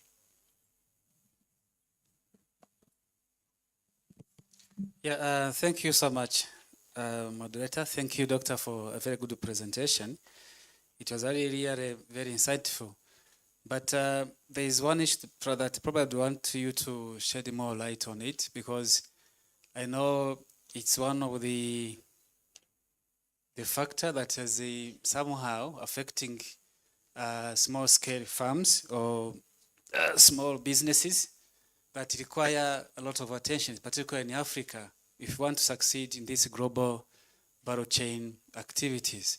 And that's about the intellectual property rights. Can you give us maybe some good examples from Cameroon? How is it working there? Maybe for us to also have a kind of a lesson, whether it's succeeding or working properly, and what are the challenges? Because one thing that through this global value chain, you see a number of activities that probably are also attracting, especially the young people, the youth, who are coming from the different education background, either in terms of technology and other types of knowledges. So how is that really working? And how do you see it as one of the challenges along, through this process? Thank you.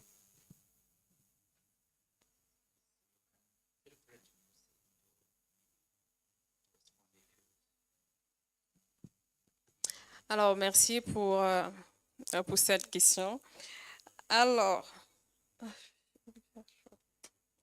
en ce qui concerne l'OAPI, l'Organisation africaine de la propriété intellectuelle, alors, je sais que c'est une organisation qui existe dans le cadre de l'Afrique, mais en ce qui concerne son implémentation au Cameroun, je pense que c'est encore en cours. Je ne pense pas, enfin, je peux me tromper, mais je ne pense pas que c'est déjà acté de façon formelle. C'est la raison pour laquelle nous avons inscrit cela dans des mesures à court terme. Il faudrait que cela soit véritablement ancré et encadré de façon formelle. C'était dans ce cadre que nous avons mentionné cela. Je ne sais pas si j'ai très bien perçu la seconde question en ce qui concerne les mesures un peu plus pratiques de comment est-ce que, du moins des mesures qui sont mises sur pied pour encourager les petites entreprises, notamment celles portées par les jeunes.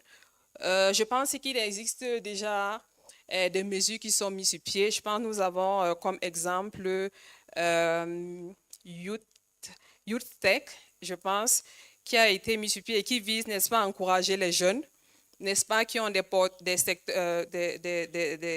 projets porteurs dans le domaine de la technologie, les encourager en octroyant des financements. Alors, c'est une stratégie qui a été, enfin, c'est un projet qui a été mis sur pied, je pense, tout récemment. Et il est important, en fait, de montrer la voie aux jeunes, que les financements existent, les projets existent. Sauf que très souvent, les jeunes ne savent pas où s'adresser, ne savent pas à qui s'adresser, ne savent pas quelle est la procédure à suivre. C'est la raison pour laquelle nous pensons qu'il est du devoir de nos décideurs, de même que les universitaires, d'accentuer les formations à l'endroit des jeunes. Déjà, leur faire comprendre que on a besoin d'eux, en fait, pour pouvoir parvenir à cette stratégie qui vise à transformer le pays d'ici 2030. On a besoin d'eux et nous sommes prêts à les accompagner. Parce que, comme je l'ai dit tantôt, parfois les jeunes ne savent pas à qui s'adresser, ne connaissent pas quelle est la procédure à suivre. Donc, je pense que avec des projets comme je le disais tantôt, le Youth Connect, ce sont des projets qui visent, n'est-ce pas, à intégrer davantage les jeunes, n'est-ce pas, à cette stratégie qui, au final, incombe, n'est-ce pas, toutes les tranches de la population, on va dire comme ça, pour cet objectif qui, au final, nous concerne tous. Donc, voilà, je peux vous donner cet exemple-ci, mais je pense qu'il y a des exemples qui existent, mais beaucoup reste encore à faire. Donc, voilà. Je ne sais pas si... Thank you very much. Any other question? Please welcome Scholastica.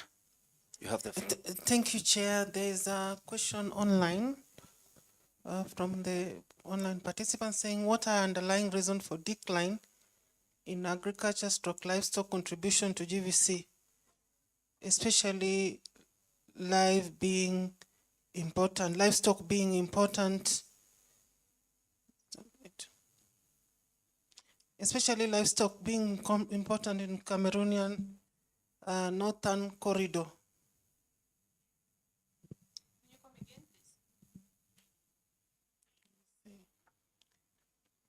He's saying that what are underlying reasons for decline in agriculture/livestock contribution to GVC, especially livestock being important in the Cameroonian northern corridor?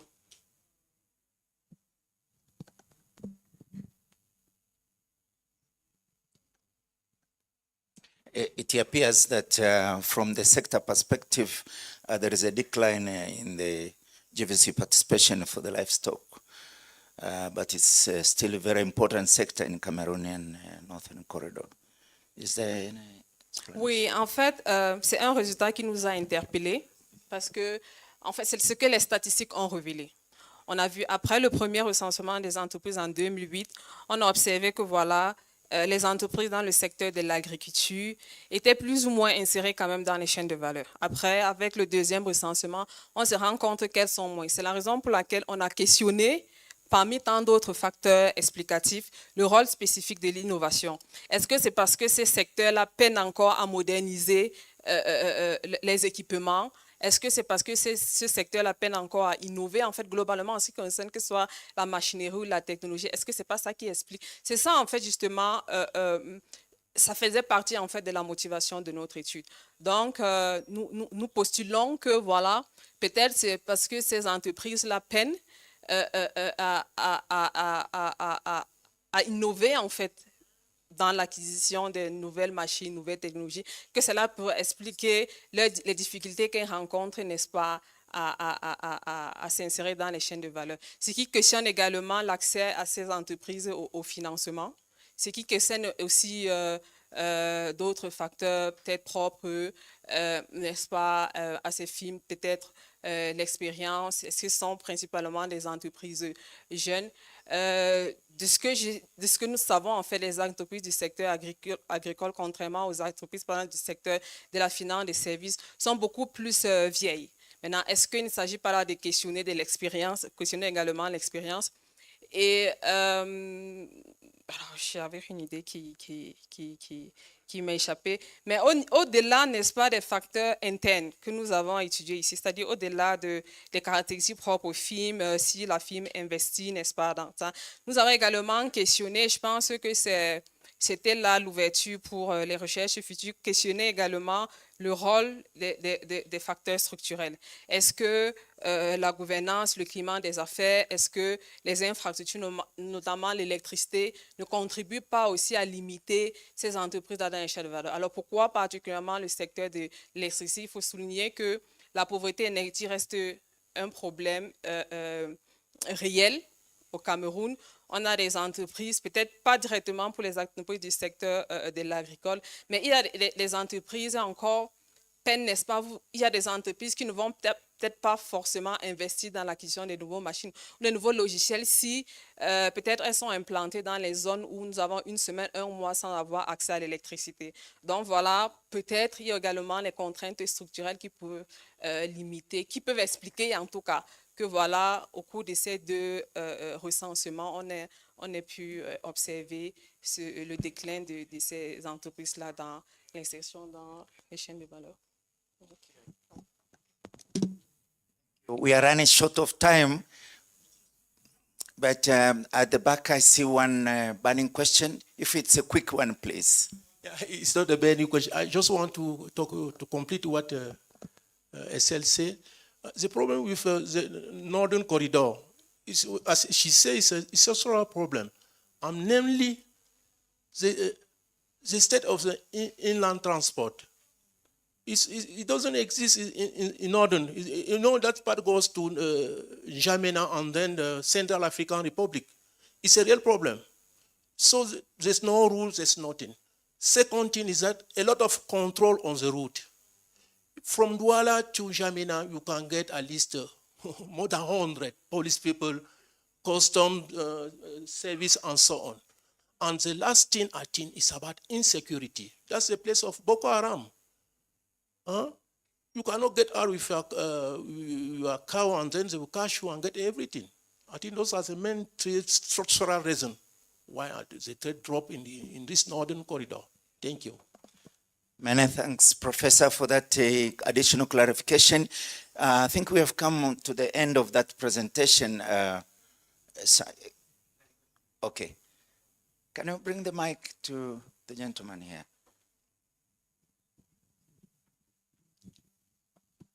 Thank you for your presentation, Doctor. I just have two brief questions. The first is on incubation. So you proposed incubation as one measure, which is very good. So I would like to know, I'm from Ethiopia, I'm Daniel. I would like to know the experience of your country, because we have also incubators here. I and my colleagues did some research on these incubators a while ago. And what we found was that they focus more on the idea generation, but they don't link them with financial institutions and with market. So how can you really maximize the impact of these incubators from your experience? That's the first question. The second question is on innovation. You focus more on the technological innovation, on machineries and equipment and emails and all that. But innovation, as the great economist Schumpeter said, is like it's a broad spectrum. It could be financial innovation, it could be process innovation, it could be even organizational form innovation and all that. So are they deemed insignificant from your research, or are they, why did you not include it as one possible area of study in innovation? Thank you. Ah oui, bref. Je pense que je vais commencer par la dernière question, parce que je dois reconnaître, je n'ai pas très bien compris. Ça n'a pas été très bien traduit dans l'appareil. Alors, en ce qui concerne la deuxième question, je pense que déjà le papier, il est disponible, je pense, sur le site.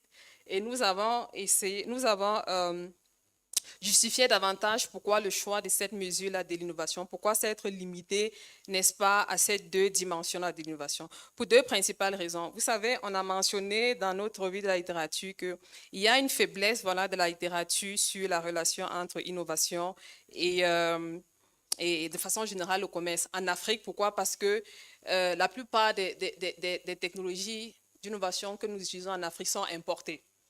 OK? Donc, l'innovation, que ce soit appréhendée par la recherche et le développement, lorsque nous avons observé les entreprises, en fait, camerounaises, en ce qui concerne l'investissement dans la recherche et les statistiques étaient très faibles pour nous permettre de mener une étude empirique. Tout simplement parce que quand on regarde la plupart des entreprises sur lesquelles a porté l'étude, c'était les petites entreprises, les entreprises dans le secteur voilà, primaire et tout. Quand on prend une entreprise, par exemple, dans l'agriculture, ils ne vont pas investir dans la recherche et le développement. Les petites entreprises ne vont pas investir directement dans, peut-être les entreprises dans le secteur des services, dans le secteur, n'est-ce pas, de la finance et tout. Mais la plupart de nos entreprises, les informations sur quel est le budget alloué, n'est-ce pas, à la recherche, étaient quasi inexistants. Nous sommes limités à prendre ces deux indicateurs-là. Bon, est-ce que l'entreprise octroie un financement pour moderniser l'appareil? Tout simplement parce que ce sont les entreprises, c'est plus accessible pour les petites entreprises comparé, n'est-ce pas, à voilà. Mais bien sûr, nous avons reconnu cela dans la recherche que peut-être, je ne sais pas, vous avez pris le cas de l'Éthiopie, je ne sais pas quelles sont la structure des entreprises éthiopiennes, est-ce que c'est beaucoup plus les petites entreprises? Mais dans le cadre du Cameroun, principalement, les informations sur l'innovation en ce qui concerne, elles sont quasi existantes. Donc, nous sommes vraiment focalisés sur ces deux dimensions-là parce que c'était propre, n'est-ce pas, à la structure en fait, des données que nous avons utilisées. Mais bien sûr, nous avons reconnu voilà, l'importance d'essayer de creuser plus loin avec d'autres mesures, d'autres définitions, d'autres dimensions de l'innovation. Donc voilà, merci. Sure. Thank you so much, Doctor. I wish we had more time, and I would enjoy you to continue sitting with me here. But unfortunately, we are short of time. And with your other question that the interpretation couldn't get it clear, I think you can get it over lunch. With that remark, a round of applause to Dr. Malay Kwiti. Thank you very, very much. Now we have the third and last one. It's a bit of a change from what I outlined earlier.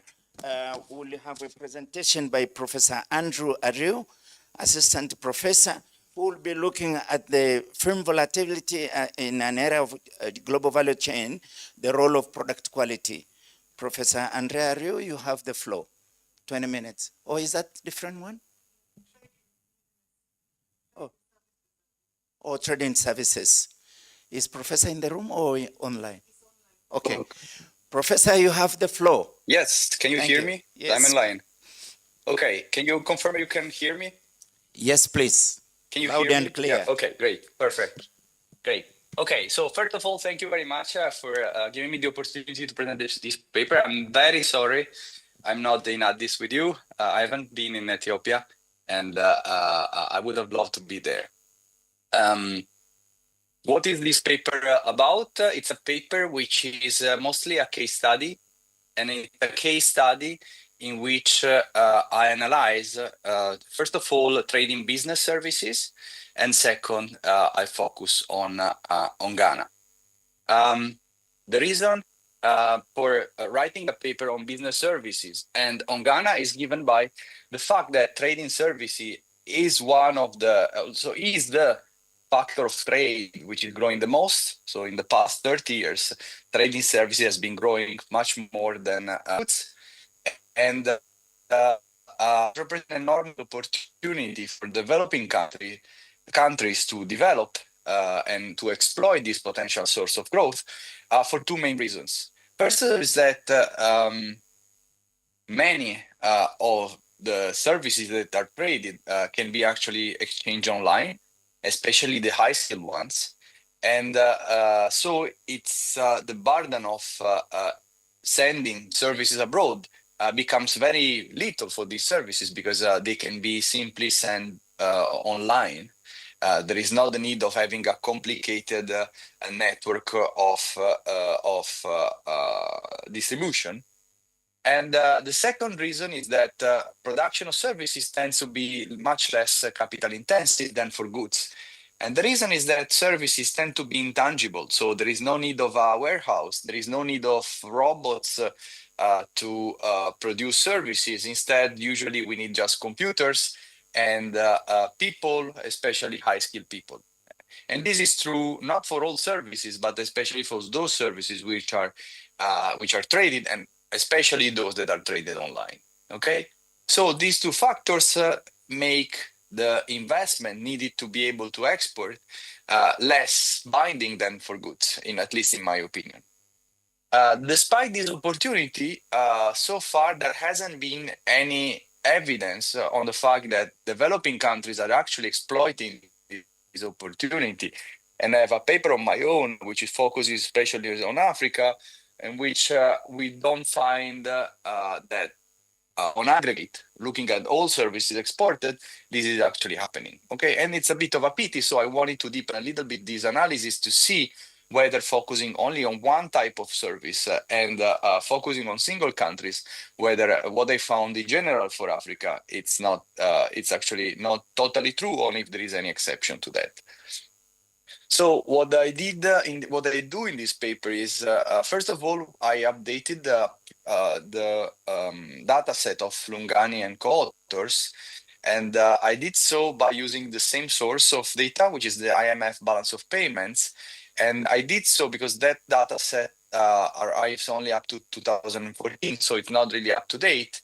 And so I updated it so that we have data up to 2022, which is much more recent than what I had before.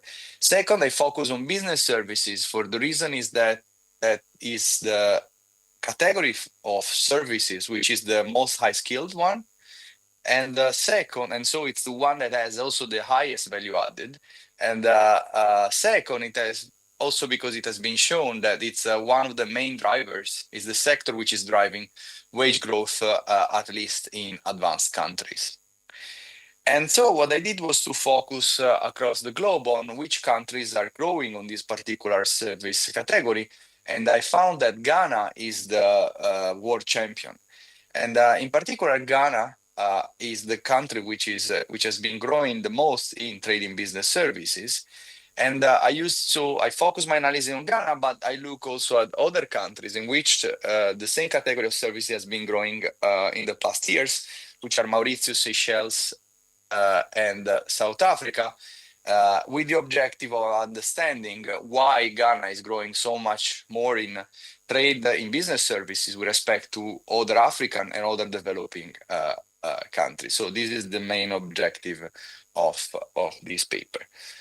What I find in a nutshell is that Ghana experienced one of the biggest increases in business services exports in history, and we're talking about a 16-fold increase. Basically, Ghana increased its exports from $300 million in the period 2000-2014 to $5,000 billion per year between 2015 and 2022.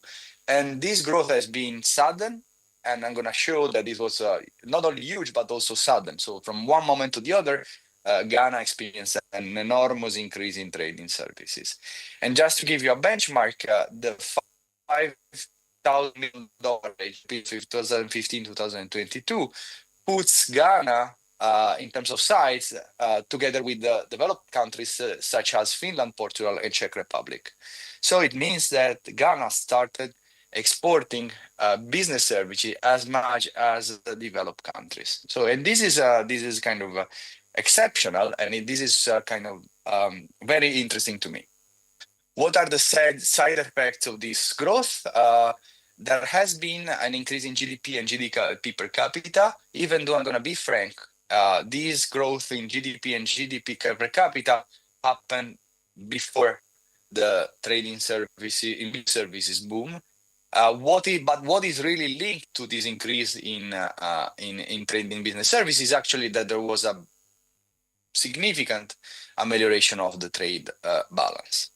What are the determinants of this growth? I find that it is mostly a supply-side explanation. So for some reason, firms which are based in Ghana in 2015 became more capable of exporting business services. And this is kind of coincidence with the entrance of foreign multinational firms, but not only about entrance, but also about the capability of Ghanaian firms to be able to invest abroad and so to have foreign affiliates. What are the two main reasons that are related to this increase in foreign direct investments? Well, one that is mentioned by many firms. So I looked at the press releases of these firms and seeing why they chose to invest in Ghana. One reason is that there are good institutions. There is a champion of democracy. The language, official language is English, and I forgot to put in the slide that is also a country which invests a lot in ICT technology, and so which is a factor which is crucial for exporting services. The second reason is that it's also the base of the Secretariat of the African Continental Free Trade Area, and so it puts the country as a central hub for decisions related to trade. And so being in a country in which decisions are taken about trade puts it in a relevant position to also have the headquarters of the African headquarters of foreign firms. Okay, so this is the paper in a nutshell. What is the contribution? There is not much about trading services in African countries. There are a few papers. I'm only citing a couple of them. And so we know very little of what is trading services in Africa. And so the objective of this paper is to try to enhance our understanding of what is trading services in Africa. And second, we would like to know more in general, not only in Africa, but what is trading services in developing countries. And there is not much out, mostly because of a lack of data. So one value added of this paper is to provide data, up-to-date data, which provides true figures about trading services in Africa. So it's data which has only been partially estimated, at least in the first part, and you're going to use data which is not estimated. So these are true numbers. And second is that from the methodological point of view, we are using a methodology which allows us to say something about what are the roots of growth of trade, and this is by using a structural gravity methodology.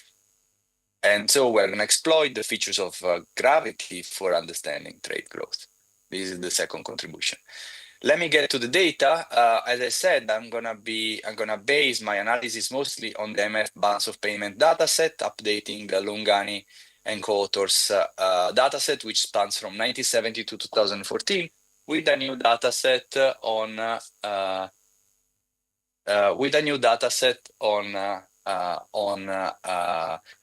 which spans from 1980 to 2022. The limitation of this data is that I have information on trade from 1980 to 2000 I have this data from at the origin service level, which means that I don't know the destination of the exports. The two data sets, so the original one of Lungani and mine, are 99% correlated. So basically they are the same data. My only drawback is that since I'm using only publicly available data, the categorization of services are 2-digit. So I have only 10 to 12 type of services. And I'm going to be focusing the analysis only on business services. To complement this information with also the destination level, I'm using the Batis dataset, which has which is one of the few datasets that we can use for trade analysis also for Africa. I have to be frank, part of it has been estimated, unfortunately, but that's the best we can do. And this data set covers a similar period, not the entire period that I have with the other one, which is 2005, 2021. And also in this case, I'm going to focus only on, mostly on business services. So let me dive into this, into the data. Here, what I'm doing is plotting exports of business services for a selected number of African countries, and I'm basically focusing on Seychelles, Mauritius, Algeria, South Africa, and Morocco, and Ghana, and I'm grouping all the others in another category. What is striking is the fact that after 2014, Ghana increases dramatically the exports of business service. So we are looking at the red line with the squares. You see it's a huge increase, and no other African country experienced such a big increase. But even if we go beyond Africa and look at the entire world, the growth of Ghana is remarkable and is the greatest observed in recent years for trading business services, actually. So that's what we observe, but Ghana is not the only country for which we observe trading services growth, business services growth.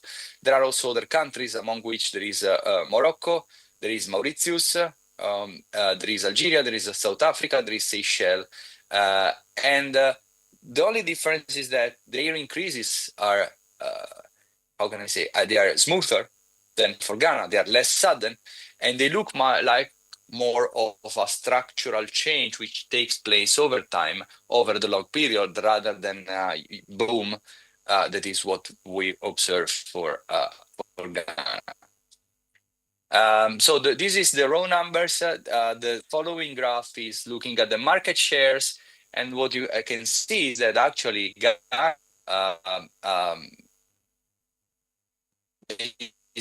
basically went from having less than 10% of the share, have almost 40% of the entire export market for business services in Africa.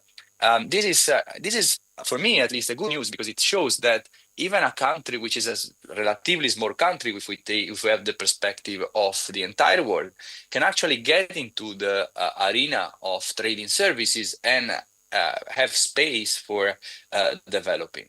Okay. One other thing that I would like to show is that this is not driven by a demand shock, which is specifically due to or directed to Ghana. Because if we look at other business other services which are not business services, what we see is that actually the share of Ghana, which is the top brown part of this graph, hasn't been increasing much in this period.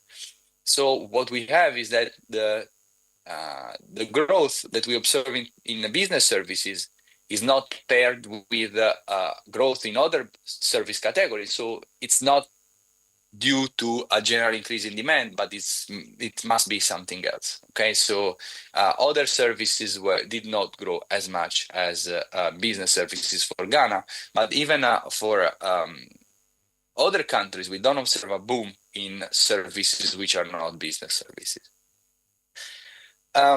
Looking at the destination side of this growth, what we observe is that most of the percentage growth, so looking at the exports, normalizing them to 2005, we're looking only at exports of Ghana to Africa, other African countries, Americas, Asia, Europe, and Oceania.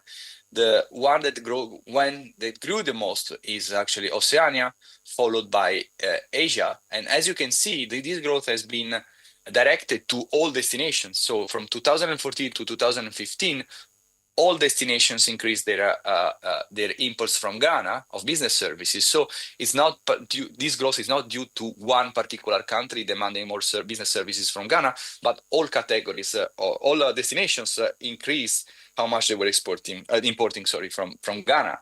And the Oceania was the one growing the most its imports from Ghana, but also Asia was growing a lot. So the right panel shows you the market shares, and as you can see, Europe was the bigger market at the beginning in 2005. If we look at 2021.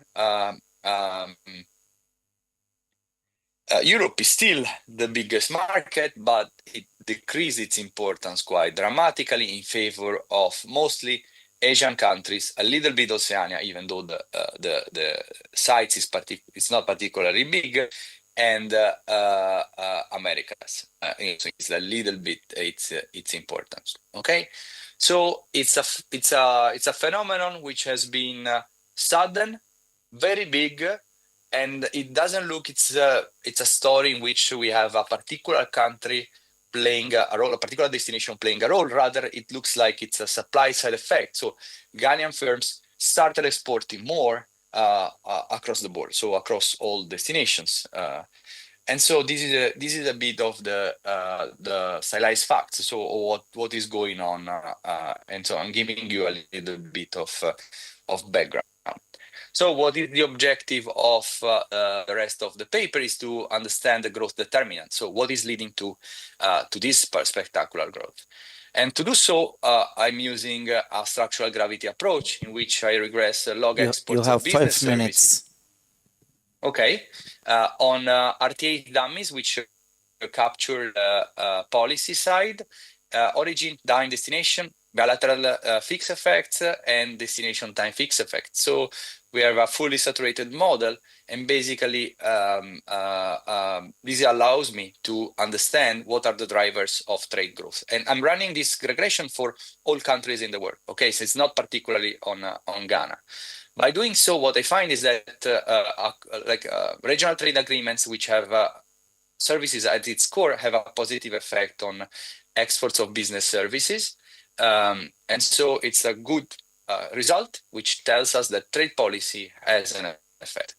From this regression, what I get is the origin time fixed effect for Ghana and the destination time fixed effect for Ghana. And I'm going to be plotting this into this graph.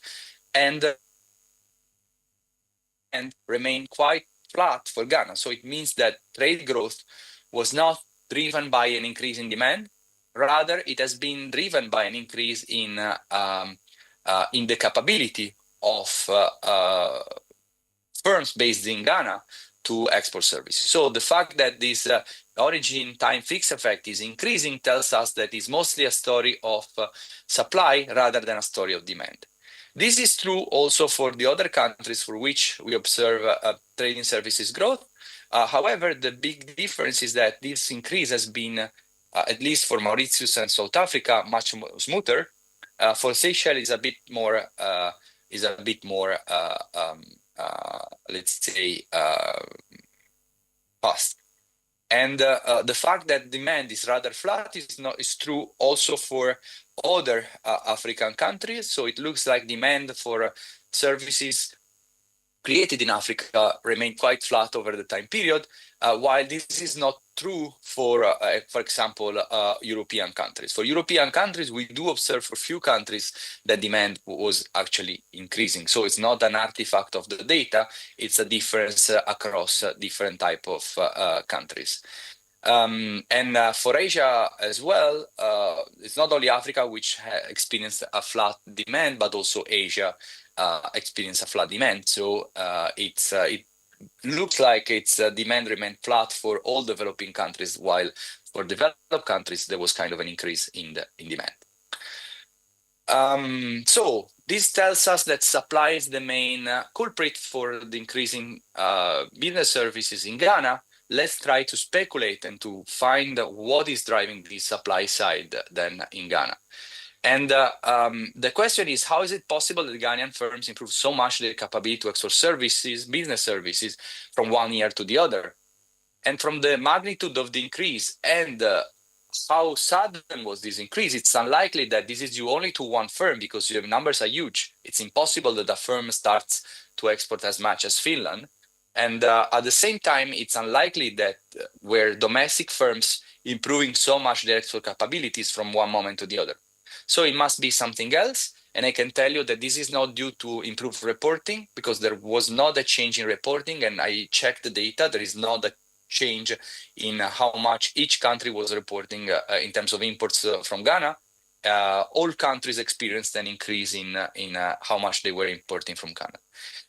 What it looks like might be instead a big change is that starting from 2010, Ghana experienced a huge surge in foreign direct investments. So big multinational companies, for example, Twitter, started investing in Ghana quite heavily. And looking at their press releases, they were mentioning several factors for the decision. The first one is that it's a champion of democracy. It's a stable democracy, so there is not a high risk associated to that investment. Second, it has good institutions, which allows for smooth operations of these multinationals in this country. Third is that it has a good ICT infrastructure. And finally, the one that I mentioned before, which is the presence of the Secretariat of the African Continental Free Trade area. And to give you an idea of how big was this increase, if you look at the inflows, which are the red dash bar, line, you see that starting from 2005 up to 2010 and beyond, there has been a huge increase in the inflows of foreign capital into Ghana. And what is special about 2015 is that it's the first moment in which we really observe outward investments of Ghanaian firms, which I remind you is a way of exporting services. So having affiliates abroad is a way of facilitating trading services. And so this is what could be the culprit for this increase in exports of services. So not only the inflows, which are maybe a necessary condition, but also outward FDIs can be a reason why Ghana started to export more. One of the reasons could be related to tax havens. So are multinational firms using Ghana as an export platform to tax destinations to shift maybe profits?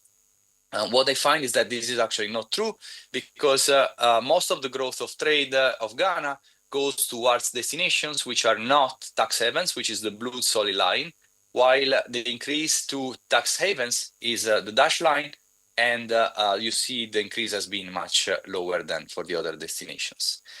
Finally, I would like to say whether this growth was conducive of development. And if you look at GDP and GDP per capita, we see that there is the growth of GDP and GDP per capita started before than the growth in exports. So it's hard to draw a causality link between the two. But for sure, the increase in exports contributed to this growth. The only factor which I found which is really correlated with this improvement in the capability of exporting is the amelioration of the current account, which up to 2002 became almost in parity, starting from a level in which was actually very negative in the past period. So it improved the current account. So to conclude, being able to export high value added products and services is a key factor for growth, but also for development. And so far, this activity was mostly relegated to developed countries, especially for services. In this paper, I'm showing you that this is not anymore true.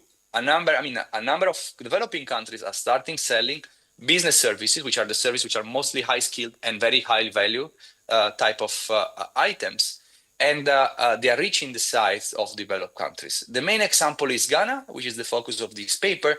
And what I find is that the main driver of the capability of Ghana to export business services is actually the supply side and the capability of attracting foreign big multinationals led to looks it's correlated to more growth. So this is all for my presentation. I would like to thank you again for this opportunity, and now I'm open to your questions. Thank you so much, Professor. This is very eye-catching on the extent of that business services boom, which was supply-driven, phenomenal increase in firm capabilities, the role of trade policy, and the other macro factors relating to the country, including FDI. So we welcome a few questions. We are running a bit out of time, but we will start with the Professor Abi, okay, and then proceed backward. Online. Okay. Thank you very much, Andrea. Very, very important paper, excellent presentation, and the content was really nice. This is, I think, maybe with a background information, I will quickly mention some technical questions on your paper. Digital trade, yes, we see there is a lot of data problems, and I can see that you had made maybe projections or imputation on the BATIS data set. It will be nice to tell us what method you have used, because I feel, maybe by way of footnote, there are a lot of AI and machine learning technologies that we can use for projections, estimations, and so on. That is one. The second one was, I was about to ask you about the supply side factors, but I think you explained very well. One thing that I'm struggling with is why or how the presence of AFCFTA Secretariat being in Ghana is helping digital trade. That is one. The last one, to really make it come home and also very tangible in terms of understanding these trading services, what are the specific business and non-business services that are being exported? I think this will be very useful. Thank you very much. Yeah. Otherwise, very useful information. We have as ARC a plan to really develop a digital trade research program in consultation with European University Institute next month. It will be nice if you will be online or maybe in person there to really develop something big, because this is a very infant industry for Africa, and there is a lot of lack of data. Yeah, I think very, very encouraging. Thank you very much. Excellent. So, Professor, if you can hold on for perhaps two more questions. One at the back and the other one online, please. At the back, I don't know who was, yes, in that table. Yeah, my name is William. Prof, thank you very much for the wonderful presentation. I think I've also been part of the process somehow. So I just want to say that what he said was just right. The Ghana Export Promotion Authority has established the Ghana Export School, for which I am a tutor there. So I teach SME branding, packaging, and then e-marketing. And we realized that most of these SMEs that were seeking to export do not actually have, there was a skill gap.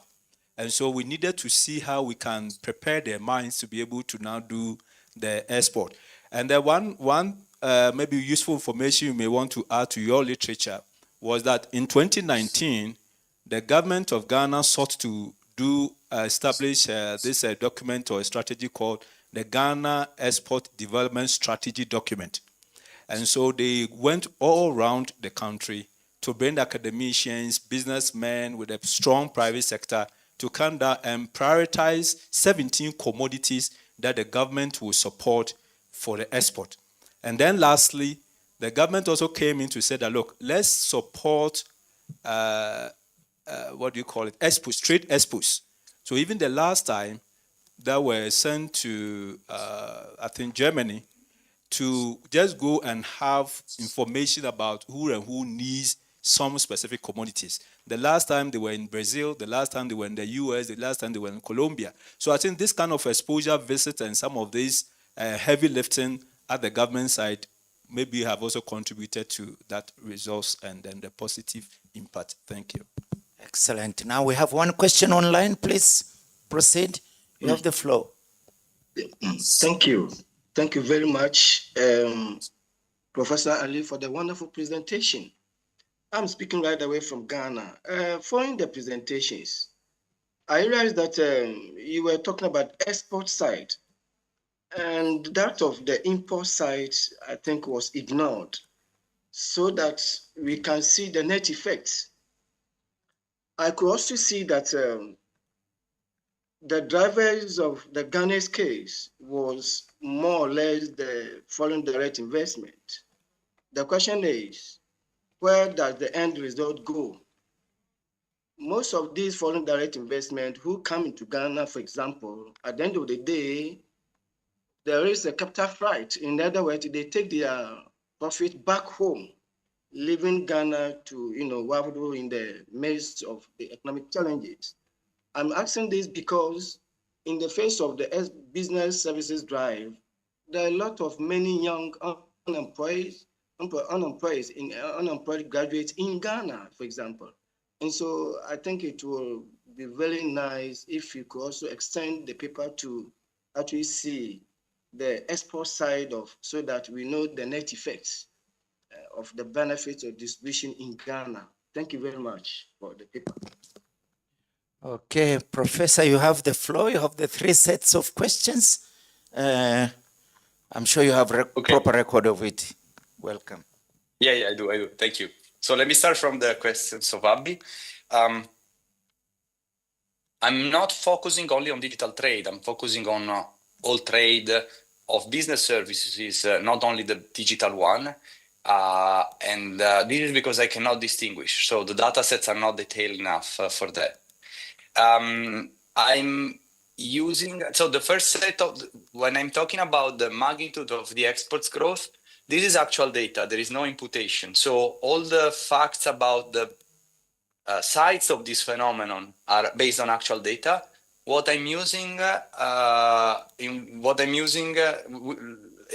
for understanding the roots, that's partly imputed. And how is it imputed? I'm not doing it by myself, but it's mostly done by in the Batis data set, and it's mostly due to mirroring.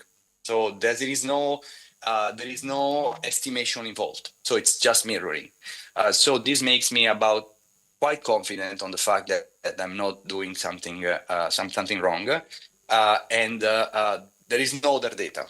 So I don't have any other way of analyzing trading business services for Ghana and Africa otherwise.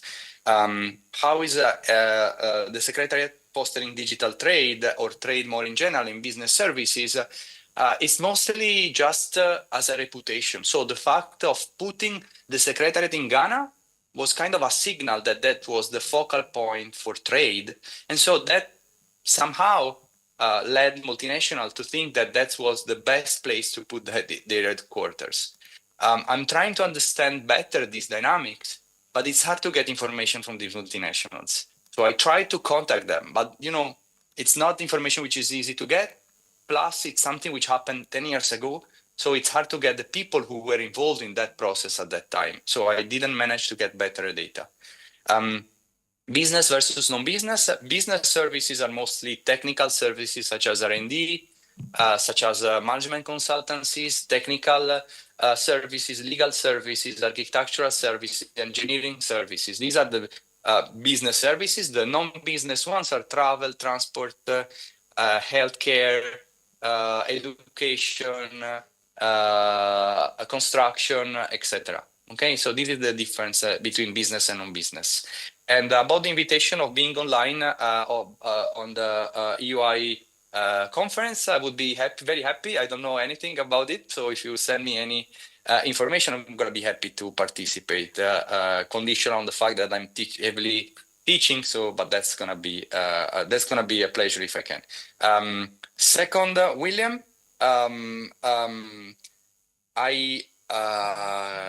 I get all your points, and I really value your experience on the Ghana case, the fact that you're working there.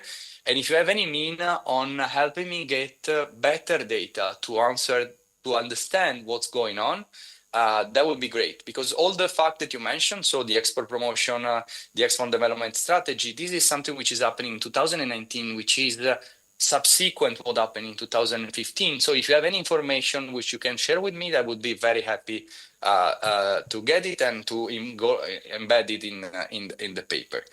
And finally, Eric, also from Ghana, you're perfectly right. I'm not analyzing imports. The issue is that I'm doing it only partially when I look at the balance of payments, and that there we can see that it's mostly positive. But I didn't show, and you're right, that this was mostly positive because of business services. So it's something that I'm gonna embed in the paper. And you're right that I should also be showing what's happening on imports. And I'm gonna be frank, I looked at imports and they have been improving, but there is not the same sudden change that we observe for exports. But it's true they should embed that in the presentation and in the paper. So thank you very much for this suggestion. So I think I addressed all the questions. Thank you very much. So, Professor, I couldn't do much more fair justice to the questions. So, is there another question before we are sitting between us and the lunch? Correct. Can I hand over their mic?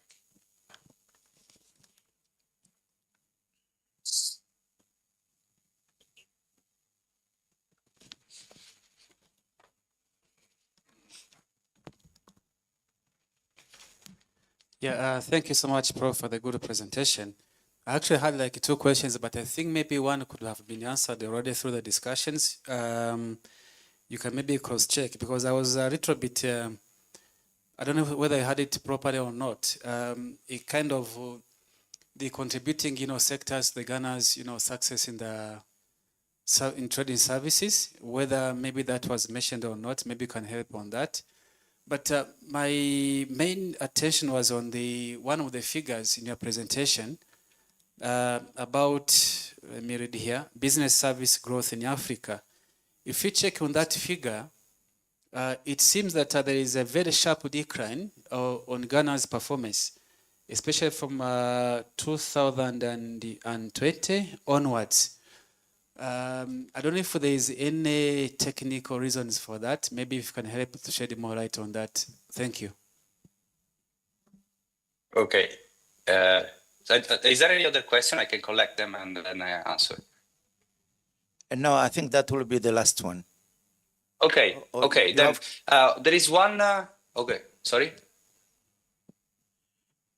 Anybody else? Anybody else with a question? Professor, you can proceed. Okay, perfect. So one big factor was COVID. It's coincident with COVID. Also, other countries were dropping a bit the exports of services, but it's true that for Ghana that was a big negative shock, which then bounced back a little bit in 2022. So 2021, 2021, there was a big drop, and then 2022 there is a little bit of rebound. I don't know exactly what could be beyond the COVID and beyond the fact that maybe the type of services exported, business services exported by Ghana were particularly affected by COVID. I cannot know which type of services are driving that, unfortunately, because I have data only at the aggregate level. And so that's a bit of a pity, because I would have loved also to dive deeper into that aspect. So I don't have a clear answer why Ghana is dropping more business services than other countries following COVID. Again, if you have any source of data which can help me, I would be very happy to look more into this question as well. Okay. I can see one more hand there. If you can hold on, Professor. Quick one. Mm-hmm. Yeah, sure. Sorry, I just wanted to add, there was a question that came in earlier on regarding why would having the Secretariat of AFCFTA assist with increase in trade in services. So I wanted to just say that It would help a lot, specifically now that because of what it has done is that there has been this year in February, in line with the seminar that took place, ratification of the digital infrastructure protocol within the AFCFTA. So if also that is recognized as part of the determinants that helps them, I think the supply side, it would totally make sense because of also some of that stability in policy and the fact that the industries that have been, I think, invested in for Ghana, they would then take advantage of that protocol within the AFCFTA. Then I think, Prof, on my side, it would just be that you don't have to respond now, but it can be something maybe in future for other researchers or maybe yourself as you look for more data. In the steel sector, we saw structural overcapacitation as a result of some of the capabilities that have been built, particularly from a South African point of view. So when I looked at your model, you explained that the supply side is the determinant that really resulted in the surge of trade in services in Ghana. So I was wondering how that would actually contribute on the employment side. So as you said, you haven't looked on the import side of data, so it would be very important, I think, we also look as to how that translates in terms of jobs. I don't know, for future researches. So those are just the 2 points that I thought I should add to the discussion. Thank you very much, colleagues. Any final remark, Professor? Yeah, so I totally share your point of view. I mean, at the end, this growth, it's important and has sense if it's conducive on development. And so it means if it improves GDP per capita, but second, also if it improves employment and the conditions of employment. And that's something which I cannot say anything about, unfortunately, because I don't have the data. And so here, I mean, this is my request. If there is anybody in the room which has better data that can, or has any contact that can share with me to deepen my analysis, I would be extremely happy to proceed with this in this line of research. Thank you, Professor. What I haven't heard or understood is whether the collection of primary data would do anything to help in that regard. So I will leave it there. But from the rest of us, a round of applause to Professor Andrew Aliu, please. Thank you. So I thank everyone for the wonderful session. We have had 3 presentations. We have looked at the job impact of global value chain participation, the role of innovation, and now we have looked at an interesting case of boom in trading service, in business services in the case of Ghana. So thank you very much, all the presenters, and I now hand on to Scholastica for any next steps. Thank you very much indeed. Thank you very much for a mid-morning session that was intense, informative, and very lively. I think the 3 papers which were presented in this room and the other 2 papers have really enlightened us in GVC, value chain trade, and the pathways that it can help in economic transformation. The next item is the lunch. We are running late, but we have 1 activity in the afternoon. No, 2 activities indeed. We have high-level policy panel, which will be engaging REACH in policy, international policy environment, countries' policy environment. So make sure you take your lunch, come back and relax for that engaging session. I think if there are any housekeeping issue, Pamela?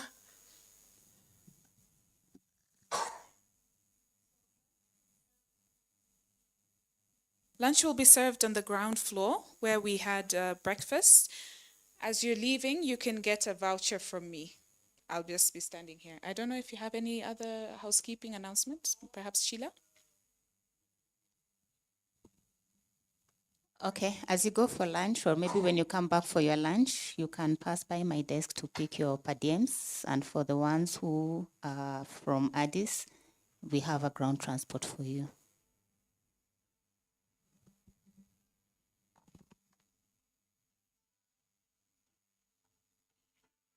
Bon appétit. There's an issue with that data. I'm sorry?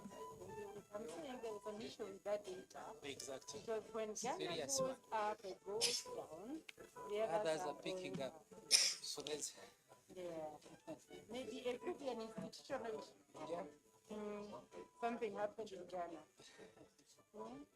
Not just COVID, because COVID was not everywhere. at all, yeah, because it's a global Recording stopped. If it was a global issue, Yeah. it could have affected our Yeah. other countries, but now this one's Ghana was going.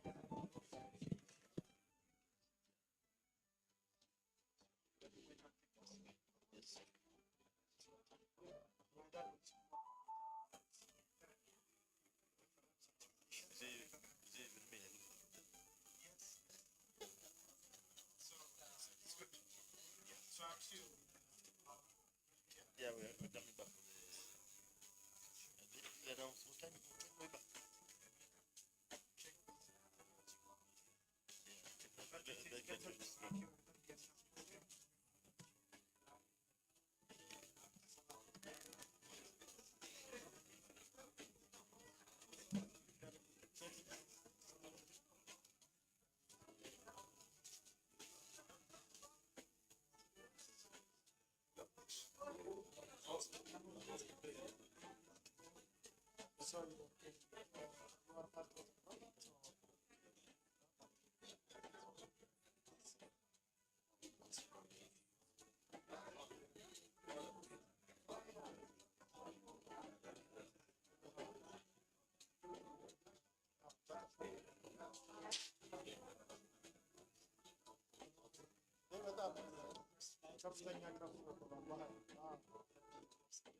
We are coming back at 2:35.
አሁን ትራንዚሽን ስለሆነ postgraduate training ሁሌ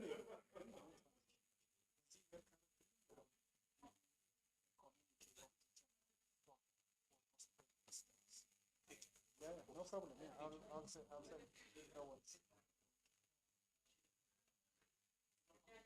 Nice call.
Good afternoon. Hope you had a good lunch.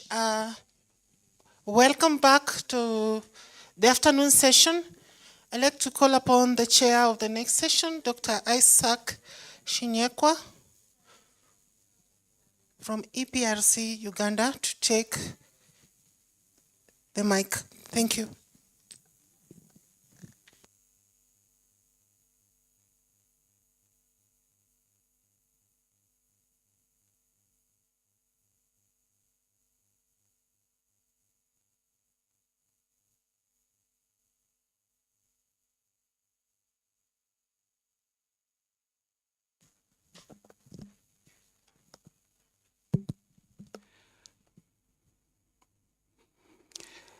Good afternoon, ladies and gentlemen.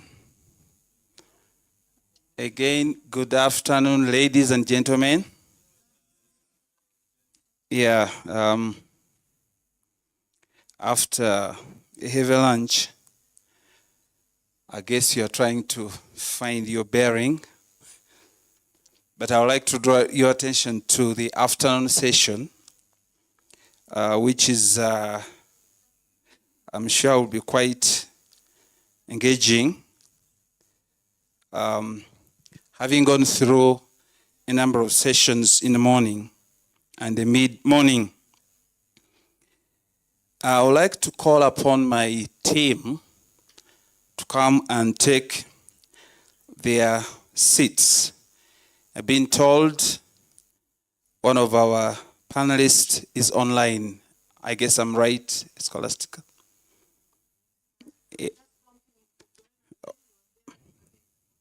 All right.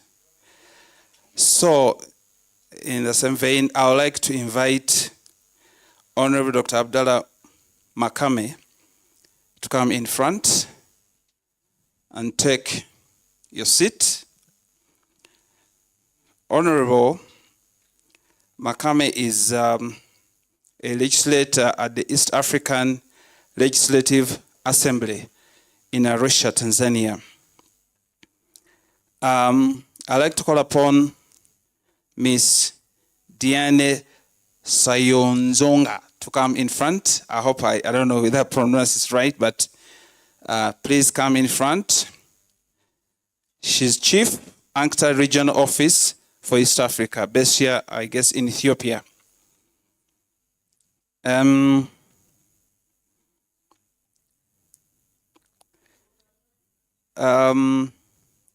Mr. William Ajayman is the Vice President of All African Association of Small and Medium Scale Enterprises, responsible for West Africa. Please come and take your seat. I guess our last panelist is Mr. Okesade Olajide Mahmoud. I hope along the way he will be with us. Now, this afternoon is going to be very engaging. I ask for your attention because we are talking from a very informative perspective, having gone through a day, a part of the day, with quite a lot of information. To set us moving, we know what Africa is going through right now regarding regional integration, and there are many proposals by the Secretariat regarding regional value chains, which of course fit into the global value chains. We also have challenges that are related to many aspects, which I wouldn't like to go into at this point. But I would like to ask my panelists here today to just give us, within 2 minutes or so, what's coming out, what they are seeing, and just to kick us to begin to get into the mood to go through the questions that we would like to answer this afternoon. And I will start on my immediate right here from Diane. Kindly have an idea, give us an idea about what has been going on, and as you are preparing for this conference, you had expectations, you had your mind. Kindly do that, and then we proceed. Kindly get that microphone. I hope it's working.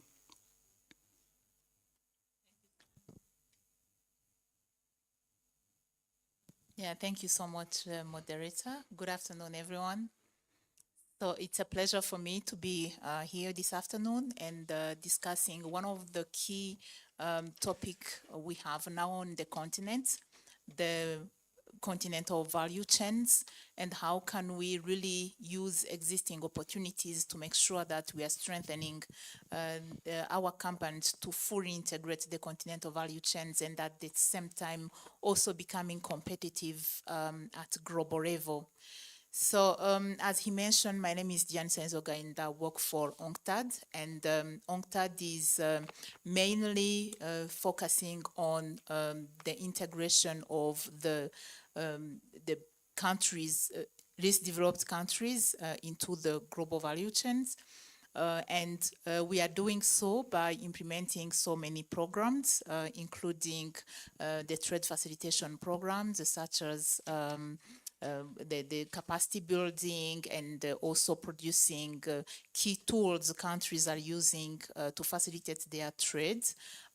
Here I can give an example of Asikuda, which is one of our software being used by many African countries to facilitate their customs operations. And also we are very much involved into research and publications. I have seen my colleagues distributing some of the copies of our publications, but you can find more online.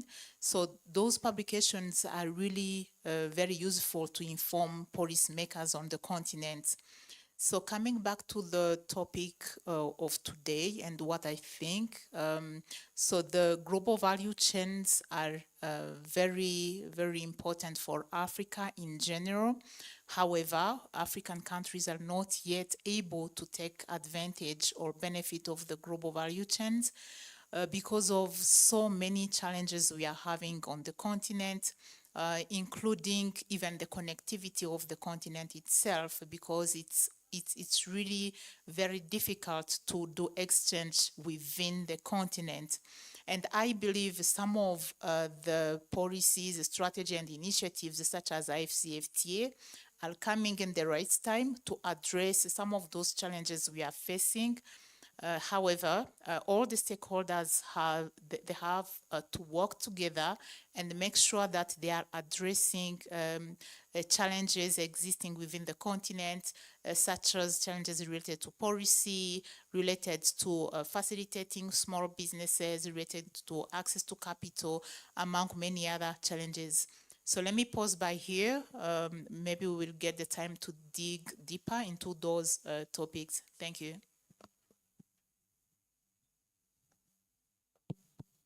Thank you very much, Mr. Moderator, and thank you very much for observing the protocol, because Diane had to go first. Because you see, we see ladies first. Yes. You know, having sat through the morning session, I was just reflecting when I received the invitation, the topics we usually encounter in Africa. I'm coming from the United Republic of Tanzania, and we have a port in Tanzania, Dar es Salaam, the Dar port. But also, along the East African coast, we have another prominent port in the Republic of Kenya, the port of Mombasa. And our traders tend to alternate between the two in the East African region. I mean, either they import from Mombasa or they import from Dar es Salaam. But if you want to ship a container to the hinterland, say to Rwanda, Burundi, or DRC, the cost of transporting that container from China is less than a half of the cost of transporting the similar container from Dar es Salaam or Mombasa to Rwanda or Uganda. That is one. Two, as I was traveling to Addis Ababa, the cost of traveling now, I was actually sitting next to a passenger who was traveling to Ghana, and we were discussing. And the cost of air travel in Africa, you come to Addis or you go from Tanzania to Ghana or Kenya to Ghana, it's cheaper to travel to Europe or to Middle East than to travel to another destination in Africa using Recording air. in progress. 3, the railways are almost non-existent. Most of the railways are the ones which were constructed by the colonialists. We try to do a bit here and there. In Tanzania, we are now constructing standard gauge, and people are very excited, but we haven't really connected the country to the other countries. We are in Dodoma. We are supposed to connect to Rwanda, Burundi, and DRC. But the one which we have, which is functional and it's almost a standard gauge type, is the one for Tazara between Tanzania and Zambia, but it is faced with issues of inefficiencies. When you come to telecommunication and data, mobile data, you find also we are fragmented in silos. I come here to Addis, the headquarters of AU, but I have to roam and pay more expensive charge for calling or even for data. Now, why did I come with that rider? I'm coming with that rider to say that in Africa, we're having a problem of worshipping the borders which were created on a map by drawing by the colonialists. We did not draw the borders ourselves, but now because we have that sovereignty issue and we have those 21 gun salutes, that's where the problem is, because everyone is feeling very important, and that importance is the one which is blocking us from trading. Because the other day we were receiving a report from World Bank on trade. World Bank report states that interregional trade in Europe is the highest, followed by the NAFTA, and in Africa we have about 10%. They are about 16. Now it is 16, but maybe if you look in regional wise now, you'll find other regions are performing much poorer than the others, and some others are ahead. So we have issues that we really need to address. And it's not that they're not addressed, because the other issue we're having in Africa is it's not that there's no policy. When you're saying the policy makers, there are policies which are being made. I can go and refer to the example which I mostly like to use, because it's one of the classic examples you can use, is the one for allocating 5% of national budgets to agricultural production. That was taking more than 2 decades in Maputo. Yeah? And that has not been implemented yet. Actually, they say 10%. 10%, yes, 10%. Actually, I did that purposely. I wanted to intervene. So you see, with that, we are setting our targets. We are having the summit, heads of state, making a declaration. We celebrate, we take pictures, we sign. We say now we are going to boost our agricultural production. And then we don't implement. So our failure is not lack of policy.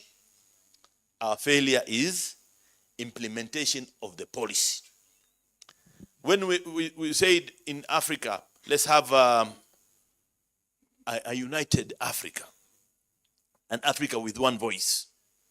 An Africa that is going to be integrated in terms of in trade, in other policies, in negotiations, because we want to really I mean, if we have isolation, even in regions or in countries, we cannot face the competition that is coming from outside Africa, unless we really consolidate our voices and our actions. But the heads of state said we have to do that in regional, and then they said SADC will do ESC, ECOWAS, and others. But what we are finding, if you go and gauge those regional groupings, we are still having problems. We have treaties or protocols which are not being implemented across. So I think we need to do our own assessment. We have to do self-assessment as Africans and say, what have we done wrong?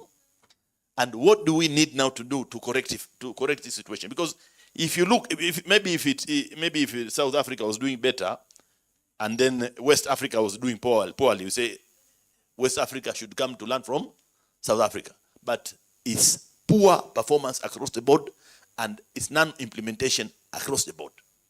So with me, I would say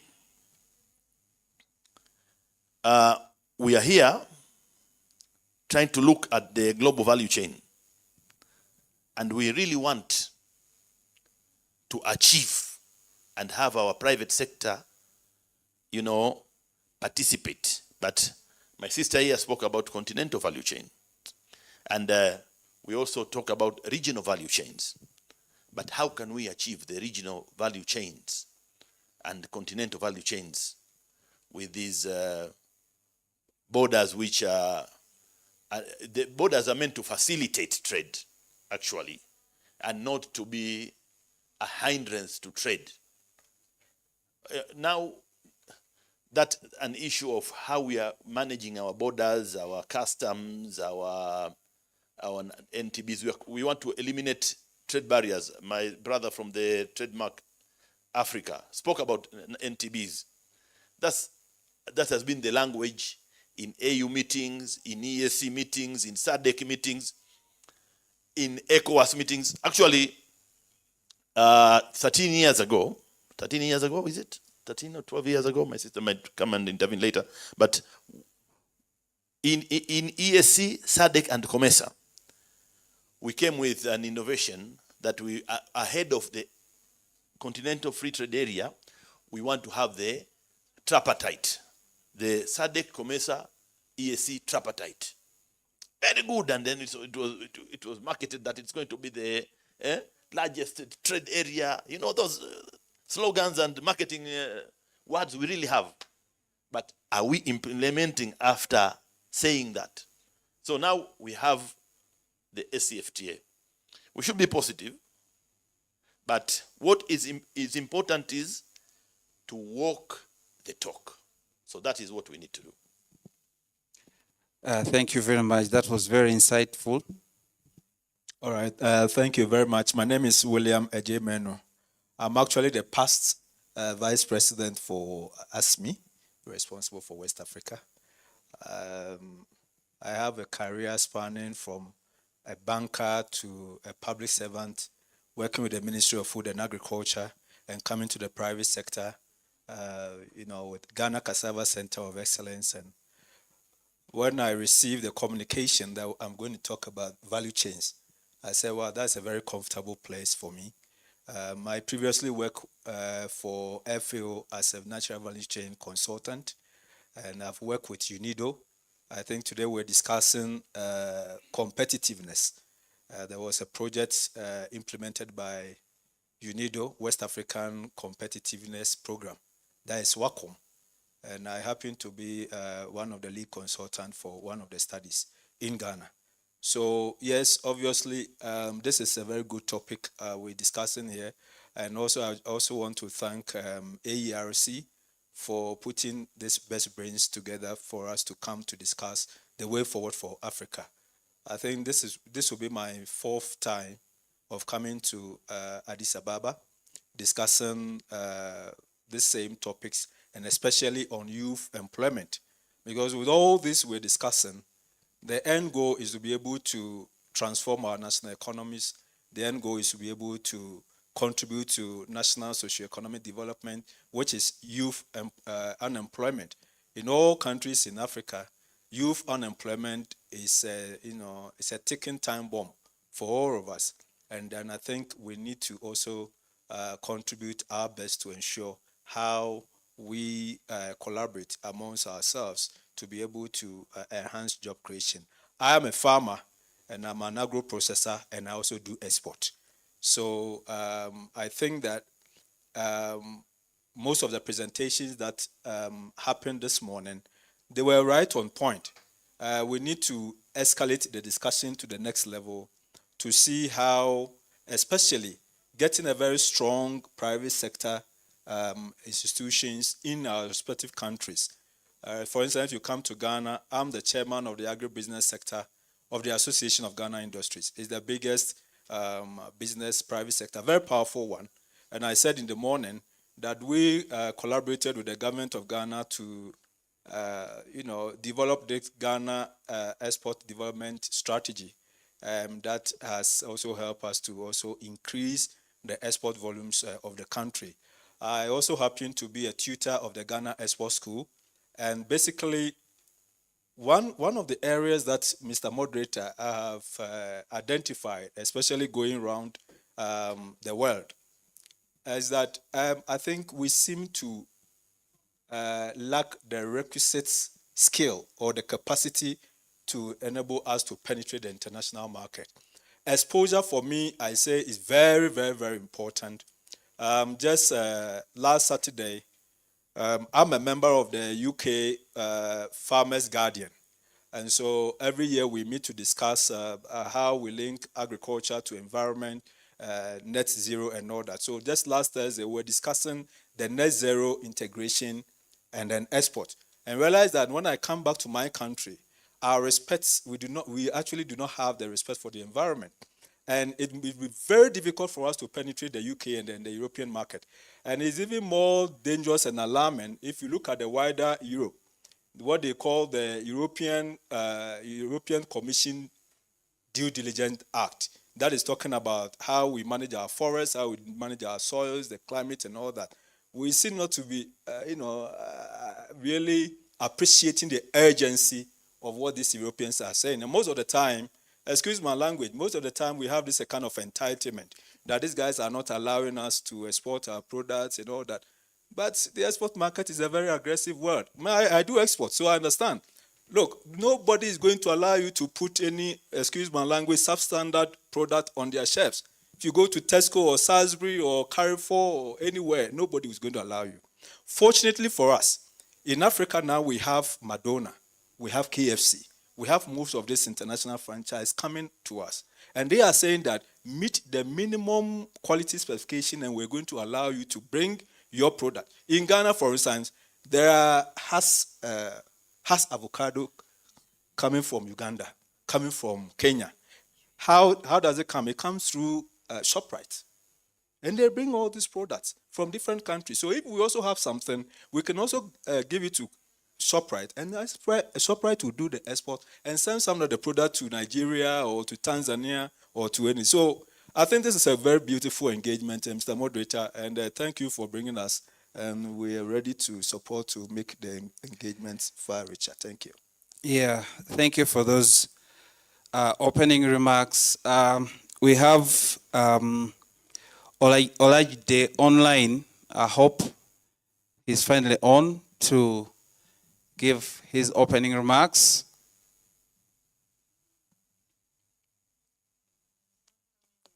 Okay. Yeah, I just want to summarize what the panelists have told us.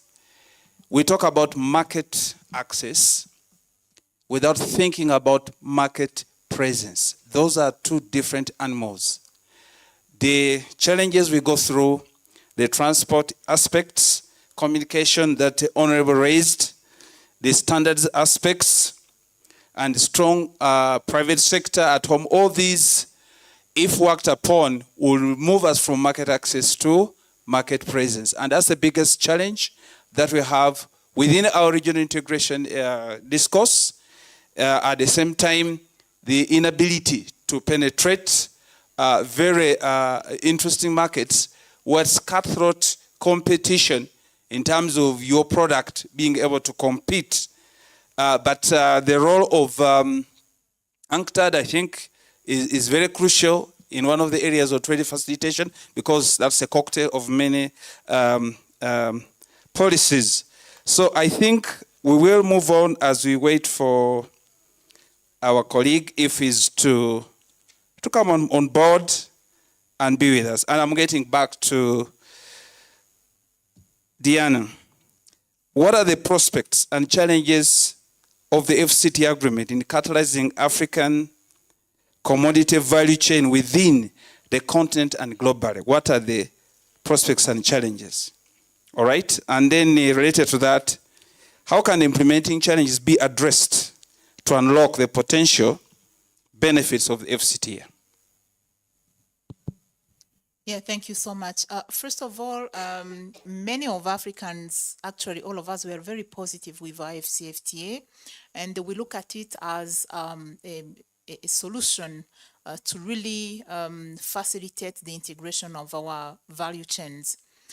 Because we do have everything, all the requirements, actually, we do have it in Africa. We have resources, we have young population, labor force is here, a cheaper labor force, so which means really we have everything necessary for us to be able to really bring together the continent in terms of integration of the value chains. However, we still have so many challenges to be addressed. So in my introduction, I mentioned a few of those challenges, but now let me go deep down to really talk about those challenges we have now and to see how we can address those challenges. So number one, it's about the regulatory environment. For instance, you know, in Africa, we have 8 regional economic commission. That is an example. And each one of the RCs, they do have their own trade policies.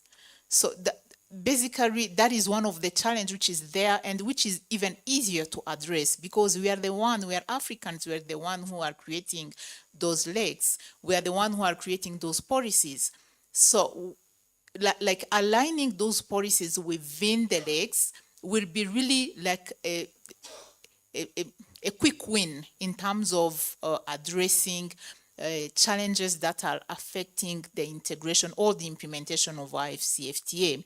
So that is the first example in terms of regulations and policies. So there is really a need of aligning or harmonization of all the trade policies we have on the continent to make sure that we are making easier the exchange of our goods and services.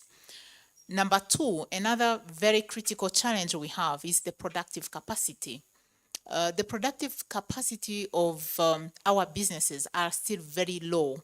And here, when I'm talking about productive capacity, I'm looking at both quantity as well as quality.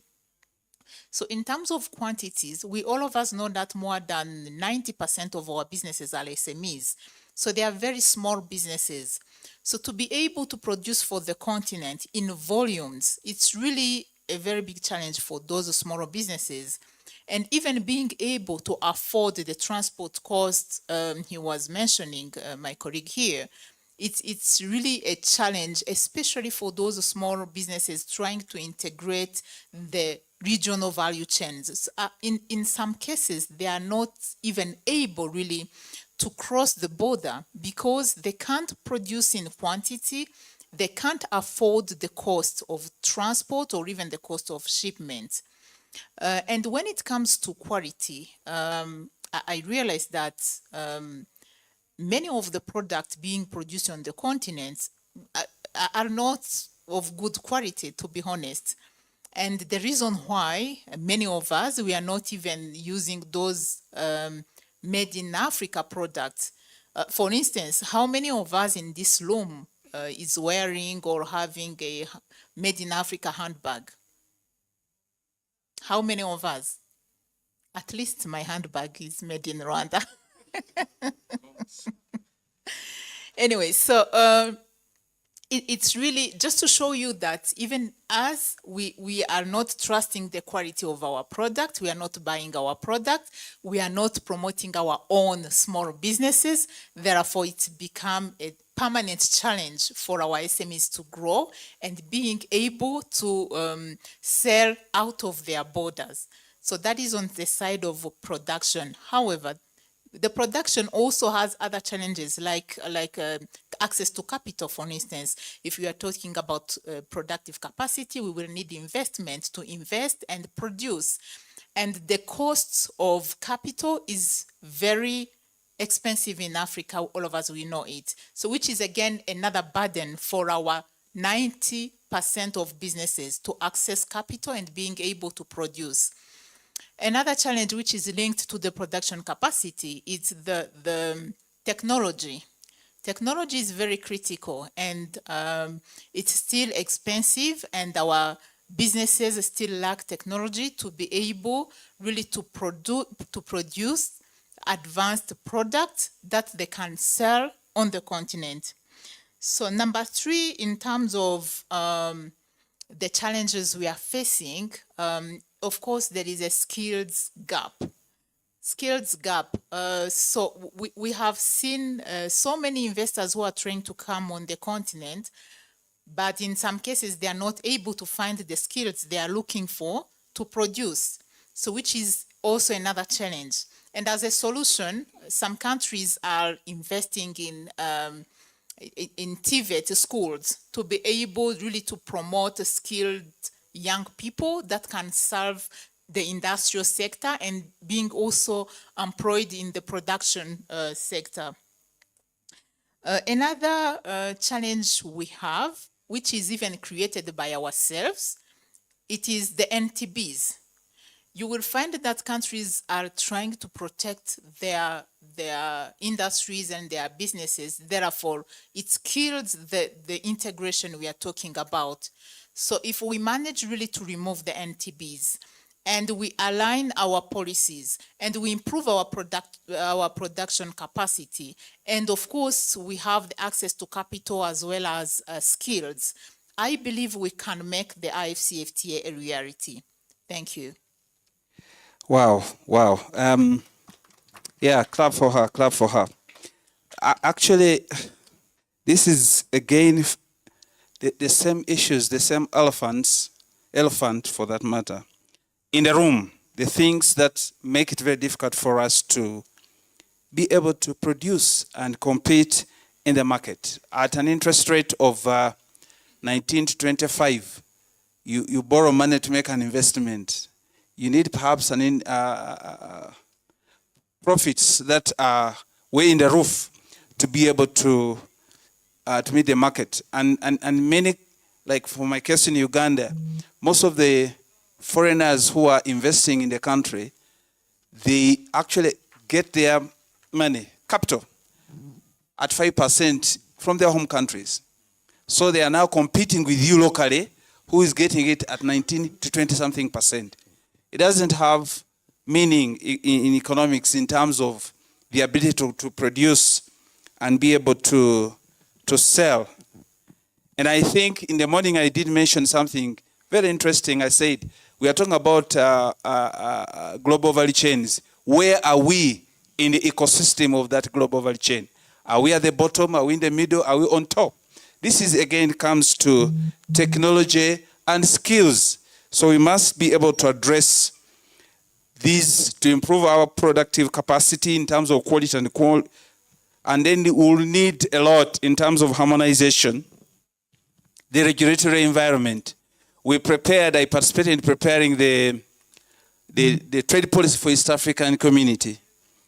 I don't know how far it has been implemented. There was a bit of resistance, but we're trying to think through how do we do it as a region so that when we go out there, Uganda, Kenya, Tanzania, and Rwanda and Burundi did not have their own external policy.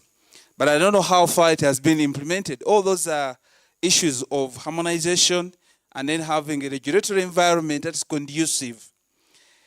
I'm getting back to you, Honorable. You ably told us what goes on in some of these recs. What's your opinion on trade agreements in various regional economic communities like COMESA, SADC, ESC, in relation to the implementation of trading protocols under the FCTA? And in that vein, what are we missing in integrating Africa into the regional value chain? Thank you very much, Mr. Moderator.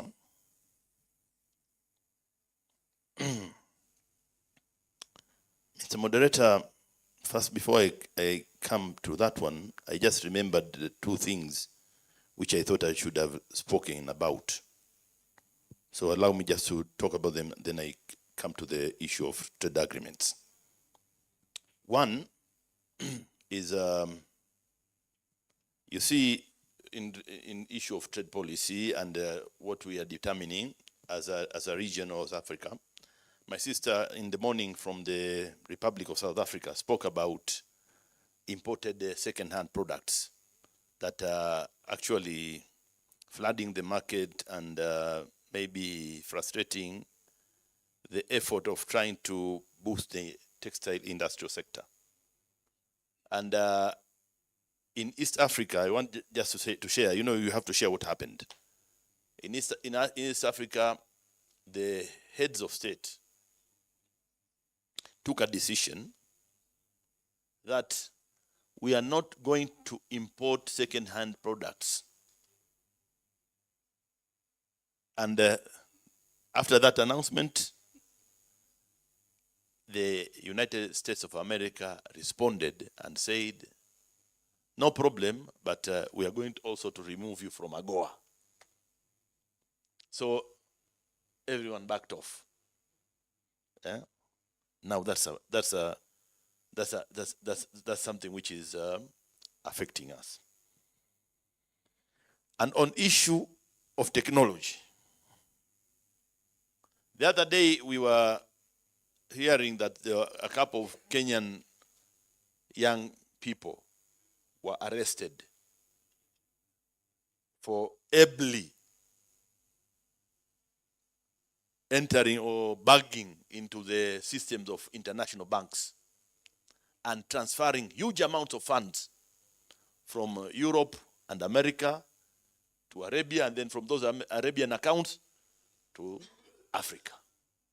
Now, we have some people with skills, but we were talking about matching and relevant skills. But we have people with skills, and I hope they won't punish them. I hope they will find better ways of assigning them, because those people are just struggling to make ends meet.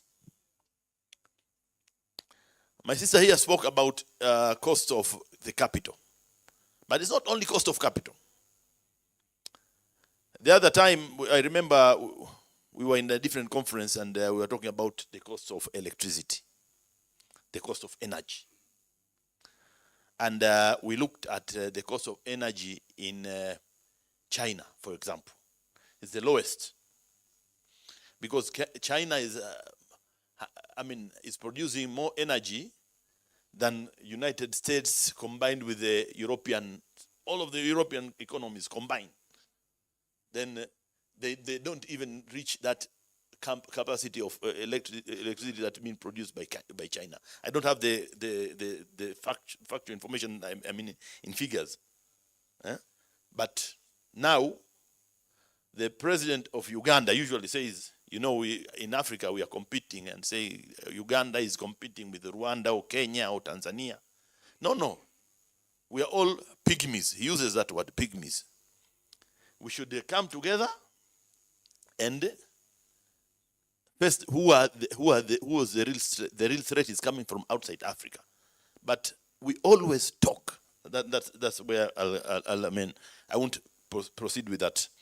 So again, there is an issue of green production.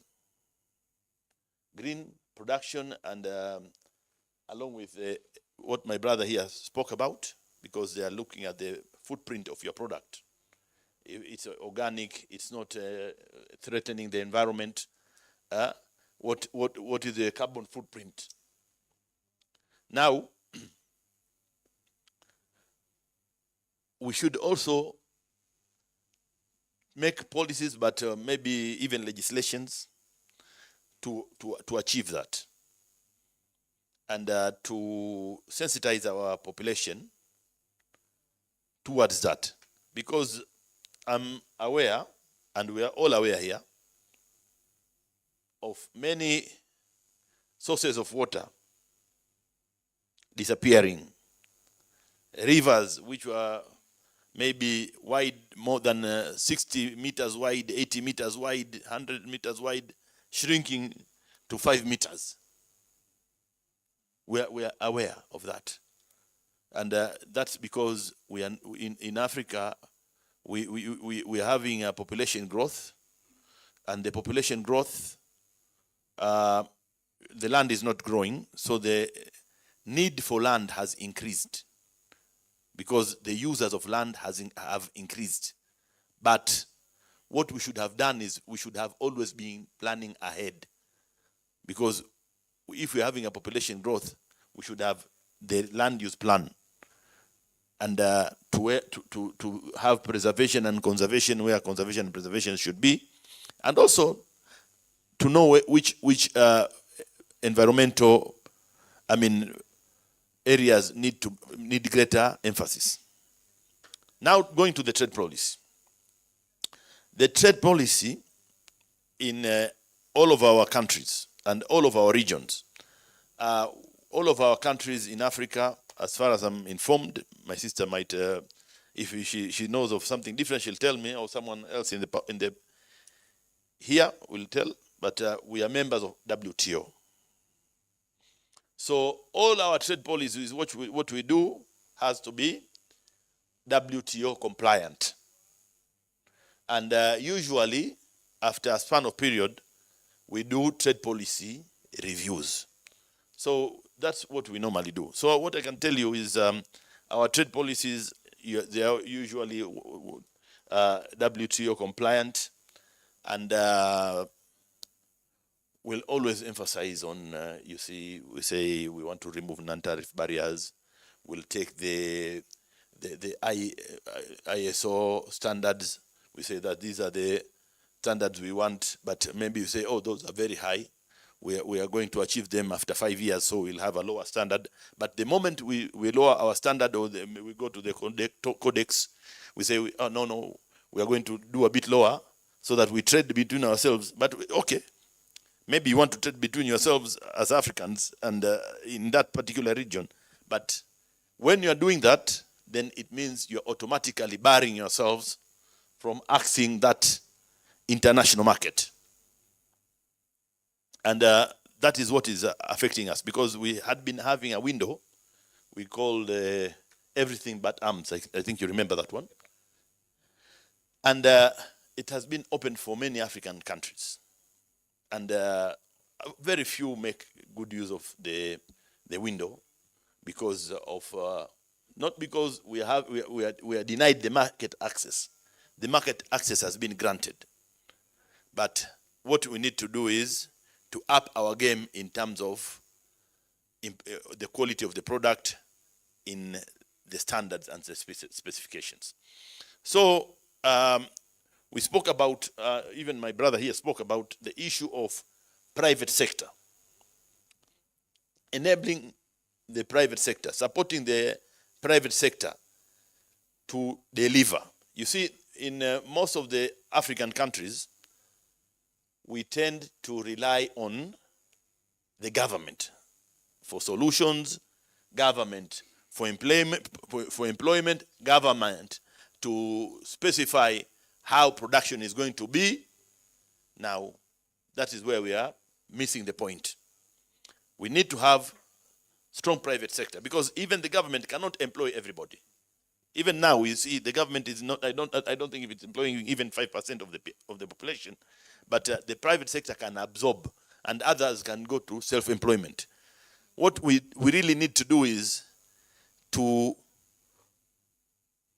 do some mind change, to drive the, and I think this is the opportune time, because as I had some other speakers here speaking, and on the issue of a time bomb for the youth not being employed. And it is now the time to take action to ensure that we create an environment that would involve the people to the value addition, to actually entice them to come to do value added activities. Because at the moment, there are so many hindrances other than if you're talking about the factor of transportation, the factor of capital, the factor of energy, you go to the technology, you go to the skills. So you find now, how are we going to deal with all this? It's a cocktail and it's a buffet. Thank you very much. I like that. Yeah. Hello.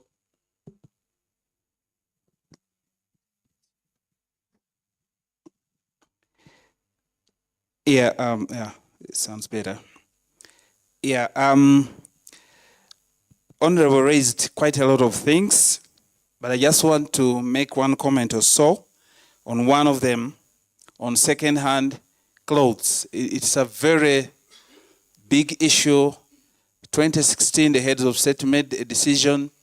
There was another decision from United States of removing AGOA. Those unilateral agreements, they're not bilateral, so they can be withdrawn to the wish of, yeah. So at the end of the day, the policy within East Africa had, I think, a lot of challenges. Some decided to go ahead. I think Rwanda did quite go a little bit ahead.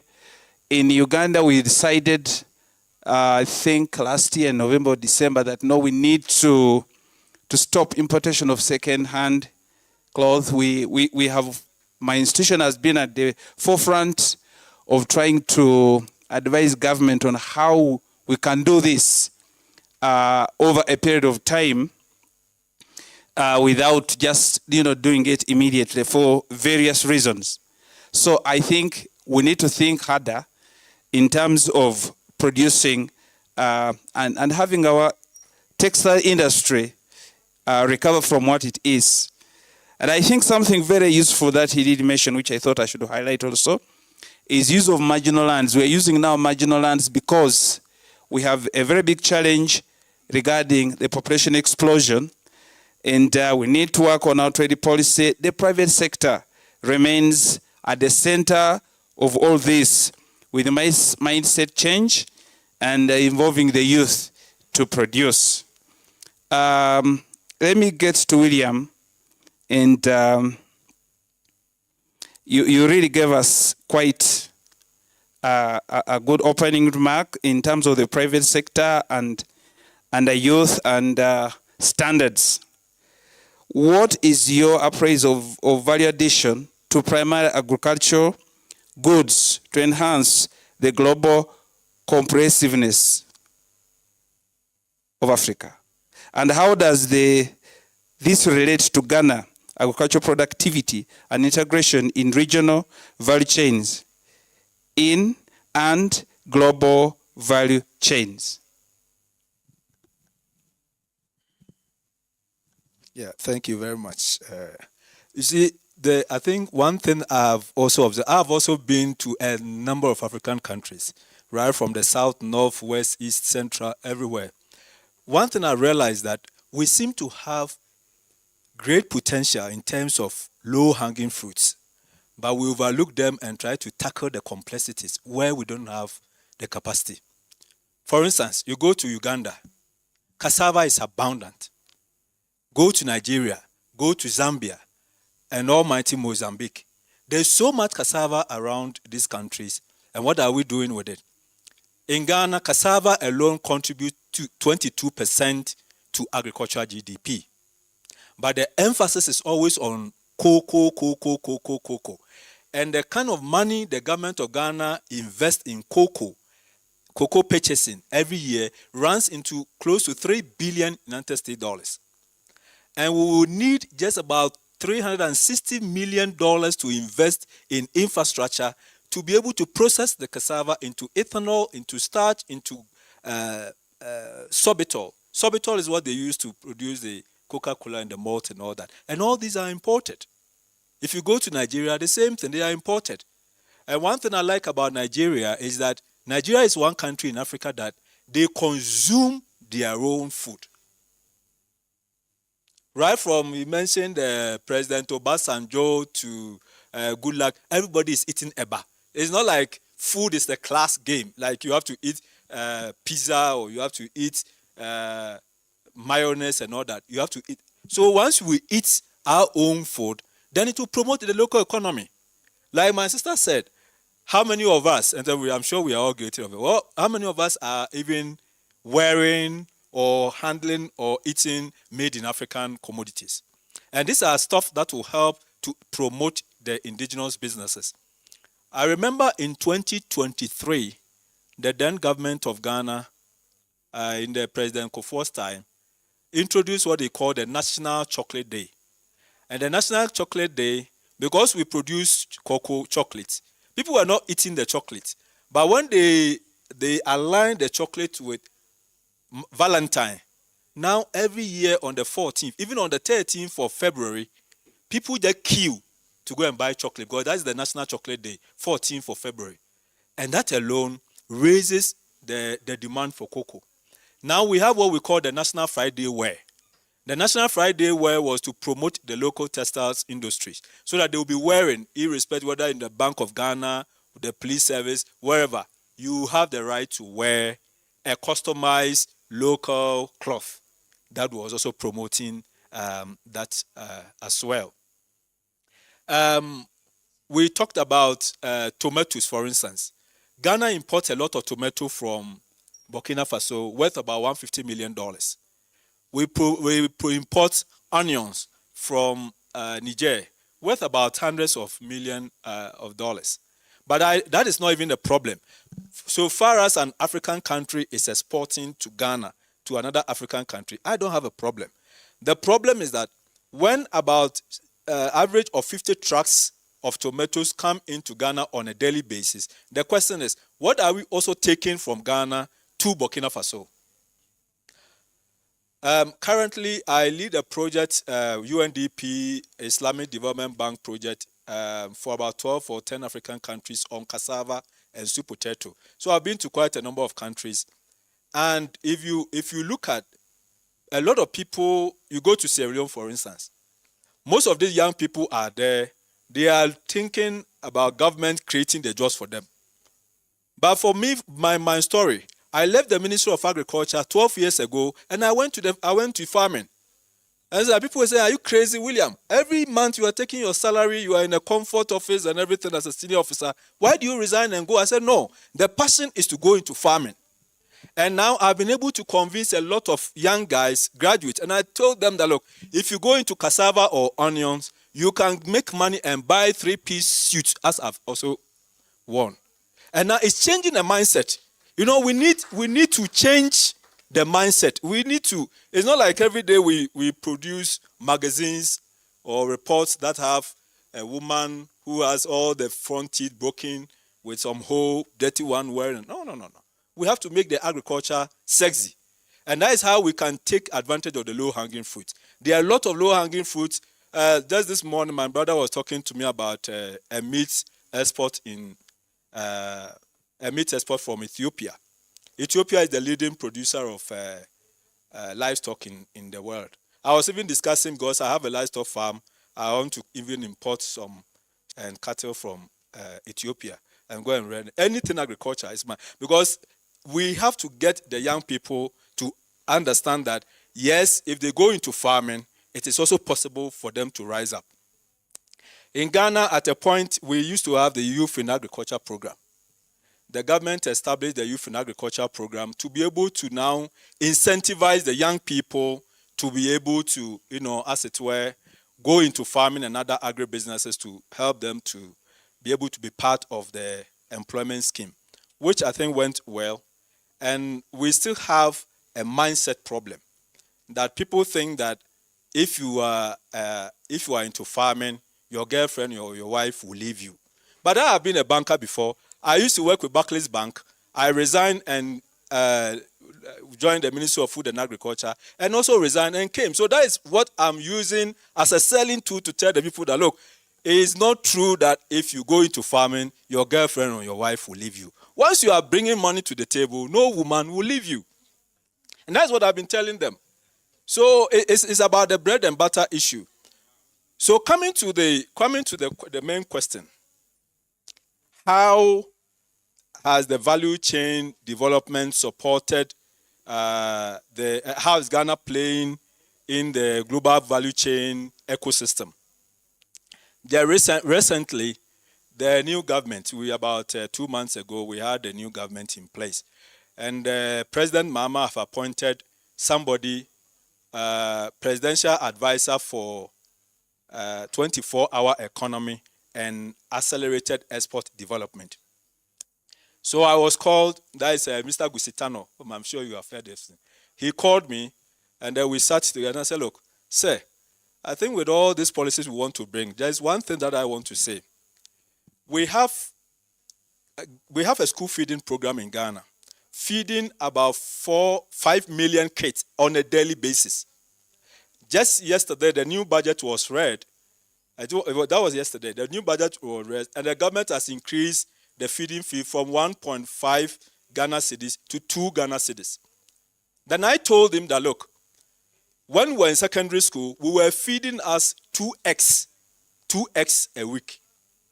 That translates to 8x a month, isn't it? If we were feeding this 5 million kids 8x, that is 40 million x a month. That 40 million x, how many eggs do we have in a crate? 30.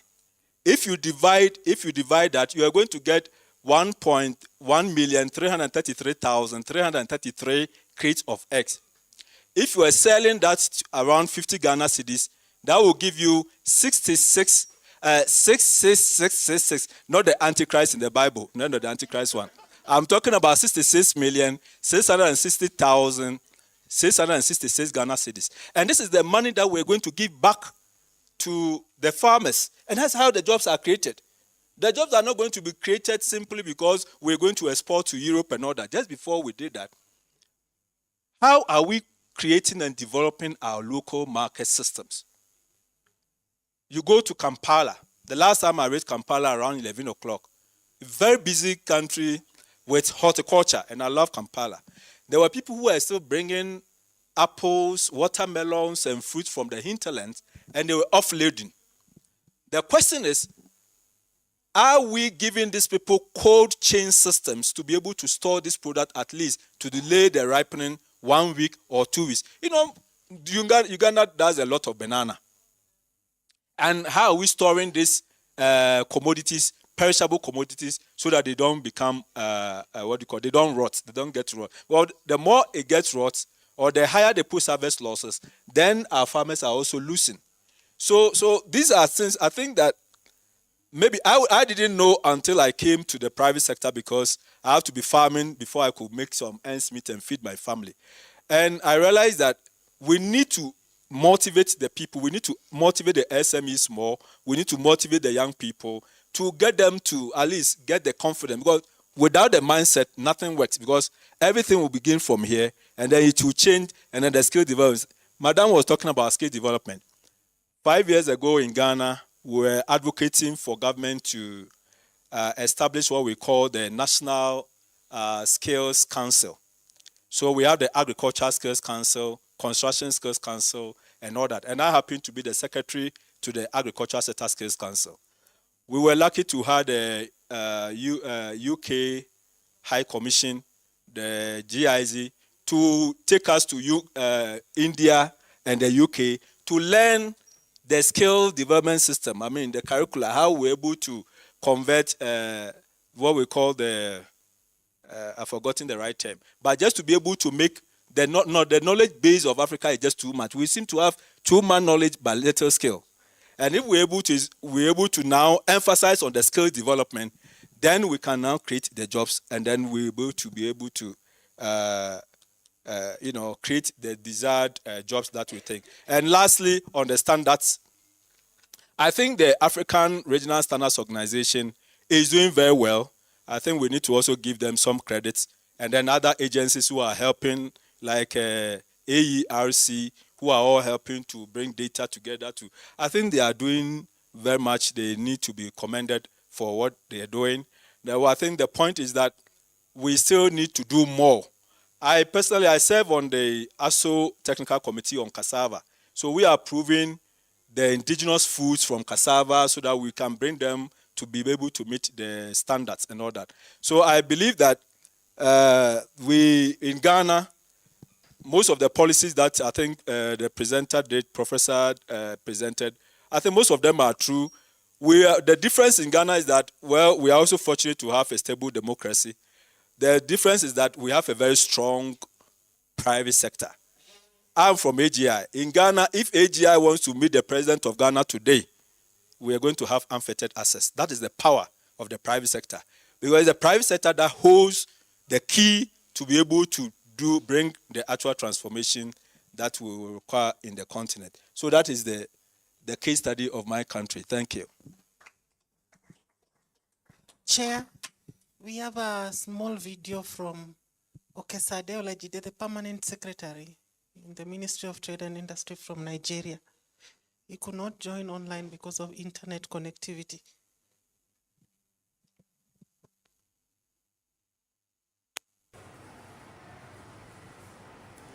Good morning, Dr. Scholastica Odihambo, the Manager Research, African Economic Research Consortium, and Dr. Abi Kedil, Director of Research, Pamela Muhuru, other distinguished members and facilitators of this well-being session. My name is Olajide Mahmoud Okeshade, the Permanent Secretary at the Ministry of Investment, Trade, Cooperatives and Industry in Oyo State, Nigeria. I'm supposed to be physically present at this policy forum, but there were some document issues at the Muritala Mohammed Airport, and the Ethiopian Airlines could not get the required document from the Ethiopian immigration. Hence, the need for me to push this online submission in respect of this program. I have a very brief outline. I have 4 bullets here, and I'm sticking to the vision, the value chain development, the practical definition of value chain development, the value chain development citing instances in Oyo State of Nigeria. And there are 2 questions I'm going to attend to. That is my take on industrial productivity in Nigeria and the prospects in manufacturing, given the fact that services is having a higher share in the gross domestic products. It's having a higher share in the gross domestic product of the country, Nigeria. So let us start with this vision. Of course, you know the African Economic Research Consortium was established in 1998 with the vision of to be a premier capacity building institution, enabling locally relevant, high quality economic policy research in Africa. And I've brought in this vision with a please let us pay attention to the enabling locally relevant, because if it is local, you know it is raw. And if it is local and raw, it means it is original. So it's going to be relevant for us to leverage on to develop a plan that can move that community, the larger society, forward economically. And with that, I'm going to say, since the topic now, the central theme is value chain development, trade and economic transformation in Africa. I think I'll give a one-sentence definition. I think I should give a one-sentence definition to value chain development. So value chain in itself, development value chain is every activity that is necessary to make a product or to provide a service. This activity will start from the conception or the designing to the situation of production, the packaging, the marketing, the consumption, the after-use disposal, or the recycling to move waste you to wealth. And of course, there is this that I got online. It says that designing and product development is starting from there. So it is the diagram expression of what I just mentioned. That is designing and production, designing and product development, then production, which includes packaging, and the transformation of transforming the raw materials into products with required inputs. Then it goes to the level of marketing, goes to the level of consumption, and it moves. Then there is a need to have why is value chain very important. The value chain is very important because it is a critical driver of economic transformation and development. If you add value to your products, it's going to add to the transformation and development of that society. And it allows countries to exploit comparative advantages and participate in foreign markets. Yes, when you add value and you are able to meet up with export destination standards, it makes it grows in GDP because you are going to be selling in local currency and selling in buying in local currency and selling in forex, international currency, dollars, pounds, and others. Then because of participation in value chains can lead to job creation because in the cost of the participation of adding value to your product, you need to engage or bring in more hands and this creates employment. And it necessitates quality and global standards and promotes innovation across different stages of production. For instance, when you're making a product of garri from cassava, there are innovations that you have to add up on that cassava. From cassava you get your garri. From that garri you can have starch and you can have some other items. Then it requires compliance with legislation.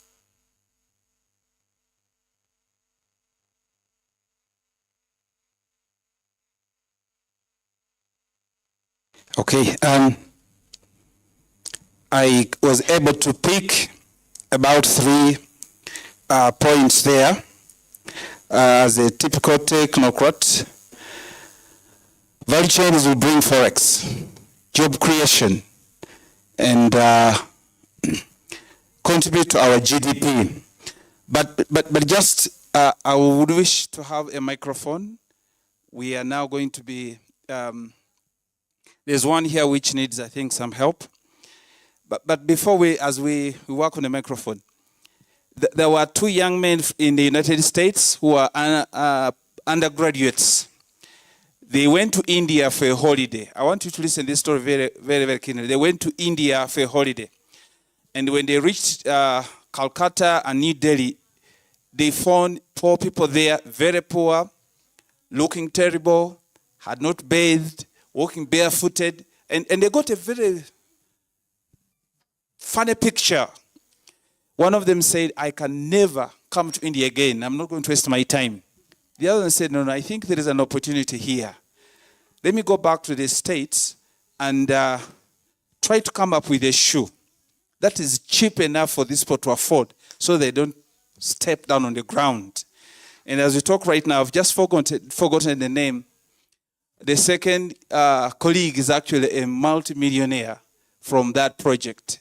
What our colleague was emphasizing, mindset what?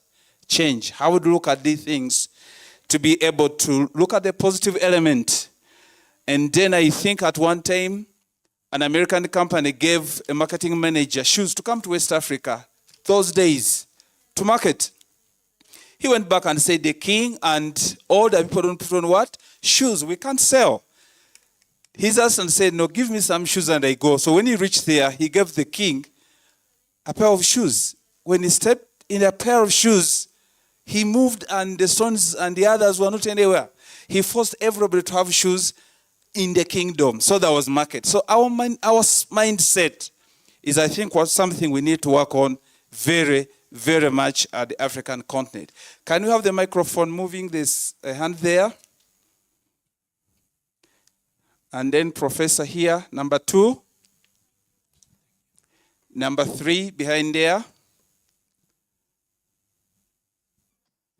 Please go ahead. Thank you very much, Chair, and thank you to our esteemed panelists. I think they have highlighted on a number of issues, challenges, and also some complexities involved in this issue of trade and global value chains.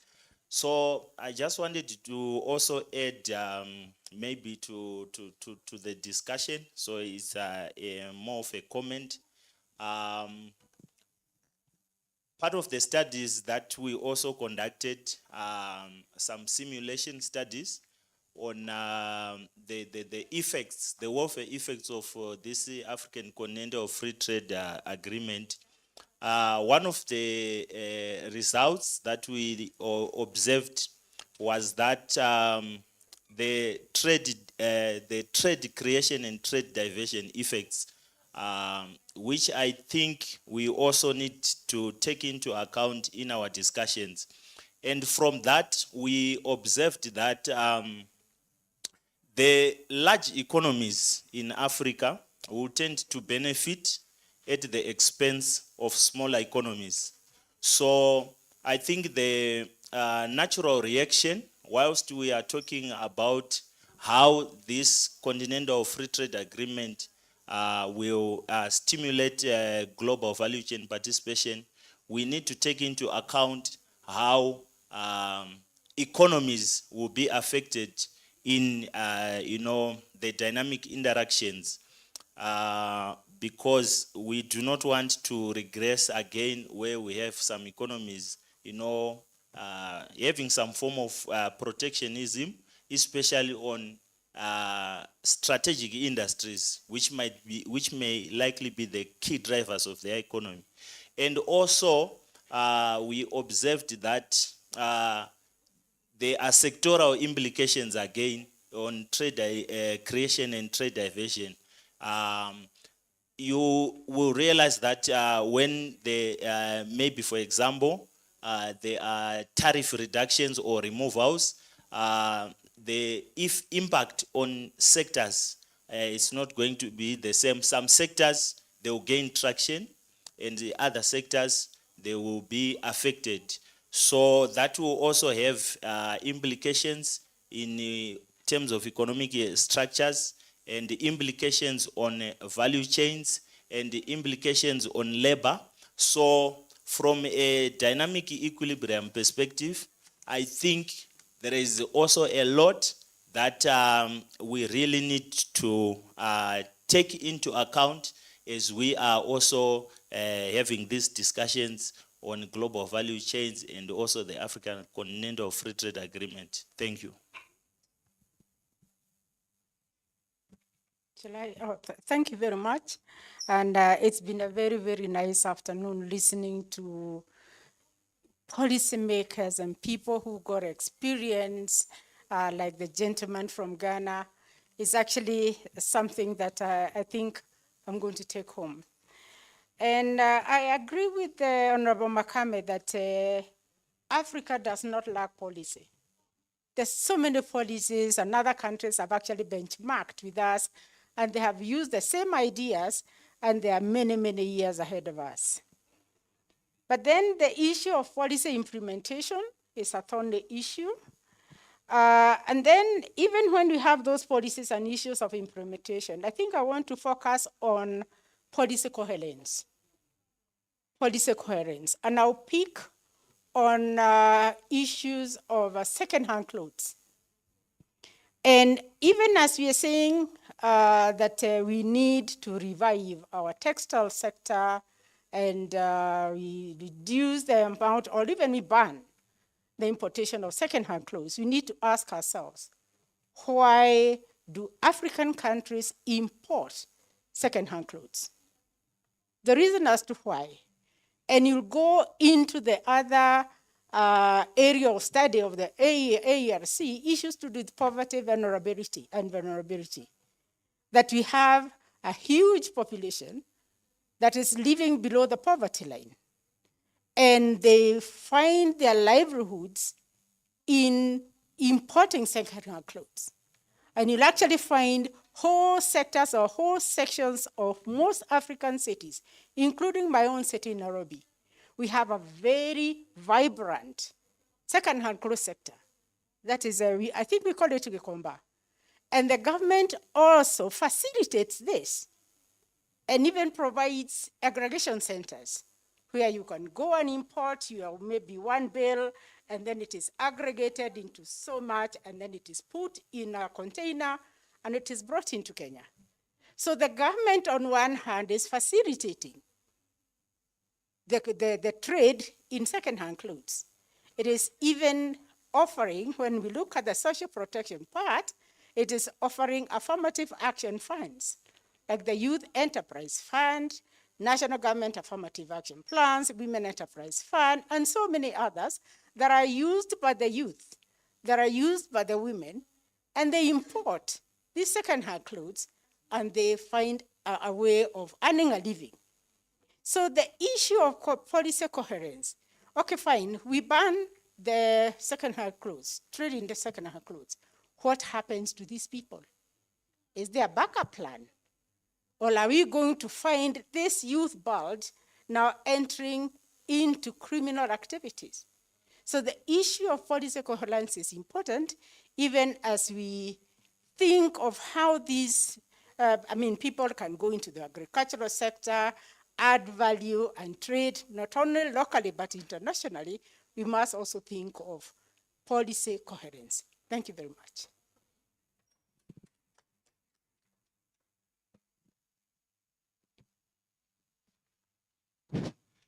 Thank you very much. My name is Gamachu from Addis Ababa University, and I'm very honored to be part of this important forum. And especially, I'm very expert in biotechnologies. And as far as cassava name is started here, I want to mention about cotton as well. Why cotton is not raised. Just while I was working on BT cotton before. In Ethiopia, I myself check the made in from my clothes when I'm going to market to buy. If it is shirt and if it is made up of Thailand or Turk, I will pay much money. This made up of Turk or Thailand clothes are nothing but they made up of from Ethiopians or Africans cotton. Why don't we bring the industry in this country and plant it here and produce such quality of clothes? For example, if I want to buy a shoe, I prefer the Vietnam shoe. Africa as a whole, or including Ethiopia or the whole Africans, are rich in leather because we do have cattle a lot. So to persist the solution or to create a job, we have to bring those industries in Africa rather than buying the end products. Thus, I hope it is a final solution for the problems that we trade or to import the second-hand products. Thank you very much.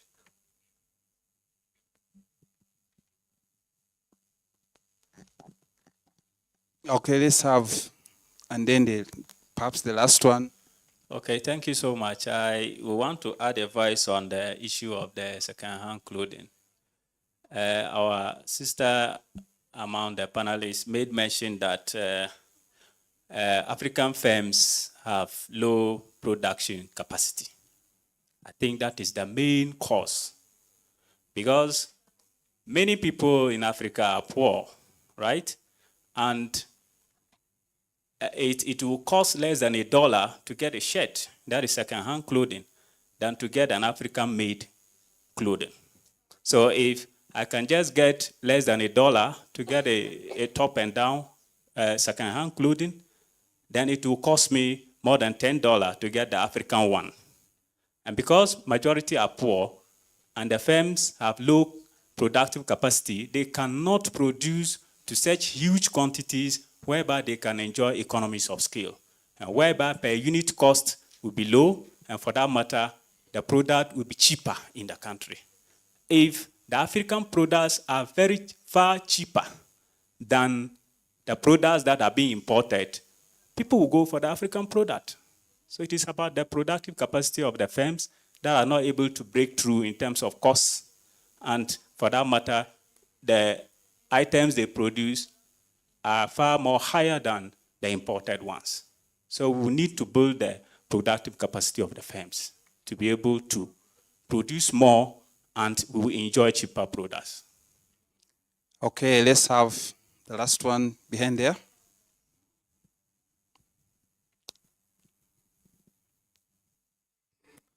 Okay, thank you so much. I'm Dr. Imaskan Tarakain from Ethiopia, specifically from CSO. First of all, I want to thank the panels, Dr.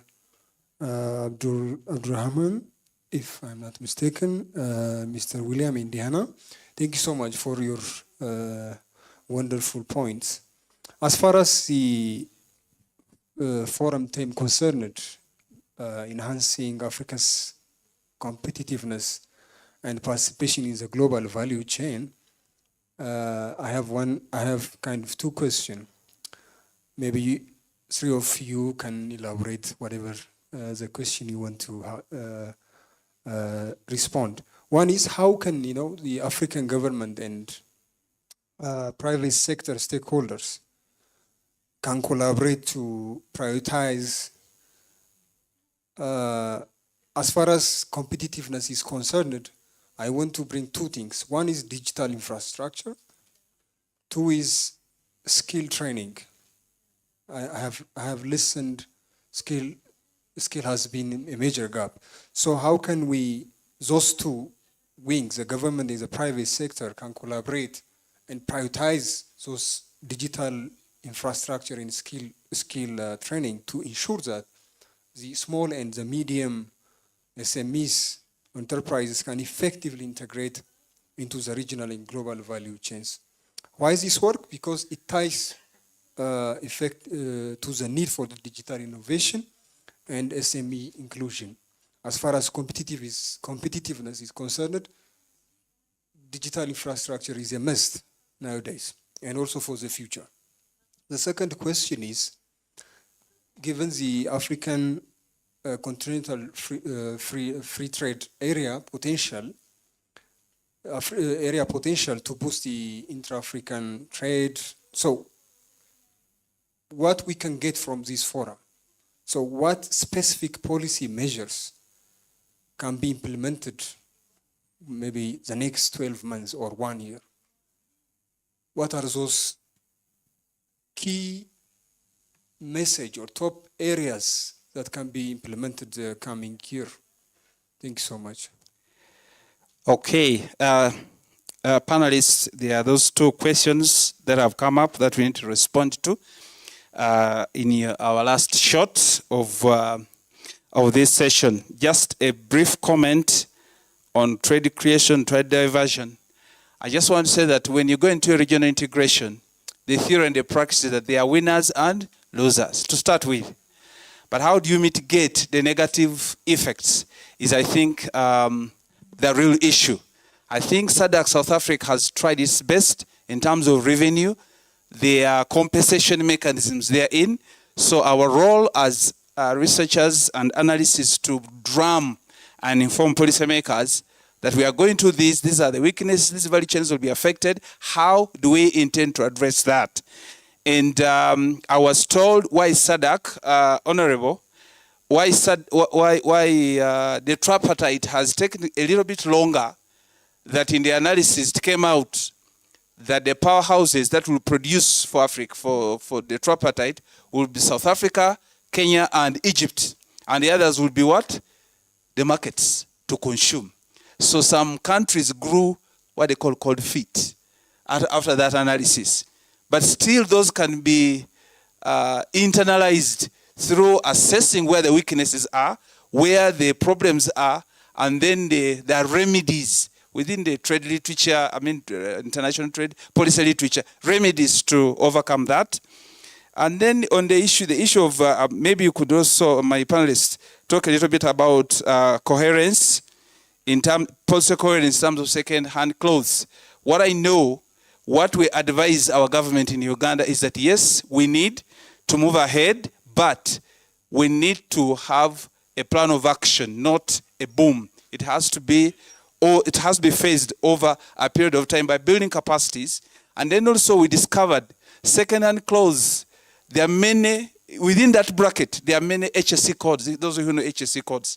There are many other HSC codes within that. There are clothes that are produced but are not of good quality. It's new. Those also come as what? Second-hand clothes. They are actually new. Only that maybe there was a small scratch or something. So, and then of course, let me say this, we're all adults. Among those clothes, there are sometimes underpants, bras, whatever. Now, you can begin with those. Just wipe those ones away.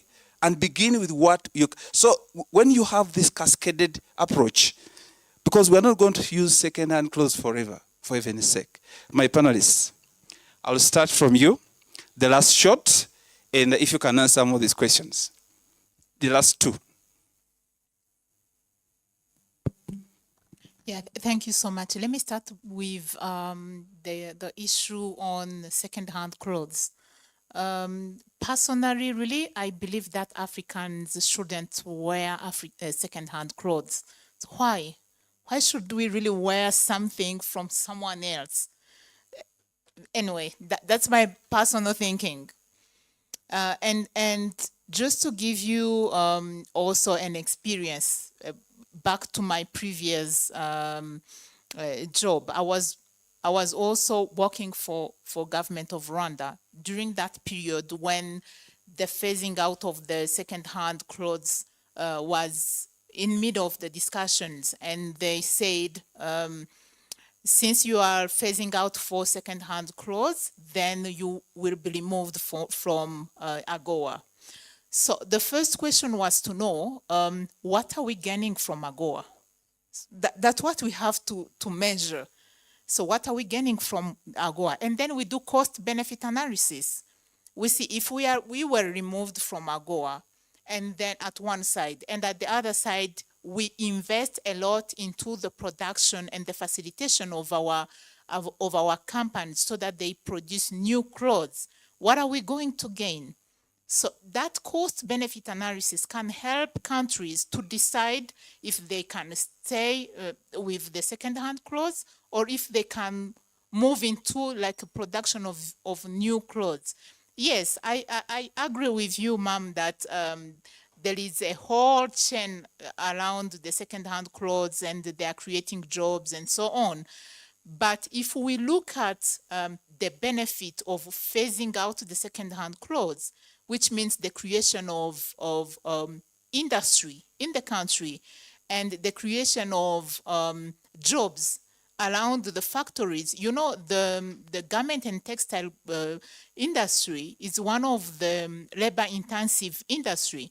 So if we are creating those factories and facilitating them, you will realize immediately that people will start producing locally. And in a few months, they will even forget about the second-hand clothes. So that's a personal experience, and it's something I have seen.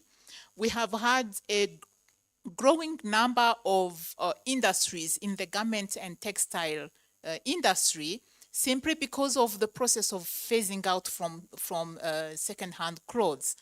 And when we measure what we are losing by being removed from AGOA, actually it was only 1 or 2 companies exporting under AGOA. And when we look at the benefits, we realize that there are so many businesses created because of the phasing out of the second-hand clothes. Sorry, I'm talking about Chagua because in my country they call it Chagua. Yeah.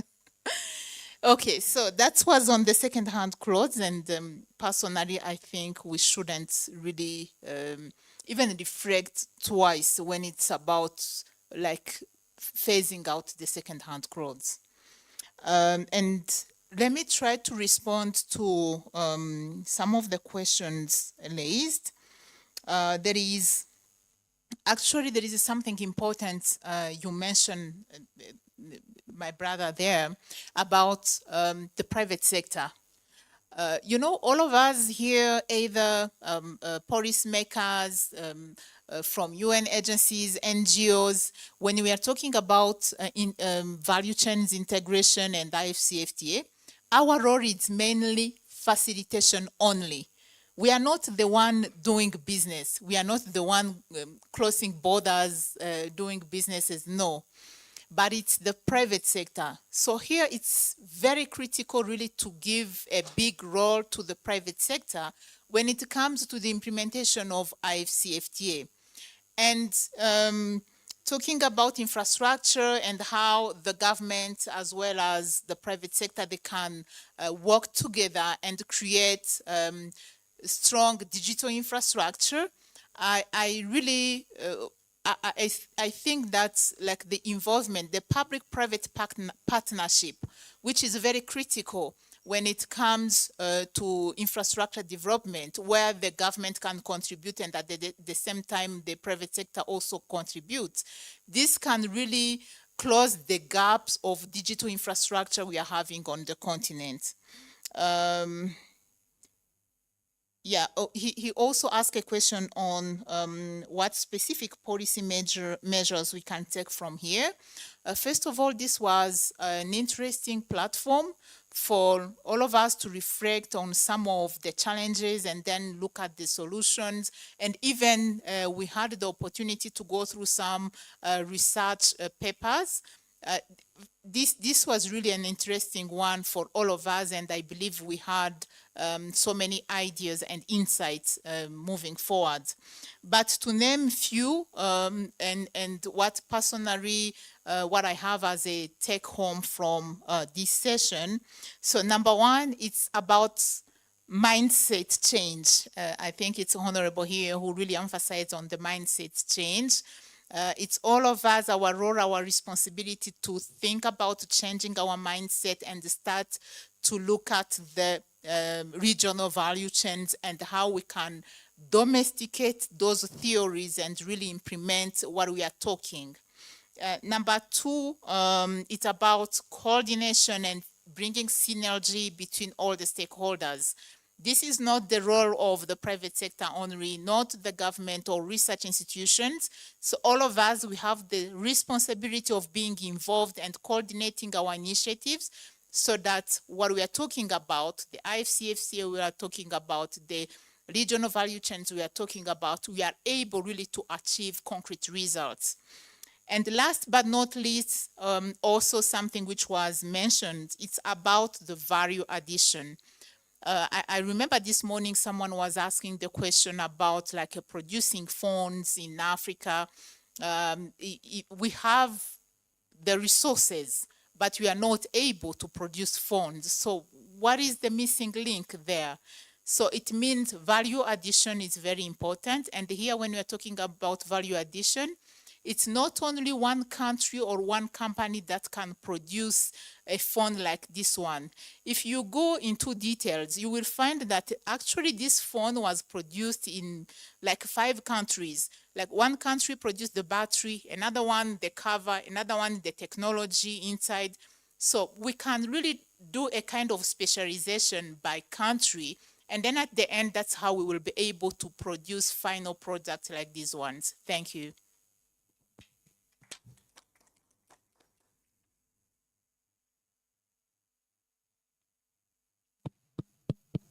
Thank you very much, Mr. Moderator. Mr.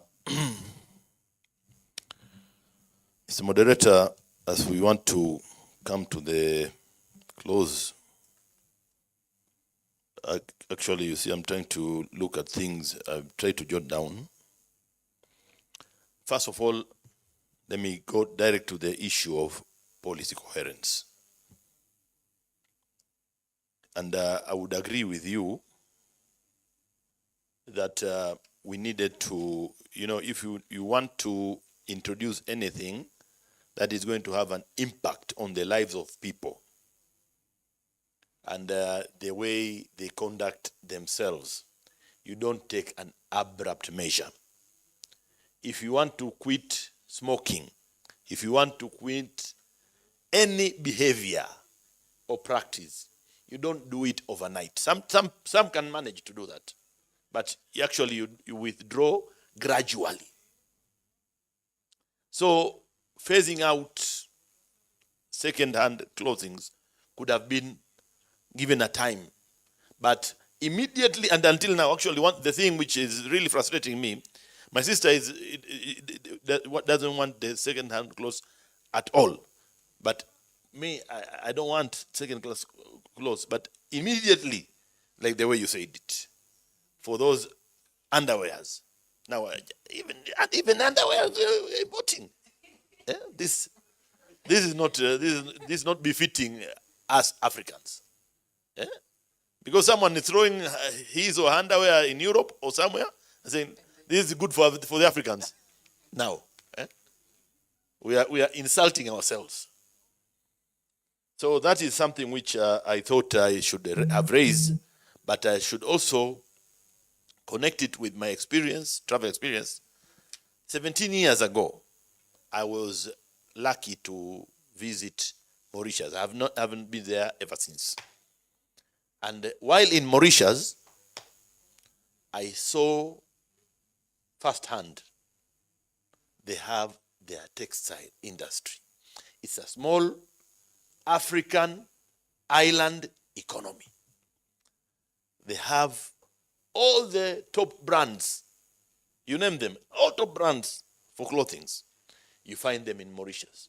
And people go there, they do shopping there, and they export most of the products to the Western markets. So how did they do it? Because they are serious in terms of implementation of their policies. They are serious in terms of responding to the market needs. And how is that possible? It is possible because they know that you have to have dynamism. You have to be dynamic. With us, now that comes to answer the question of my brother, who raised the two questions. How are we going to, the government and private sector to cooperate? And that is where in Africa we are having disconnect between the government and private sector. Where is it coming from? With the government to come up with a decision, somebody will have to write a memo.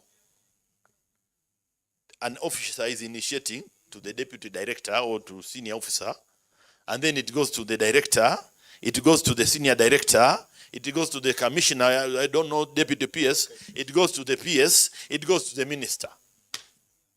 Then they say, oh, we make a cabinet paper. Then it goes, we make a cabinet paper, PS, make a cabinet paper, direct commissioner, make a cabinet paper, commissioner, deputy commissioner, make cabinet paper, come with a draft.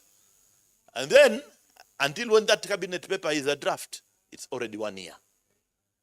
The industry or the market will not wait for that 1 year or 2 years.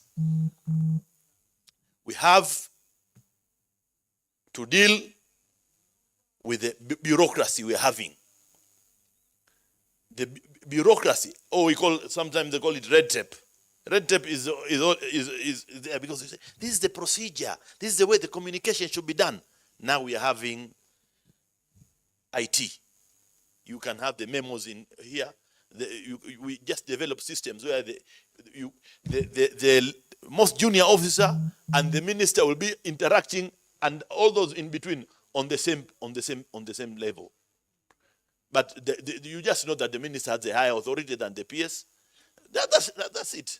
But we just keep on worshipping those positions as though there are some other people who are gods and there are others who are semi-gods. Now that one, until we change that mindset, now that's the mindset change. And it's also a change of the practice of bureaucracy. Once we overcome that, and we know now we have the use of technology, we can have the private sector and the public sector moving together.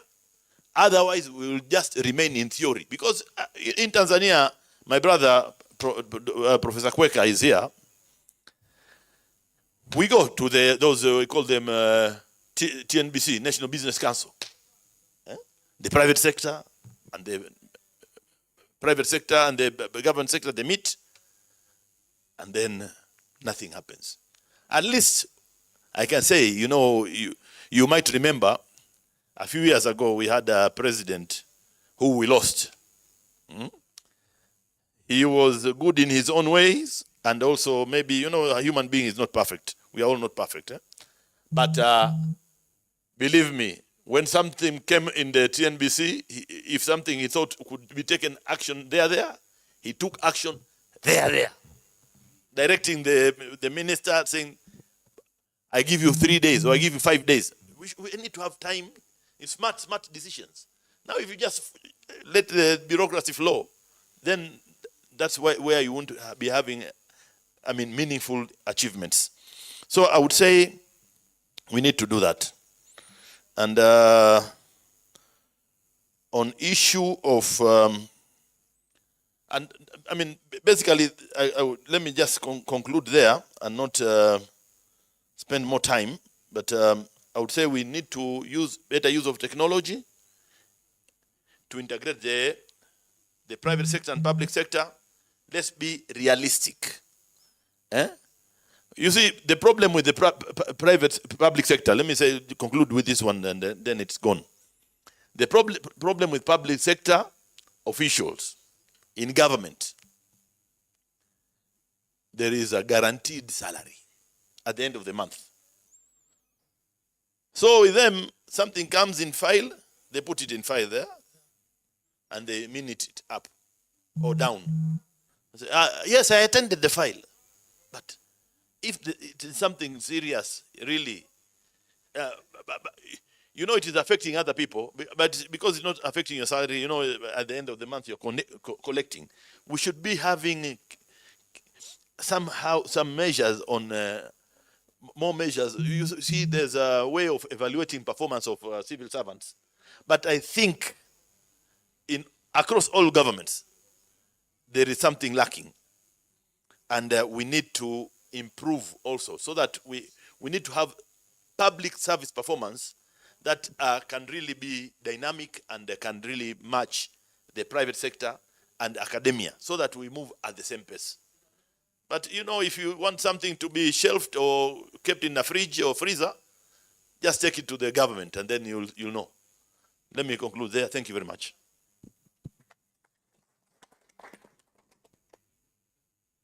Okay, thank you, my earlier speakers.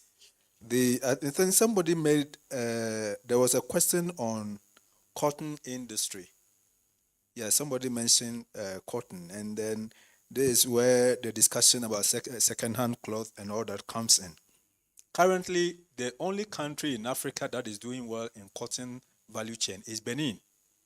And if you go to Benin today, there are Bangladeshis and the Indians and Pakistanis who are waiting to buy cotton yarn from Benin and export to Bangladesh to do value addition and then bring it back home here. Like Madam Professor said, we need a serious backup plan. And if we need a serious backup plan, presumably one of the entry points is to, maybe this will go to AERC.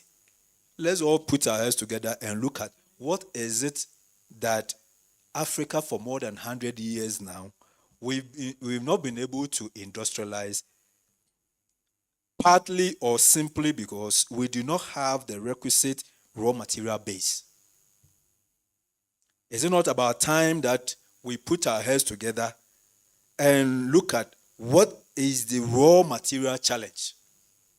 And somebody talked about the private sector partnering with the public sector. Honorable was just sitting there. I have worked in the ministry. I've been a civil servant. And so when he was talking, I was just listening to him.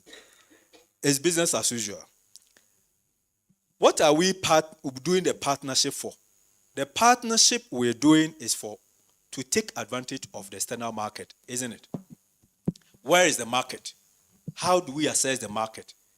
Why would America, bring ships all the way from New York to Ghana to buy cocoa beans? Meanwhile, Haiti is producing a lot of cocoa. In fact, in 15 years' time, if we are not careful, Trinidad and Tobago might overtake Ghana in cocoa production. That's what a lot of people don't know. As we speak, Indonesia is producing close to is it close to about 150,000 metric tons of cocoa beans? India is producing cocoa, China is producing cocoa. If we do not set up to address the raw material challenge, we will be lost out in the game. Because all over the world, why do Ghana buy tomato from Burkina Faso when we have better arable land than Burkina? Burkina Faso has been able to develop their ecosystems well. Their contract farming, their what they call the La Coopérative, the French people who are here, develop them well, skill them well, and they are able to produce the tomatoes in what they call the La Bassins. And they bring in not less than 50 trucks of tomato to Ghana every day as I'm speaking to you. So if we do not do that kind of aggregation, then we may have a long way to go. And if we want to be able to address, because most of the time, why will somebody, excuse me, buy somebody's panty? But what I know in Ghana, maybe they may not buy the panties more, but they buy a lot of braziers. You know the braziers? This one for for you to laugh a little bit. You see, the braziers, I think the ones coming from Bangladesh, because they don't have the kind of breasts that Africans, we have the kind of breasts. You know, in America and Europe, you know, they are a bit busty. So there's a type of brazier they call push-up. The ladies know. It will push the breast up. And we do not have it. And this is why one of the reasons why they are doing that. So if our people are able to go to Bangladesh and Pakistan and get these people to at least produce the brazier to suit what the taste of our women, you know, is, that will also be a market. You see, market is all about our taste and our lifestyle and whatever we produce to be able to fit whatever our taste is. And I think lastly, if we're able to take advantage of the global value chains, what is necessary for us to do is to produce in the volumes. If you don't have the volumes, nobody will mind you. If you don't have the volumes, we need the volumes, and there is the volume that gives us the economies of scale. Currently, as we speak, the African Development Bank and the African Union Commission for Trade, Industry, Mines, and Entrepreneurship, they have set out what we call the special economic zones. I think it's manned by my good friend. And they are asking both the private sector and the government to come together so that they can support the development of special agricultural zones. Now the issue is that billions of US dollars have been spent on establishing special agricultural zones in most of African countries. Where is the market? You know, so I think that is what we need to be looking at. But I think this one goes far beyond what the government can do or the private sector can do. Maybe agencies like the Research Consortium can maybe take it up and then invite few people in the private sector and the government and see how we are able to do that. Just recently, there were some business partners from Pakistan. I was supposed to go to Pakistan last 2 months. They said, look, if you guys are able to give us cotton, because Ghana requires 54 million tons of cotton yarn every year for us to be able to supply our textiles, about 7 textile industry. This guy says, if you're able to produce the cotton for us, we can move in from Bangladesh or Pakistan and establish on the continent and then produce all these things that we are importing from elsewhere. And lastly, there is a company in Ghana that is producing sanitary pads. And they are using local content. And one of the local content, the last time I met they are producing 400 million sanitary pads. And I think Ghana needs barely about 40 million. And what impresses me most is that they are using local content to produce the sanitary pad. After all, it's a disposable commodity. And can't we have it? And I was happy last time I read when I was in Kampala that some young people are converting banana waste and plantain waste into sanitary pads. And we have plantain in abundance in West Africa, we cut them and then we get through and burn them and nothing happens. So that's why I said in the beginning that we seem to have very low-hanging fruit that we can take advantage of. And that is exactly what the net zero is talking about, because this is also going to help a long way to support the environmental and then the greenhouse emissions and all that. So, Mr. Moderator, I think I'll end it here. Thank you. Okay. Thanks a lot. You can clap for us. May I have only one sentence? We need to be deliberate and intentional for us to reach where we are going. ARC, thank you for giving us this opportunity to interact in this discourse. Dr. Scholastica, kindly take over.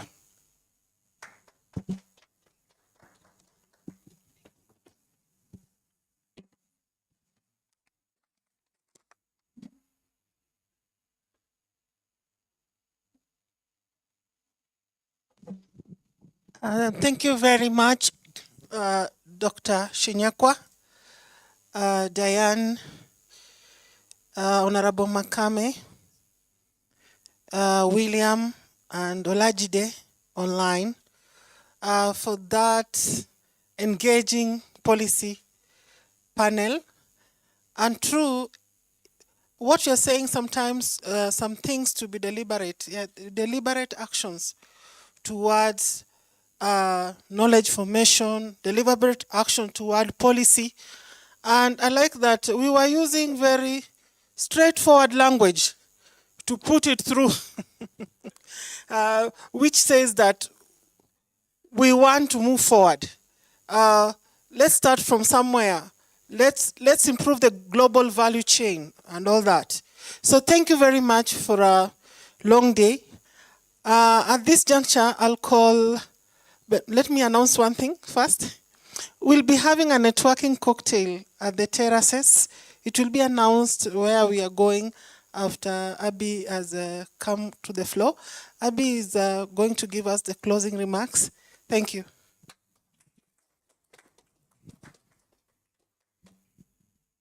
Thank you, Scholar. My task is very, very simple because I'm not going to really review what you have discussed. However, maybe let me summarize it in 3 sentences. 1, we have more problems than solutions, for sure.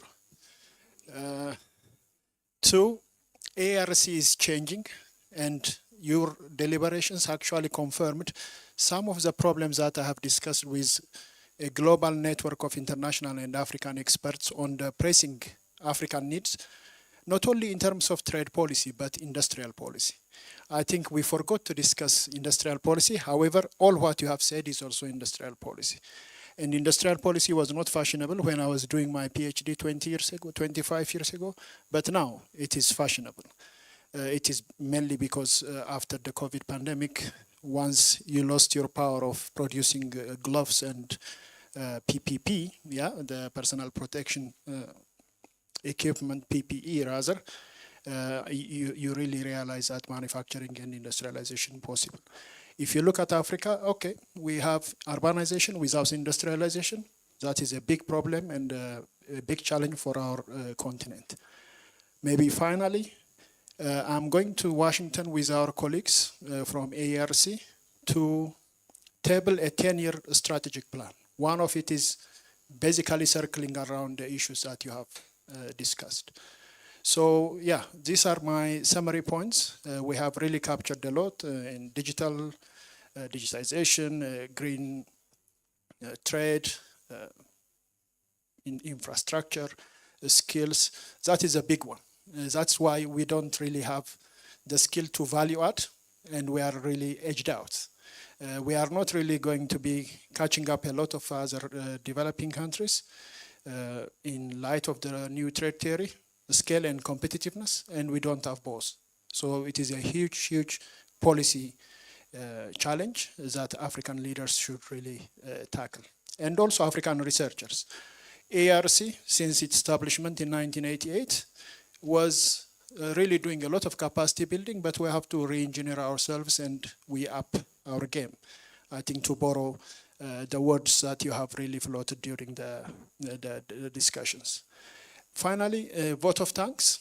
I think I should start from the translators. Thank you very much. Very fantastic job for the whole day.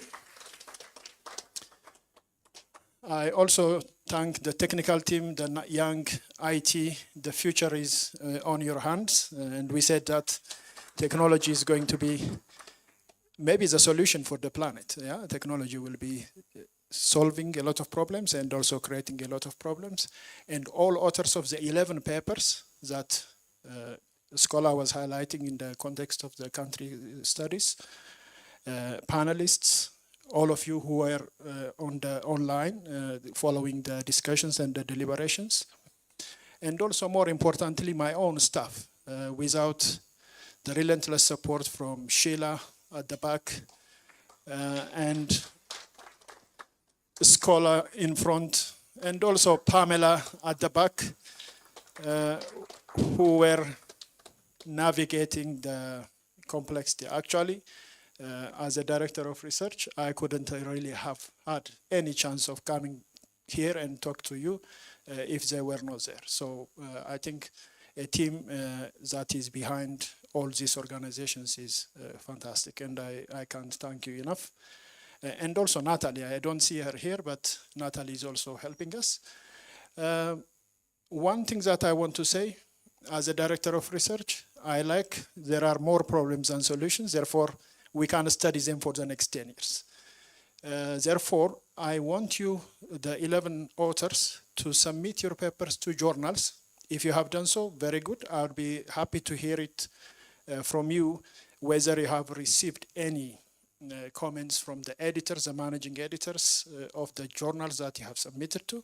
If you haven't, let's have a discussion, because maybe I think we will call a meeting and we discuss, because we are thinking of a special issue of an international journal, which really should come up with a solution very, very quickly, so that we conclude the publication process. In future, we will give you, I think, a list of journals where we want African research should really land, because it should be on ranked academic journal guide like AGJ or the CAPS or the Chartered Association of Business Schools ranking 2 and above. And also we should give you more money too, because with $10,000 or $15,000, I don't think you can write good papers. So that is the thinking, that is the idea that we are going to table in Washington next week. And with that, I thank you very much. Make sure that you attend the cocktail. I don't think I would like, or you would like, to discuss any economics after this, because we had enough. Okay, thank you very much. And maybe, Scholar, you have an announcement of the venue and the place and the time for the cocktail.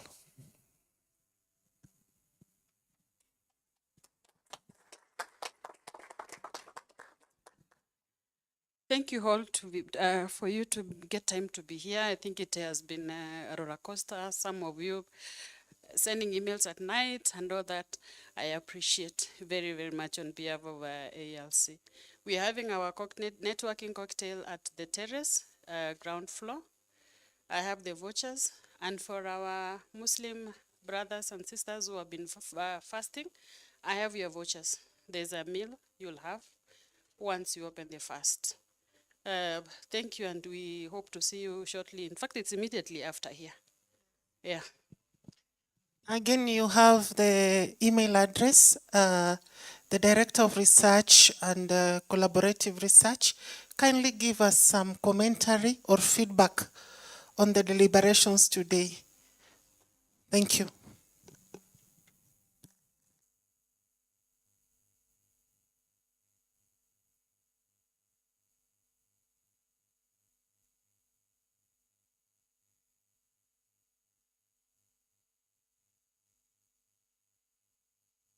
Sorry about that. For those traveling back to your home destination across Africa, I think the hotel pickup will still be the same. But Bole Airport is just across the corner. But taking care of traffic in Addis, maybe 3 hours or 2.5 hours, you can come down before your flight. And I think Pamela will be giving you a schedule at what time you should be picked up. Thank you.